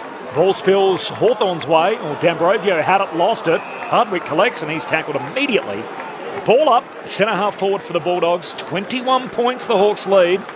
5 minutes to go on the game clock. It spills down the way of Kennedy, tries to get a hand pass forward to Dolan. Over the top looking for Davidson. Jaff works back for Hawthorn. Calm and composed the sub as he kicks out towards Jarman Impey. Used his body well against Fraser, who had a fresh area trying to get a fist onto it. Impey runs onto it. On the wing, he needs someone to lead for him. Has to kick up towards Gunston. Down low, that's an excellent mark. With Gardner right there on his tail. The veteran slides in and takes the mark at right half forward. He's had another good game, Jack Gunston. And I'll only say 1 goal on the scoreboard, but he's presented well. Yeah, his work rate's been there. 33 years of age, up to 26 goals for the season as Jack Gunston kicks long into the pocket. Marby Ochoa against 3. And Lob doesn't have to fly as Kennedy takes the mark for the Bulldogs. 21-point lead. Hawthorn's way at the 25-minute mark. So it's not simply an accounting game in terms of disposals and everything else, but he's had 2 of his best 3 disposal games in the last 2 games. So 31 last week, 24 tonight for Ginnivan. Yeah. He's got the footy a lot further up the ground, hasn't he? So he's it's a bit of work rate. Yep, getting up, getting back. Impacted the game on the scoreboard, so 24 and 2 for Jack. What Hawthorn have done well this quarter, they've kept the game in a scrap. Yes. So it just hasn't allowed the Bulldogs to get out in the open and run and use their foot skills or by hand to link up.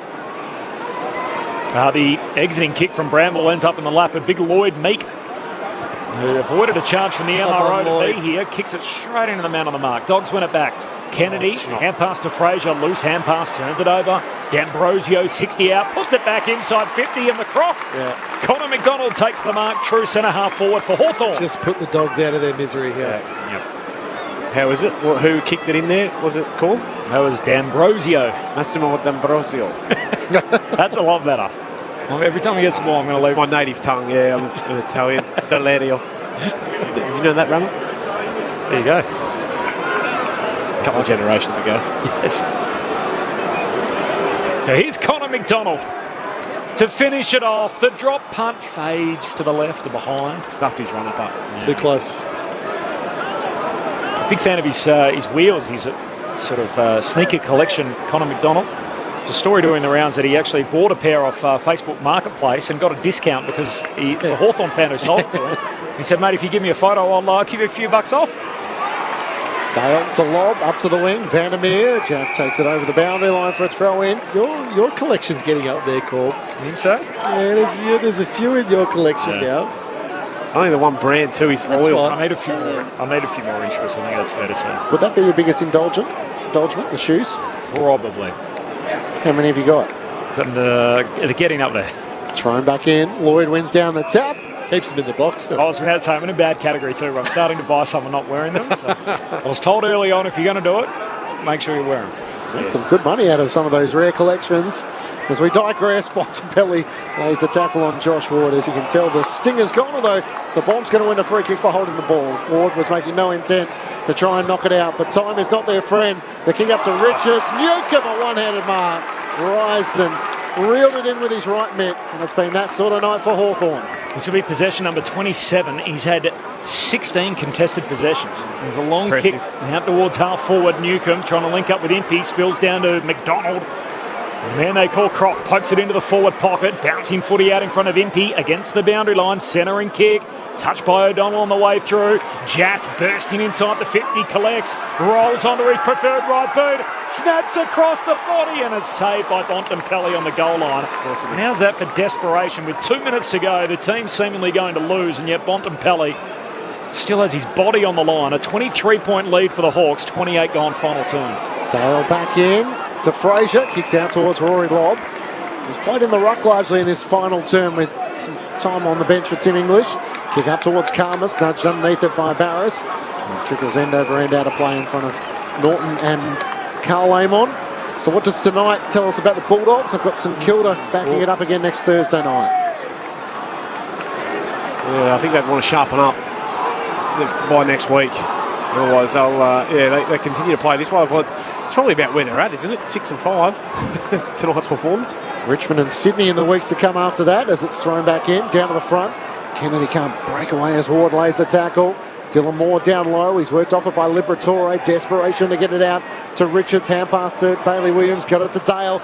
Curves around on his right boot, long towards the goal mouth. Weddle's there in the pack. Unable to take the mark, Barris. It spills the way of Karmas. Going to get boot to ball. No! Run down by Weddle. Little toe poke from Harms. I think the whistle's gone holding the ball. Yeah.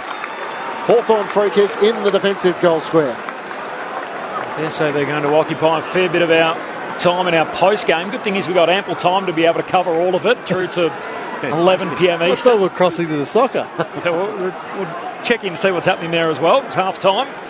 There's no goals at this stage between Australia and Japan as Weddle out of defence, comes wide with the kick. English knocks it back into the outer corridor. And pack forms while the ball up on the wing. Problem for the Dogs, they're now 1-6 against the top 9 teams, so the side's in contention, or the top 8 teams in their case, given they sit 9th. The problem with that is you don't get a chance to change that unless you come up against one of the other top contenders, and then those games become magnified and pressure builds. Repeat stoppages here, half forward for the Bulldogs. English trying to swat it away, D'Ambrosio. Hand pass back into dispute. Rolling over is Vandermeer, and now we'll have another stoppage. Another ball up, centre half forward here for the Dogs. GWS is that top 8 side that the Bulldogs have beaten. They're only just in there, aren't they? Yep. Thrown up, English tries to slap it down into the path of Bailey Williams, screws it towards goal. Lobb's wrestling, Norton's there. Hardwick back with a flight, punches it through for a minor score. 22-point lead, Hawthorn's way.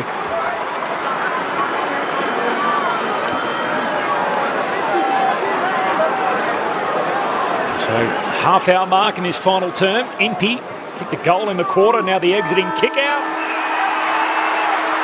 And they're a happy team at Hawthorn once again. Sam Mitchell's men snap a 3-game losing skid. Again, they beat the Bulldogs by 22 points.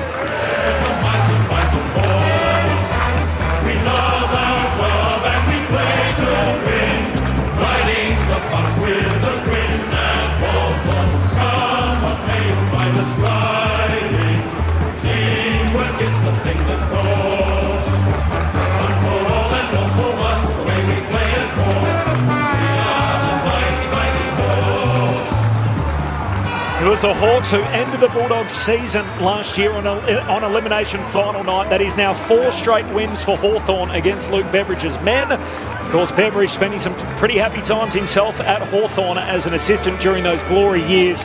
But the Hawks have lorded it over the Dogs. They win by 22 points tonight. They win wire to wire, led by 24 at quarter time, 23 at the half, 16 at three-quarter time, and 22 at full time. The Dogs remain on the outside of the 8.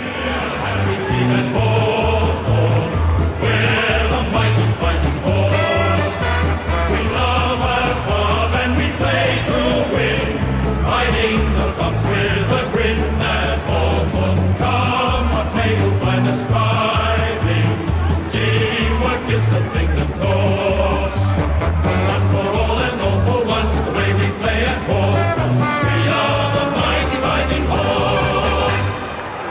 They promised a response 2 weeks in a row. They got it tonight. 22 points. Hawthorn win. They're back in the winners list. They get themselves to 8-5 on the season, while the Dogs 6-6, and it's 6-6 halfway through the season. That makes you bang average. And that is where the Western Bulldogs find themselves. 1-6 against the top 8 teams. Hawthorn find themselves with 2 wins now, at least against the top 9 contenders. The goal kickers, Chol kicked 4, his best effort as a Hawk, 2 for Ginnivan, including 1 in the final term where he hung out the footy to show the Dogs running into an open goal, which I'm sure will be talked about in the postscript. Newcomb kicked 1, he was excellent again tonight. 1 for Impey, his first of the season. Nash, Gunston, Weddle and McDonald all with goals. While for the Western Bulldogs, Leif Vandermeer kicked a couple. He was their only multiple goal kicker, and the Dogs sluggish coming off the bye. Lobb, Kennedy, Richards, Harms, Karmas, Williams, with 1 each. 12 goals to 8. 12-9 to 8-11. Full-time Hawthorn by 22 points. Thursday night footy on ABC Sport. The initial thoughts of Adam Ramanauskas and Brett Delidio. Well, Rama, I think it was a pretty solid performance from the Hawks. None of us tipped this apart from the Big C. He knew what was going to happen out there tonight, but I thought that the Dogs would be far too good. Too many good names, too many big names. Their midfield numbers, I thought they'd get enough inside 50s. After the last time I watched them play was against the Cats, and they were impressive that night. They didn't get the job done ultimately, but they had 31 scoring shots. They didn't look like getting it inside forward 50 tonight. Their ability, they just got smothered by the Hawthorn pressure. They were out-tackled. Their most threatening forward probably looked like Rory Lobb in the second half when he got swung from defence up front. And that's it, isn't it?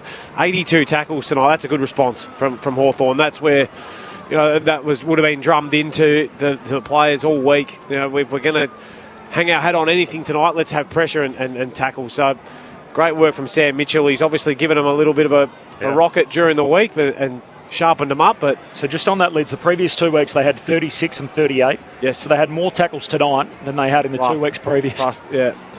Which is, it's obviously an attitude thing, isn't it? Because they can tackle, and this is a dry place where the game flows. But you bring that pressure, that in your face, want to put pressure on the opposition.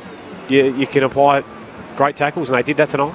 In many ways, it's a very Hawthorn response, isn't it, Rama? The type that Sam Mitchell would enjoy, but in a very Jack Ginnivan /Hawthorn style. Well, I think ultimately they just played dirty tonight. That's not in a roll their sleeves up. Yeah, not in a negative fashion where they've gone the knuckle or anything like that. It's simply roll the sleeves up and go to work. 82 tackles at the Docklands is outstanding. Yep. Because it's not a ground where you get big numbers like that. That's MCG, cold winter's night, where it's a bit slippery and wet, where balls on the ground. Yeah, that's right. You come up with numbers like that, but I also the 58 inside 50s off the back of that as well. So I just didn't. I thought the Bulldogs only got the flow of the game going for about 10 minutes in the third quarter. Other than that, I thought Hawthorn just. Not that they bottled the game up, but their pressure in terms of just getting an arm in or just stopping a Bulldogs player's run when he looked out or, forcing the ball to ground. So, the Bulldogs couldn't get their handball link going. That was probably what was most impressive to me. I thought Marbiel Chol had a terrific game as a key forward for Hawthorn. He was clearly the best forward of both teams. John Newcomb had a really good game. I thought he set the tone early, and then was able to continue throughout the game, just at a really high level. So they had to respond, the Hawks. A lot of people were talking about could they win a premiership, and do that, but it was looking highly unlikely from the previous 2 weeks. So who have they got next week, Corb? They play Adelaide Friday night at York Park in Launceston. So that's a big game. Then they're bye. Yeah, then they've got the bye because there's 4 weeks. This 4-week block, so you go to the 2 losses and now these 2 games. It was always going to decide whether they were capable of finishing the top 4 or not, because their 4 after the bye are all very, very winnable games. Yeah, so then they confront North Melbourne to start that off. That is at York Park as well. So the 2 games in Launceston either side of the bye, and then St Kilda, Fremantle, Port Adelaide. So Freo obviously looks a tougher proposition than it once did, but That is in Perth as well. But it does open up for them this difficult stretch. Very few teams that are serious that make a good run lose 4 games in a row in the middle of the season, don't they? Yeah. So that they had to get the circuit breaker tonight and get the win. At the same time, you don't want to be peaking. Everyone's talking about Collingwood at the moment, how well they're playing. Yeah. Hawthorn were playing really well at the start of the year. They got the jump on the competition. Yep. And then they've had a down period. And they timed their run beautifully last year, didn't they? Yep. So maybe it's a little reset, a little mid-season reset that they needed, a couple of home truths, whatever that may have been. And now trip down the coast with Mitch and play a bit of cards. Get to the bye now.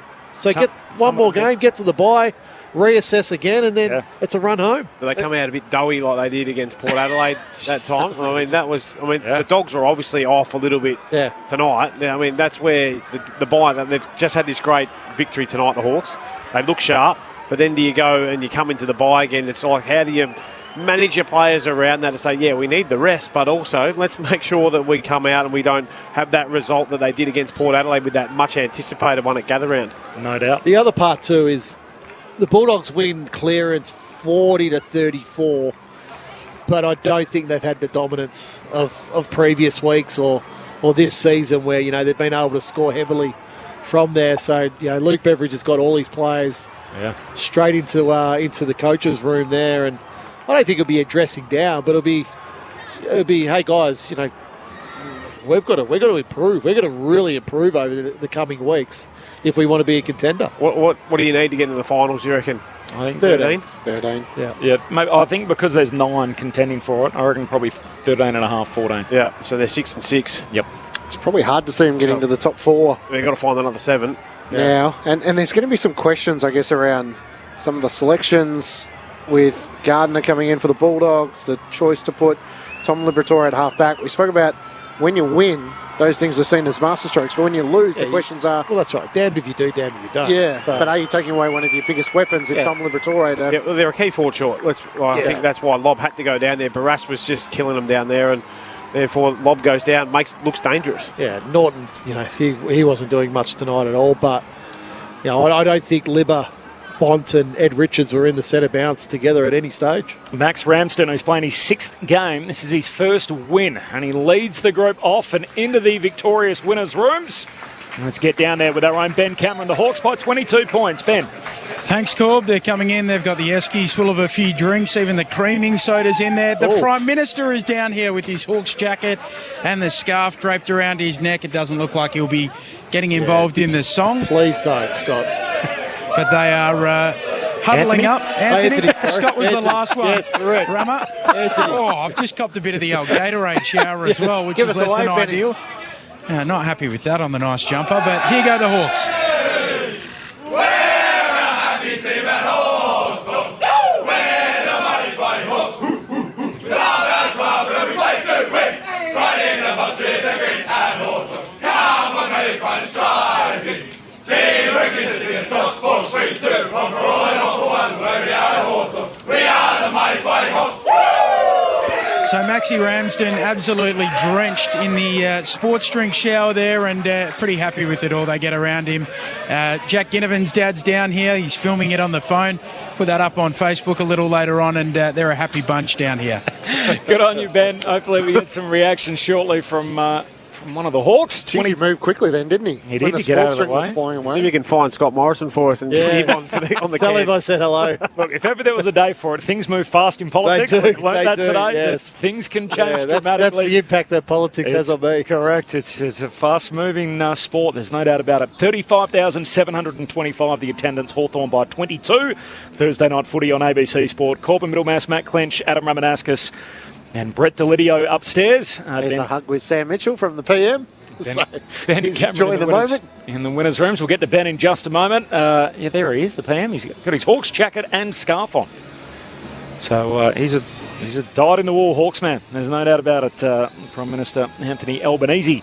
All right, we'll stay with Hawthorn. We'll get to all the Dogs' fallout for what it means for them. They find themselves outside of the 8 at 6 and 6, but The other thing about Hawthorn, they came here not just out of form, but also undermanned. So losing Sicily, Watson missed with illness, and Scrimshaw was out-managed. All that on top of the fact that they've got this record under Will Day where when he plays, they win 80% of the time. When he doesn't play, that winning percentage drops to mid-30s. So it's really the first time personnel-wise they've been tested all year, and they get the better result as everybody has to step up 5% in the absence of your brand-name players. And hence the reason why we all selected, apart from you, Corb, the Dags tonight. So it's a great win. But it just goes to show, I think, that talent is one thing, but then effort, is what makes up for the rest. So, they'd be really pleased with that response from the last couple of weeks. Hawks by 22, Thursday night footy on ABC Sport. Ben Cameron.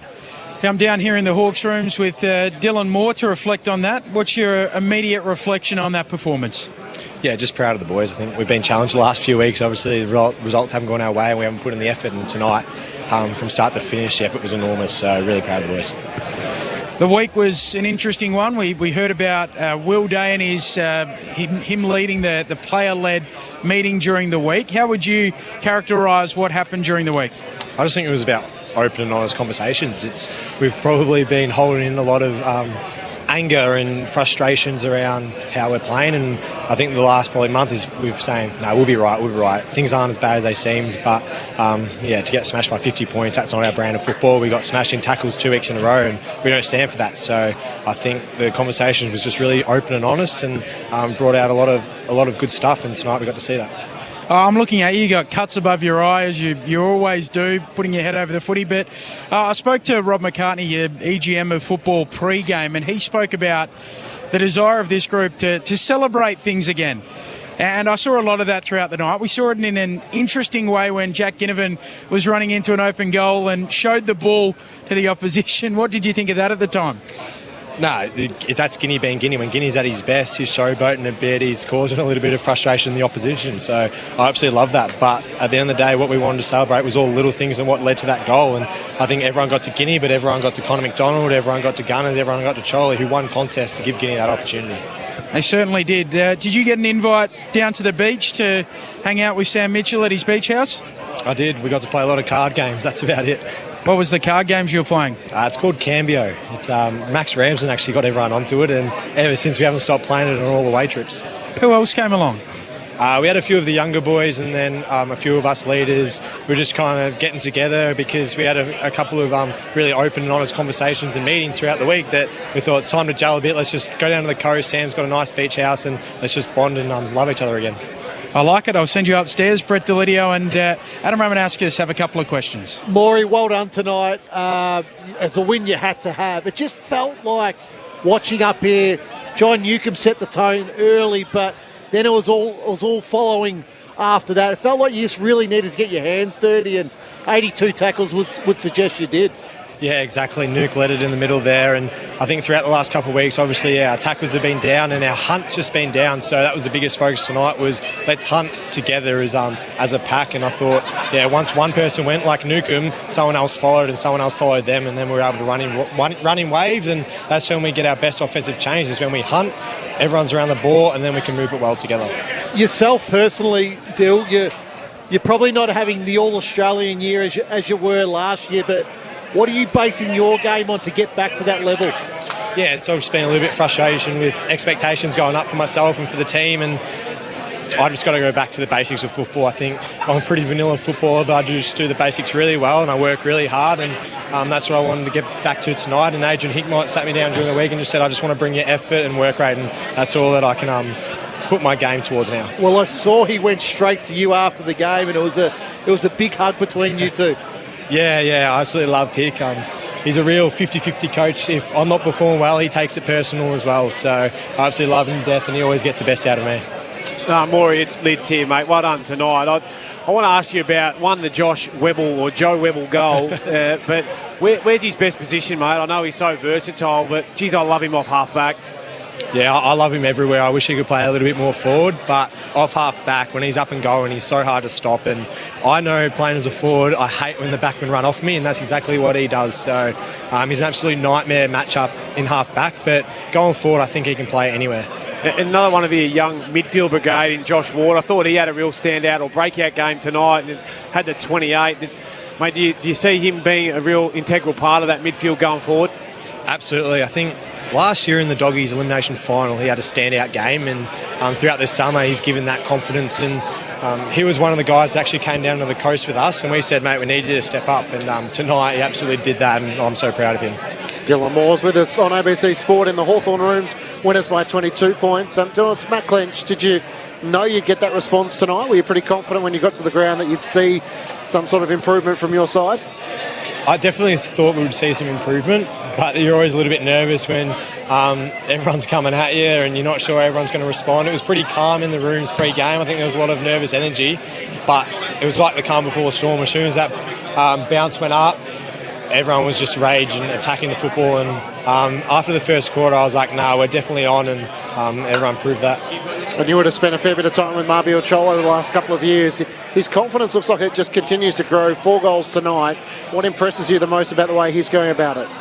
I think that he doesn't have that much help. We don't have a big, tall forward line, and he's having to do bulk of the work, and he just fronts up week in, week out. His chase, tackling, contest in the air is phenomenal, and to do it for just about himself for most of the year and not have any complaints about it, he deserves all the reward that he gets. Just lastly, Dylan, it's Corbin Middlemass here. Congratulations on not just one win tonight, but 2 wins. James Sicily this year has not won the toss in any game. You walk to the coin toss and all of a sudden you're there for the first time and you have a win. I know, we keep getting stuck into Sis about that because we haven't been able to go the way that we wanted in the first quarter, so I'll definitely be telling him that right now. More, are you expecting a kiss from Connor McDonald's old man tonight?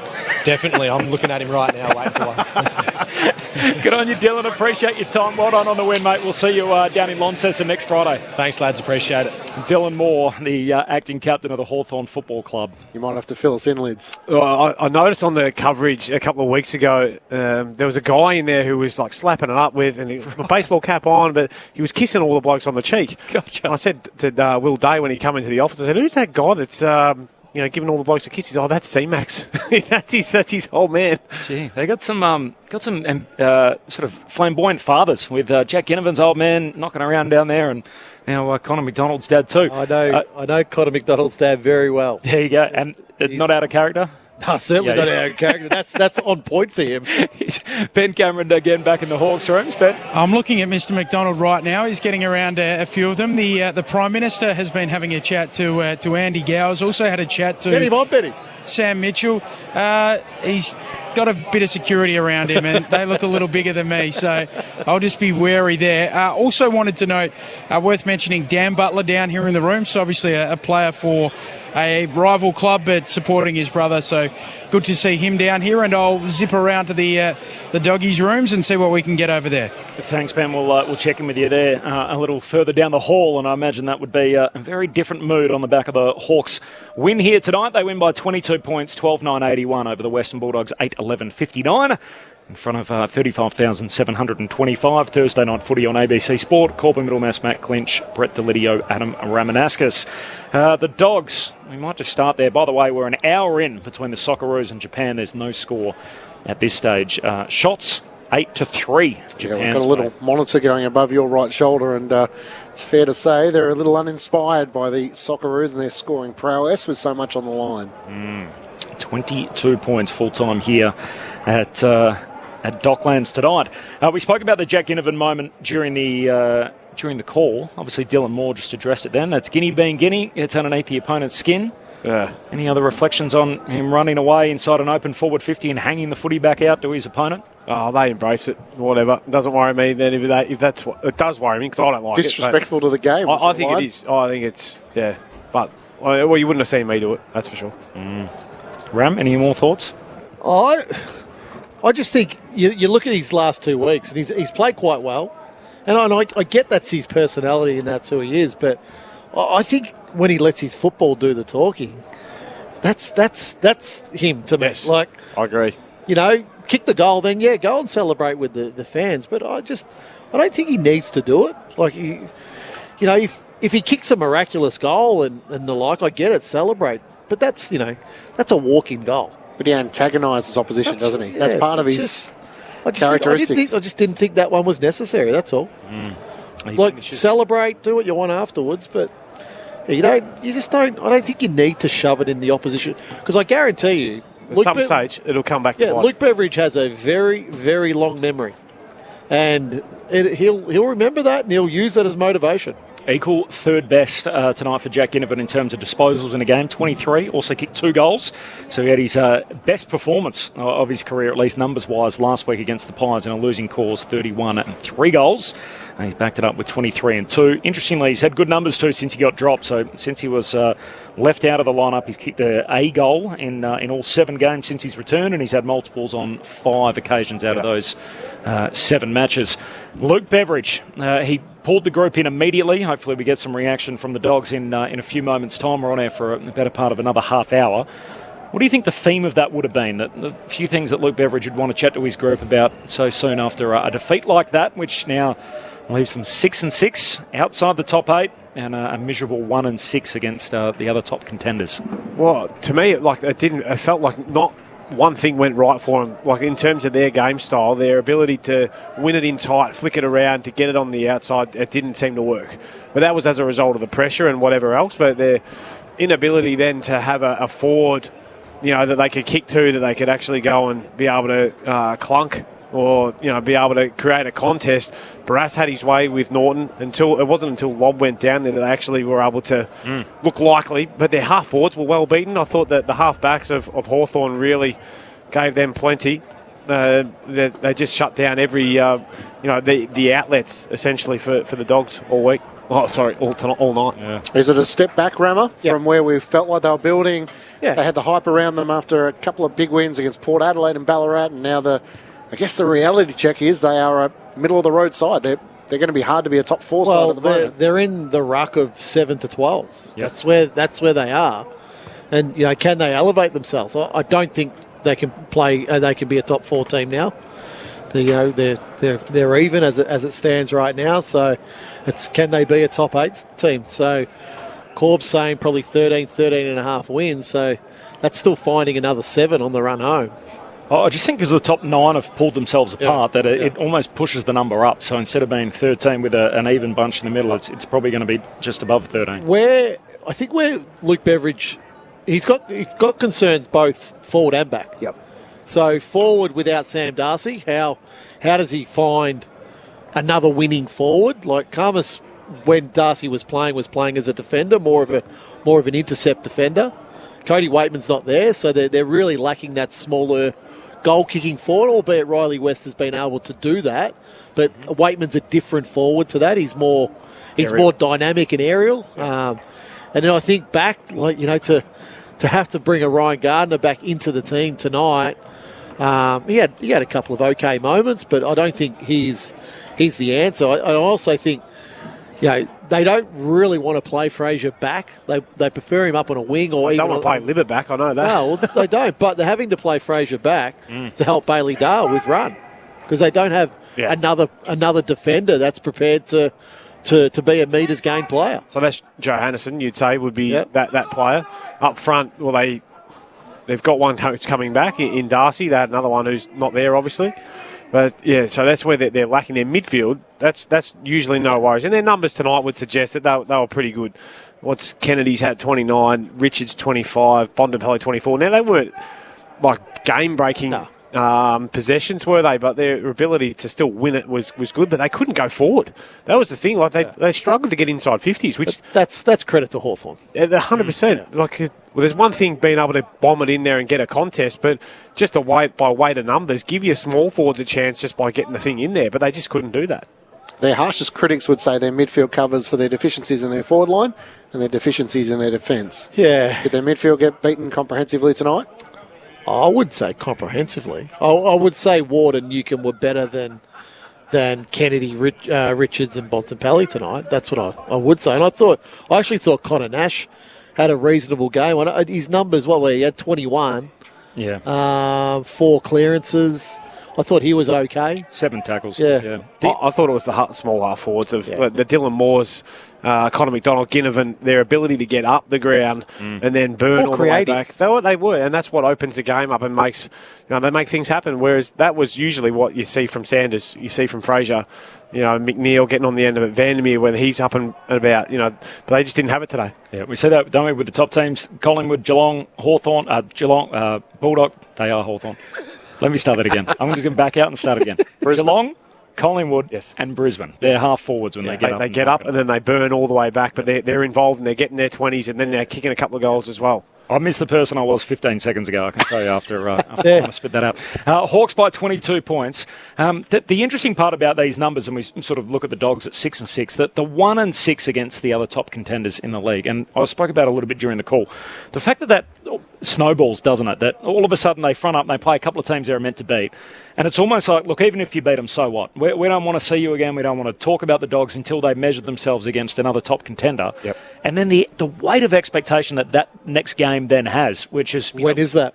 So they play their next 2 games against Hawthorn tonight, St Kilda and Richmond, so 2 out of contention teams. Then so you can't judge them then, can you? Then Sydney, then North. So the next 4 games, they're not really going to play a So they could go body. 10 and 6. They could go to 10 and 6. Then they play Adelaide here at Docklands. That's a good game. And the Crows have their own issues. I mean, they get a prove-it game tomorrow night against, obviously, the Brisbane Lions. But if they don't convert that, we might be having the same conversation about Adelaide by the time we get there. Then they go to the Gabba to take on the Brisbane Lions. And the only other sort of real challenges they play on the run home after that are a GWS here at Docklands and then Fremantle in the last round. Well, they need to be 10 and 6 coming to Adelaide. Yeah. They lose a bit of their wiggle room now, don't they? Yeah. So they should have...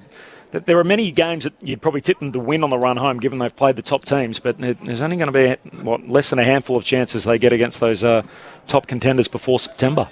Let's go. Are we going into the Dogs' rooms? We are. Ben Cameron's down there, full-time here, Hawthorn by 22 points. Thursday night footy on ABC Sport. Ben.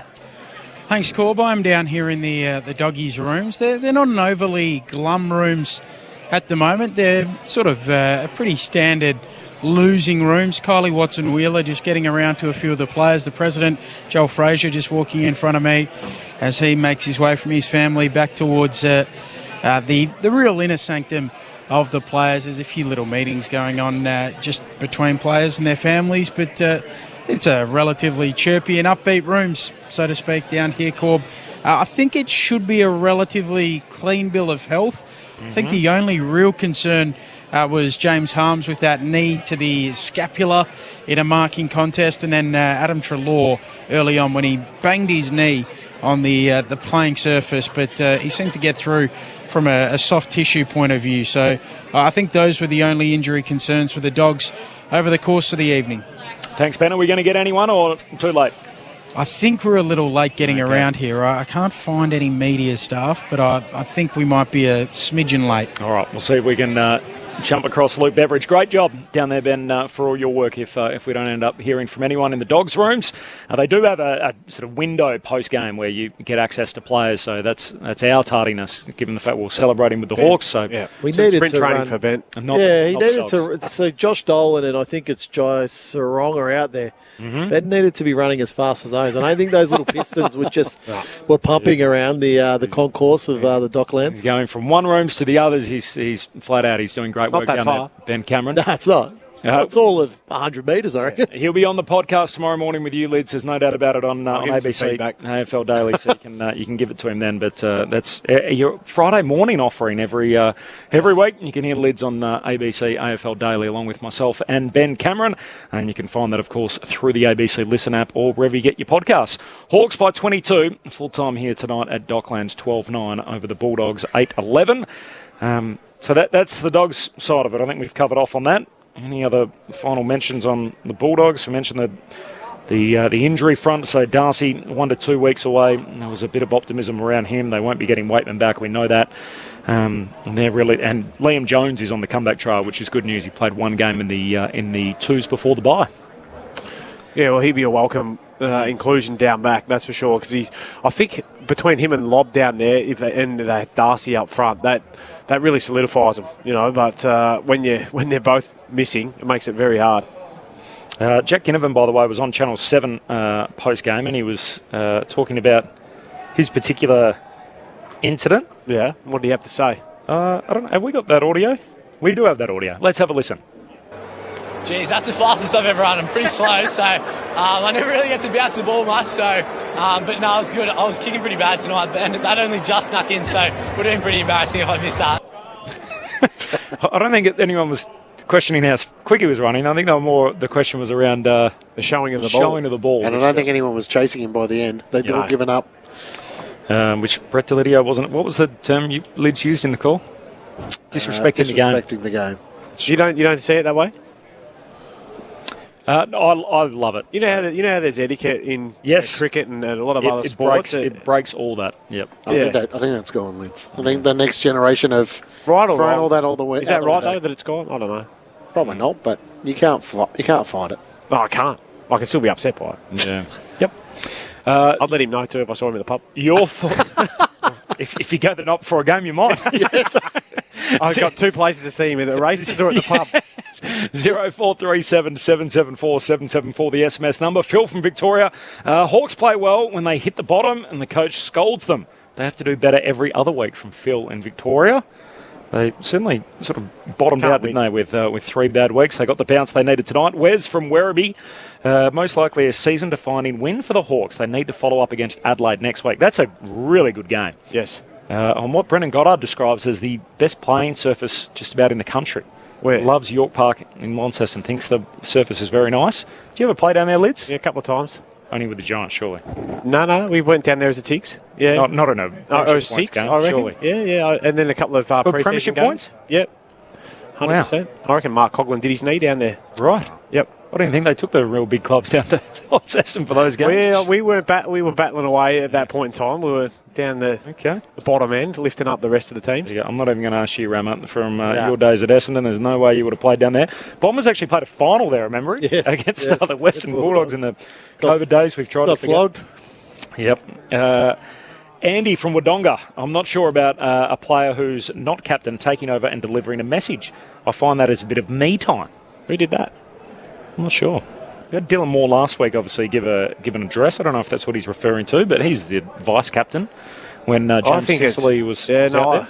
I disagree with that. I think there's lots of times where leaders will stand in and because there's a lot of onus that gets put on the captain to come up with something. Or maybe was it Will Day? Is that what he's referring to? I think so. The little come to Jesus meeting they had last week, and he sort of took the reins. I think there's captain by title. Yeah, but I think there's a number of leaders within a lot falls on the captain's shoulders. Yeah, I think Sam Mitchell also clarified a lot of that with the position Will Day was in, that the fact that he hadn't been playing actually gave him a great lens of the group to be able to say, look, I'm not out there, but this is what I can see. Got a bit of a helicopter view of it. Yeah. But he's also got the respect because they know how he plays and what he does. Beansy from Broadford in Victoria. Does having a week off playing a team that hasn't make a difference with tonight's result? A little bit. I'm with Beansy, that's a bit of a watch. I think there's an argument, though. Like, everyone sort of complains, if a team has a 5-day break and an 8-day break, there's an advantage there. So Western Bulldogs didn't play last week, and Hawthorn did. So how do you... Teams like Geelong were notorious for coming back poorly off the bye, and they try and chop and change their routine and rituals they go through. I don't know. The Dogs felt flat right from the outset tonight. Yeah, I agree. Yep.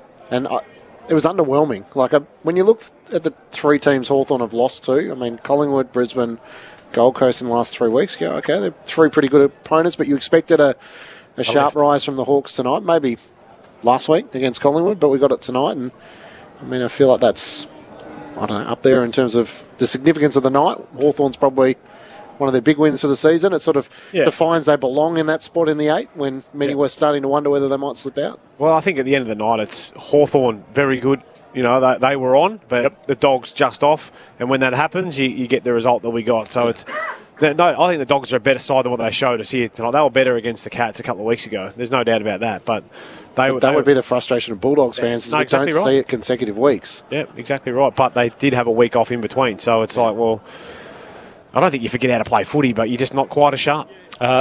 75 minutes in between Australia and Japan in the World Cup qualifier. If Australia win, they're virtually guaranteed to go through, so there would have to be a dramatic sequence of events to keep them out, with even one game remaining against Saudi Arabia on Wednesday morning. So 15 minutes before full-time, 0-0 between Australia and Japan.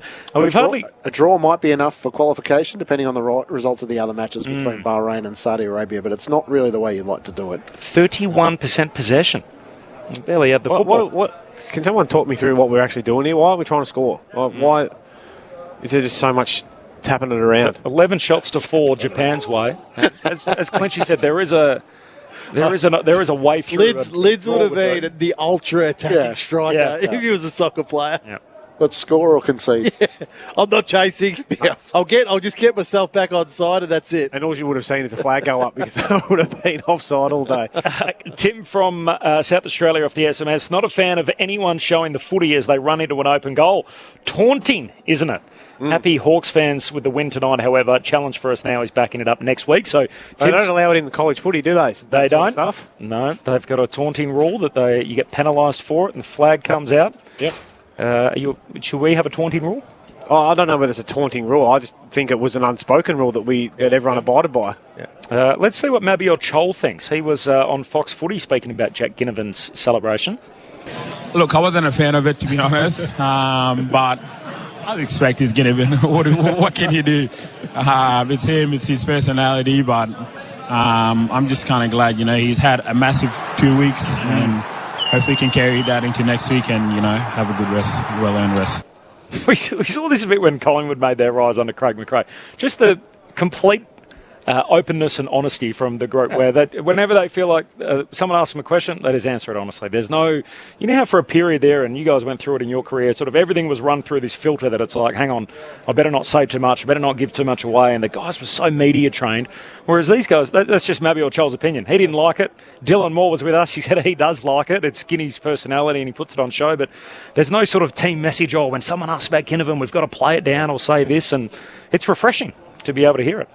Yeah. No, that's the response that I think from a former Richmond player from under Dimmer, that's where that's come from. And if you even celebrated with the crowd, Dimmer didn't like it. So that's the, I think that's where that answer might I feel like I like Dylan Moore as a character reference. I feel like he'd back me to the hill even if I was wrong. Yes. I think he was the right guy to ask that question to. Tristan in Footscray off the SMS, Ginnivan hasn't earned the right to do those showy moves.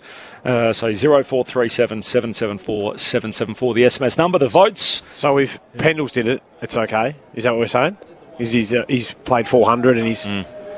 Guinea has yet to be All-Australian, yet to be a winner best and fairest, or he's won a flag. It's often when you've spent a bit more time in the system and you've been around the block a little bit and you've grown up and matured, you often don't do those. Well, you don't do those things, do you? So so you don't often see those kind of players, but it gives us a talking point, gives us something to discuss, and provides a little bit of theatre, which. I love those kind of guys, clearly, in our role as broadcasters, but Lids, as someone that's not that far removed from the locker room, I also totally understand where the past players come from on that viewpoint. Who's doing the votes tonight? Yeah, I'll have a go at him.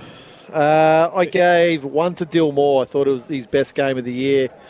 I agree with Lids. I thought those high half forwards for Hawthorn really worked in well together, and I thought Dill Moore was the best of those tonight. He finished up with 26 possessions and 5 score involvements. I gave 2 to Mabior Chol, the most effective forward on the ground. He's ended up with the 4 goals and the 6 score involvements. Looked dangerous. Yeah, he looked dangerous. Yeah, and he was marking the ball well, which you sort of don't usually say about Mabior. I thought the 3 was an easy one tonight, John Newcomb. Yeah, so he's had the 27, he's had 10 clearances. 6 of those clearances were at centre bounce. 15 contested balls. 15 contested, 10 goal. Score involvements. 10 score involvements. That's what we love. I love it. Yep. 3 for John Newcomb, 2 for Mabior Chol, 1 for Dylan Moore. The votes in the ABC Footballer of the Year. The Hawks by 22 points to improve their record to 8-5, while the Dogs slipped to 6-6. No major injuries to speak of, despite the fact James Warple was subbed out. The club saying tactically he had a corked quad at the time of that, so an 8-day break before they play Adelaide on Friday night down in Launceston in round 14. And the Dogs play this time next week, so they're back on our air Thursday night. I think we're all here. Yes. Thursday night again next week, so we've got the Dogs and the Saints. They met on Easter Sunday, didn't they, earlier in the year, and the Dogs whacked them. Yes. Big time. Correct. I think that might have been the night Darcy got hurt. Yes, correct. No, you're right. Yep. So that's and there's you believe the reports, he's tracking well, so he could be back maybe as soon as next week or the week after. Sam Darcy. He'd have to play a couple of VFL. No at chance. least. Absolutely no chance. You're kidding, aren't you, Clinchy? No chance. No. Straight back Not in. even like a half? Nah. Straight out of the paddock, straight out there with the big boys.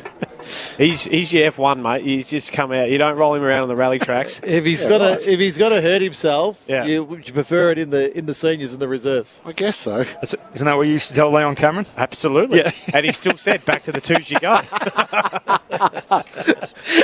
Jeez, I got shot down with that suggestion quickly, didn't I? Corbett, Middlemass, Matt Clinch, Brett Delidio and Adam Ramanauskas, Ben Cameron, who's been on the boundary for us. As I said, you'll hear from him on ABC AFL Daily tomorrow. You can find that wherever you get your podcasts. All right, the rest of the round, which is a great way we can do teams at the same particular stage.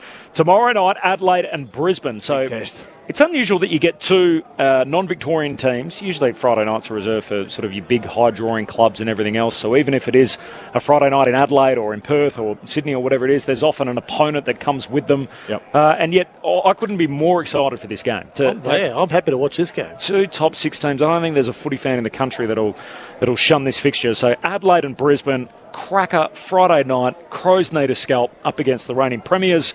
Rory Ladd's back to strengthen Adelaide. Sid Draper misses out, so no surprise there. Last man in, first man out.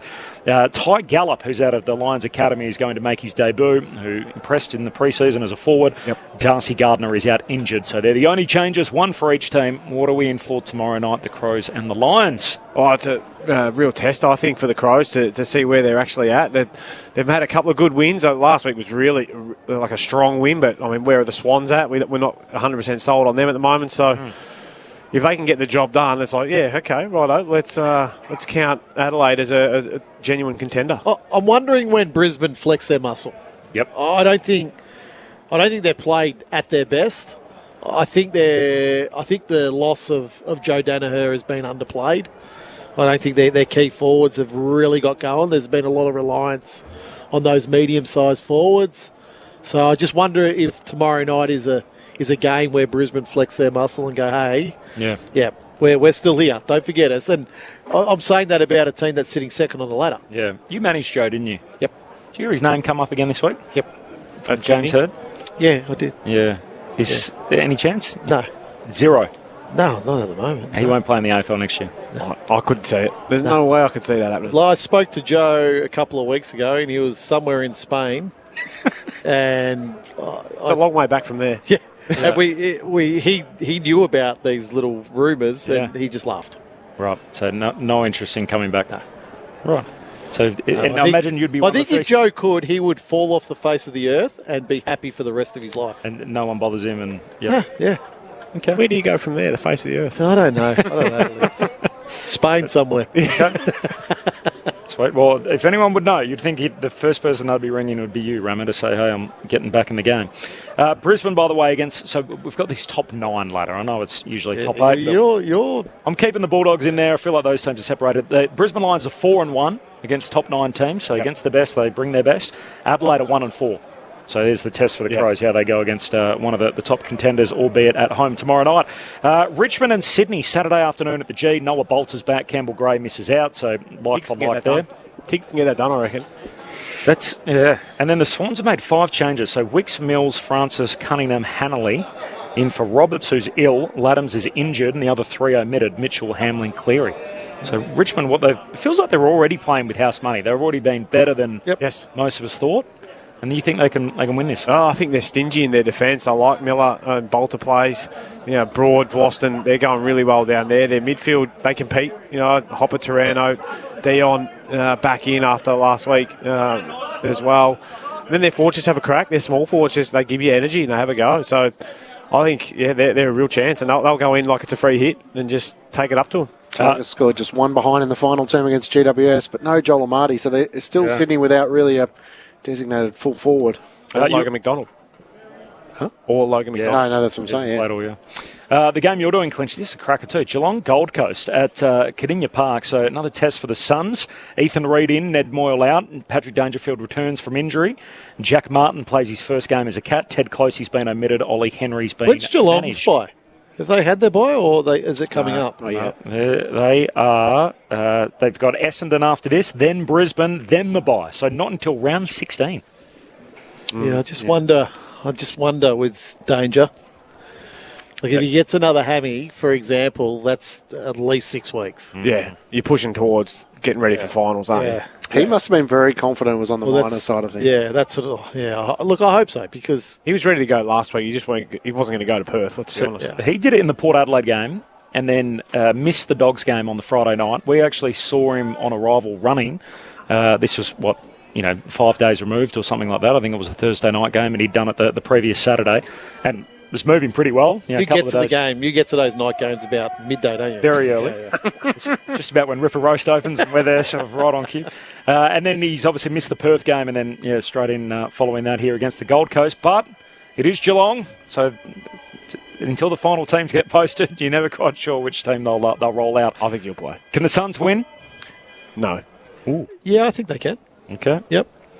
And then the last game on Saturday is GWS up against Port Adelaide. So the Giants, Ware, Daniels and Madden all come in. Brent Daniels, the big one there, part of the All-Australian squad last year.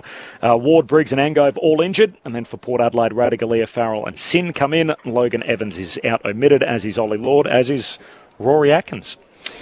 We've got a couple of minutes to go here. I'm just trying to work out which direction we're going to go in. Luke Beveridge, I think he's doing his presser. We might see if we can get a comment from him. He'll be asked about the Jack Ginnivan incident, no doubt. Before that, we might just check in. Chris Rowbottom joined us a little earlier on today as we talked about the implications of the 19th team, the Tassie Devils, and the fallout of what happened in Parliament today down in Tasmania and how it impacts the AFL's newest side. The most troubling thing, though, for the Devils is the composition of a new state parliament after the election. Neither of the major parties, Liberal or Labor, is expected to win a majority of seats. That means they're going to have to either form a deal with the Greens, who are vehemently anti-stadium, will not support it, or with the crossbench, most of which currently are anti-stadium. So the stadium surviving this election and surviving a new parliament and a new government being formed without having to trade the stadium off in exchange for support of the crossbench or the Greens, that's the quandary. So that was Chris Rowbottom with us from ABC Sport earlier today about the exact ramifications of that and the fallout from Tasmanian Parliament. We'll talk more about it, no doubt, as the week progresses. Luke Beveridge is doing his presser a short time ago. He was asked about the Jack Ginnivan incident. He said that's what Guinea does. It's hard to comment when you lose. Yeah. Exactly right. But long memories, you think? Yeah, he's certainly got a long memory. I'm more interested in what Sam Mitchell says. Does he play or does he say, no, he's one of our players, this is what he does? Yeah. Well, history would suggest that the latter. Yeah. We've got about 90 seconds to go. Lids, you'll be with us tomorrow morning, up early. Oh, mate, nice and early. Can't wait. Hopefully I get a good night's sleep. Can't wait for ABC AFL Daily with myself and Ben Cameron. Brett Delitti will be there. Full preview of the weekend. We do our 3 things from Thursday night and then into one key question from each game. And then our Superdog selections, which you're on the move, Lids, and the Superdog tipping. Yeah. We'll get to that as the weekend progresses. Ram, I will see you on Saturday. You will. At the MCG. Tigers, Swans, yes. Looking forward to it. I'm looking forward to that. Clinchy, good calling over the weekend. Thank you. I'm going to listen to the Socceroos on the Listen app. Yes. They're almost 90 minutes gone. ABC Listen app. To go to sleep, or is that to get the on the way result? home? Oh, the result. You can join it for the key part at the end. Look out for ABC Sport Extra, so through the ABC Listen app, if you want to follow along. The Socceroos in Japan, it's 0-0, 89 minutes in that World Cup qualifier. Thanks to Ben Cameron downstairs. He'll be with us for the pod tomorrow. Thanks to Stu Birchmore for all of his work, and to the cult figure Adam Jones back in the studio. So that is us. We are one game into round 13 of the AFL Premiership season, and the Hawks winners by 22 points. They won every quarter, or in fact they led at the end of every quarter. 24 at quarter time, 23 at the half, 16 at three-quarter time, and 22 in the finish. As the Socceroos score, as is Beige has put it in the back of the onion bag. How's that? Right on cue as we run out of time. The Socceroos are ahead after 90 minutes, 1-0 over Japan in the World Cup qualifier. Good night, the Hawks by 22.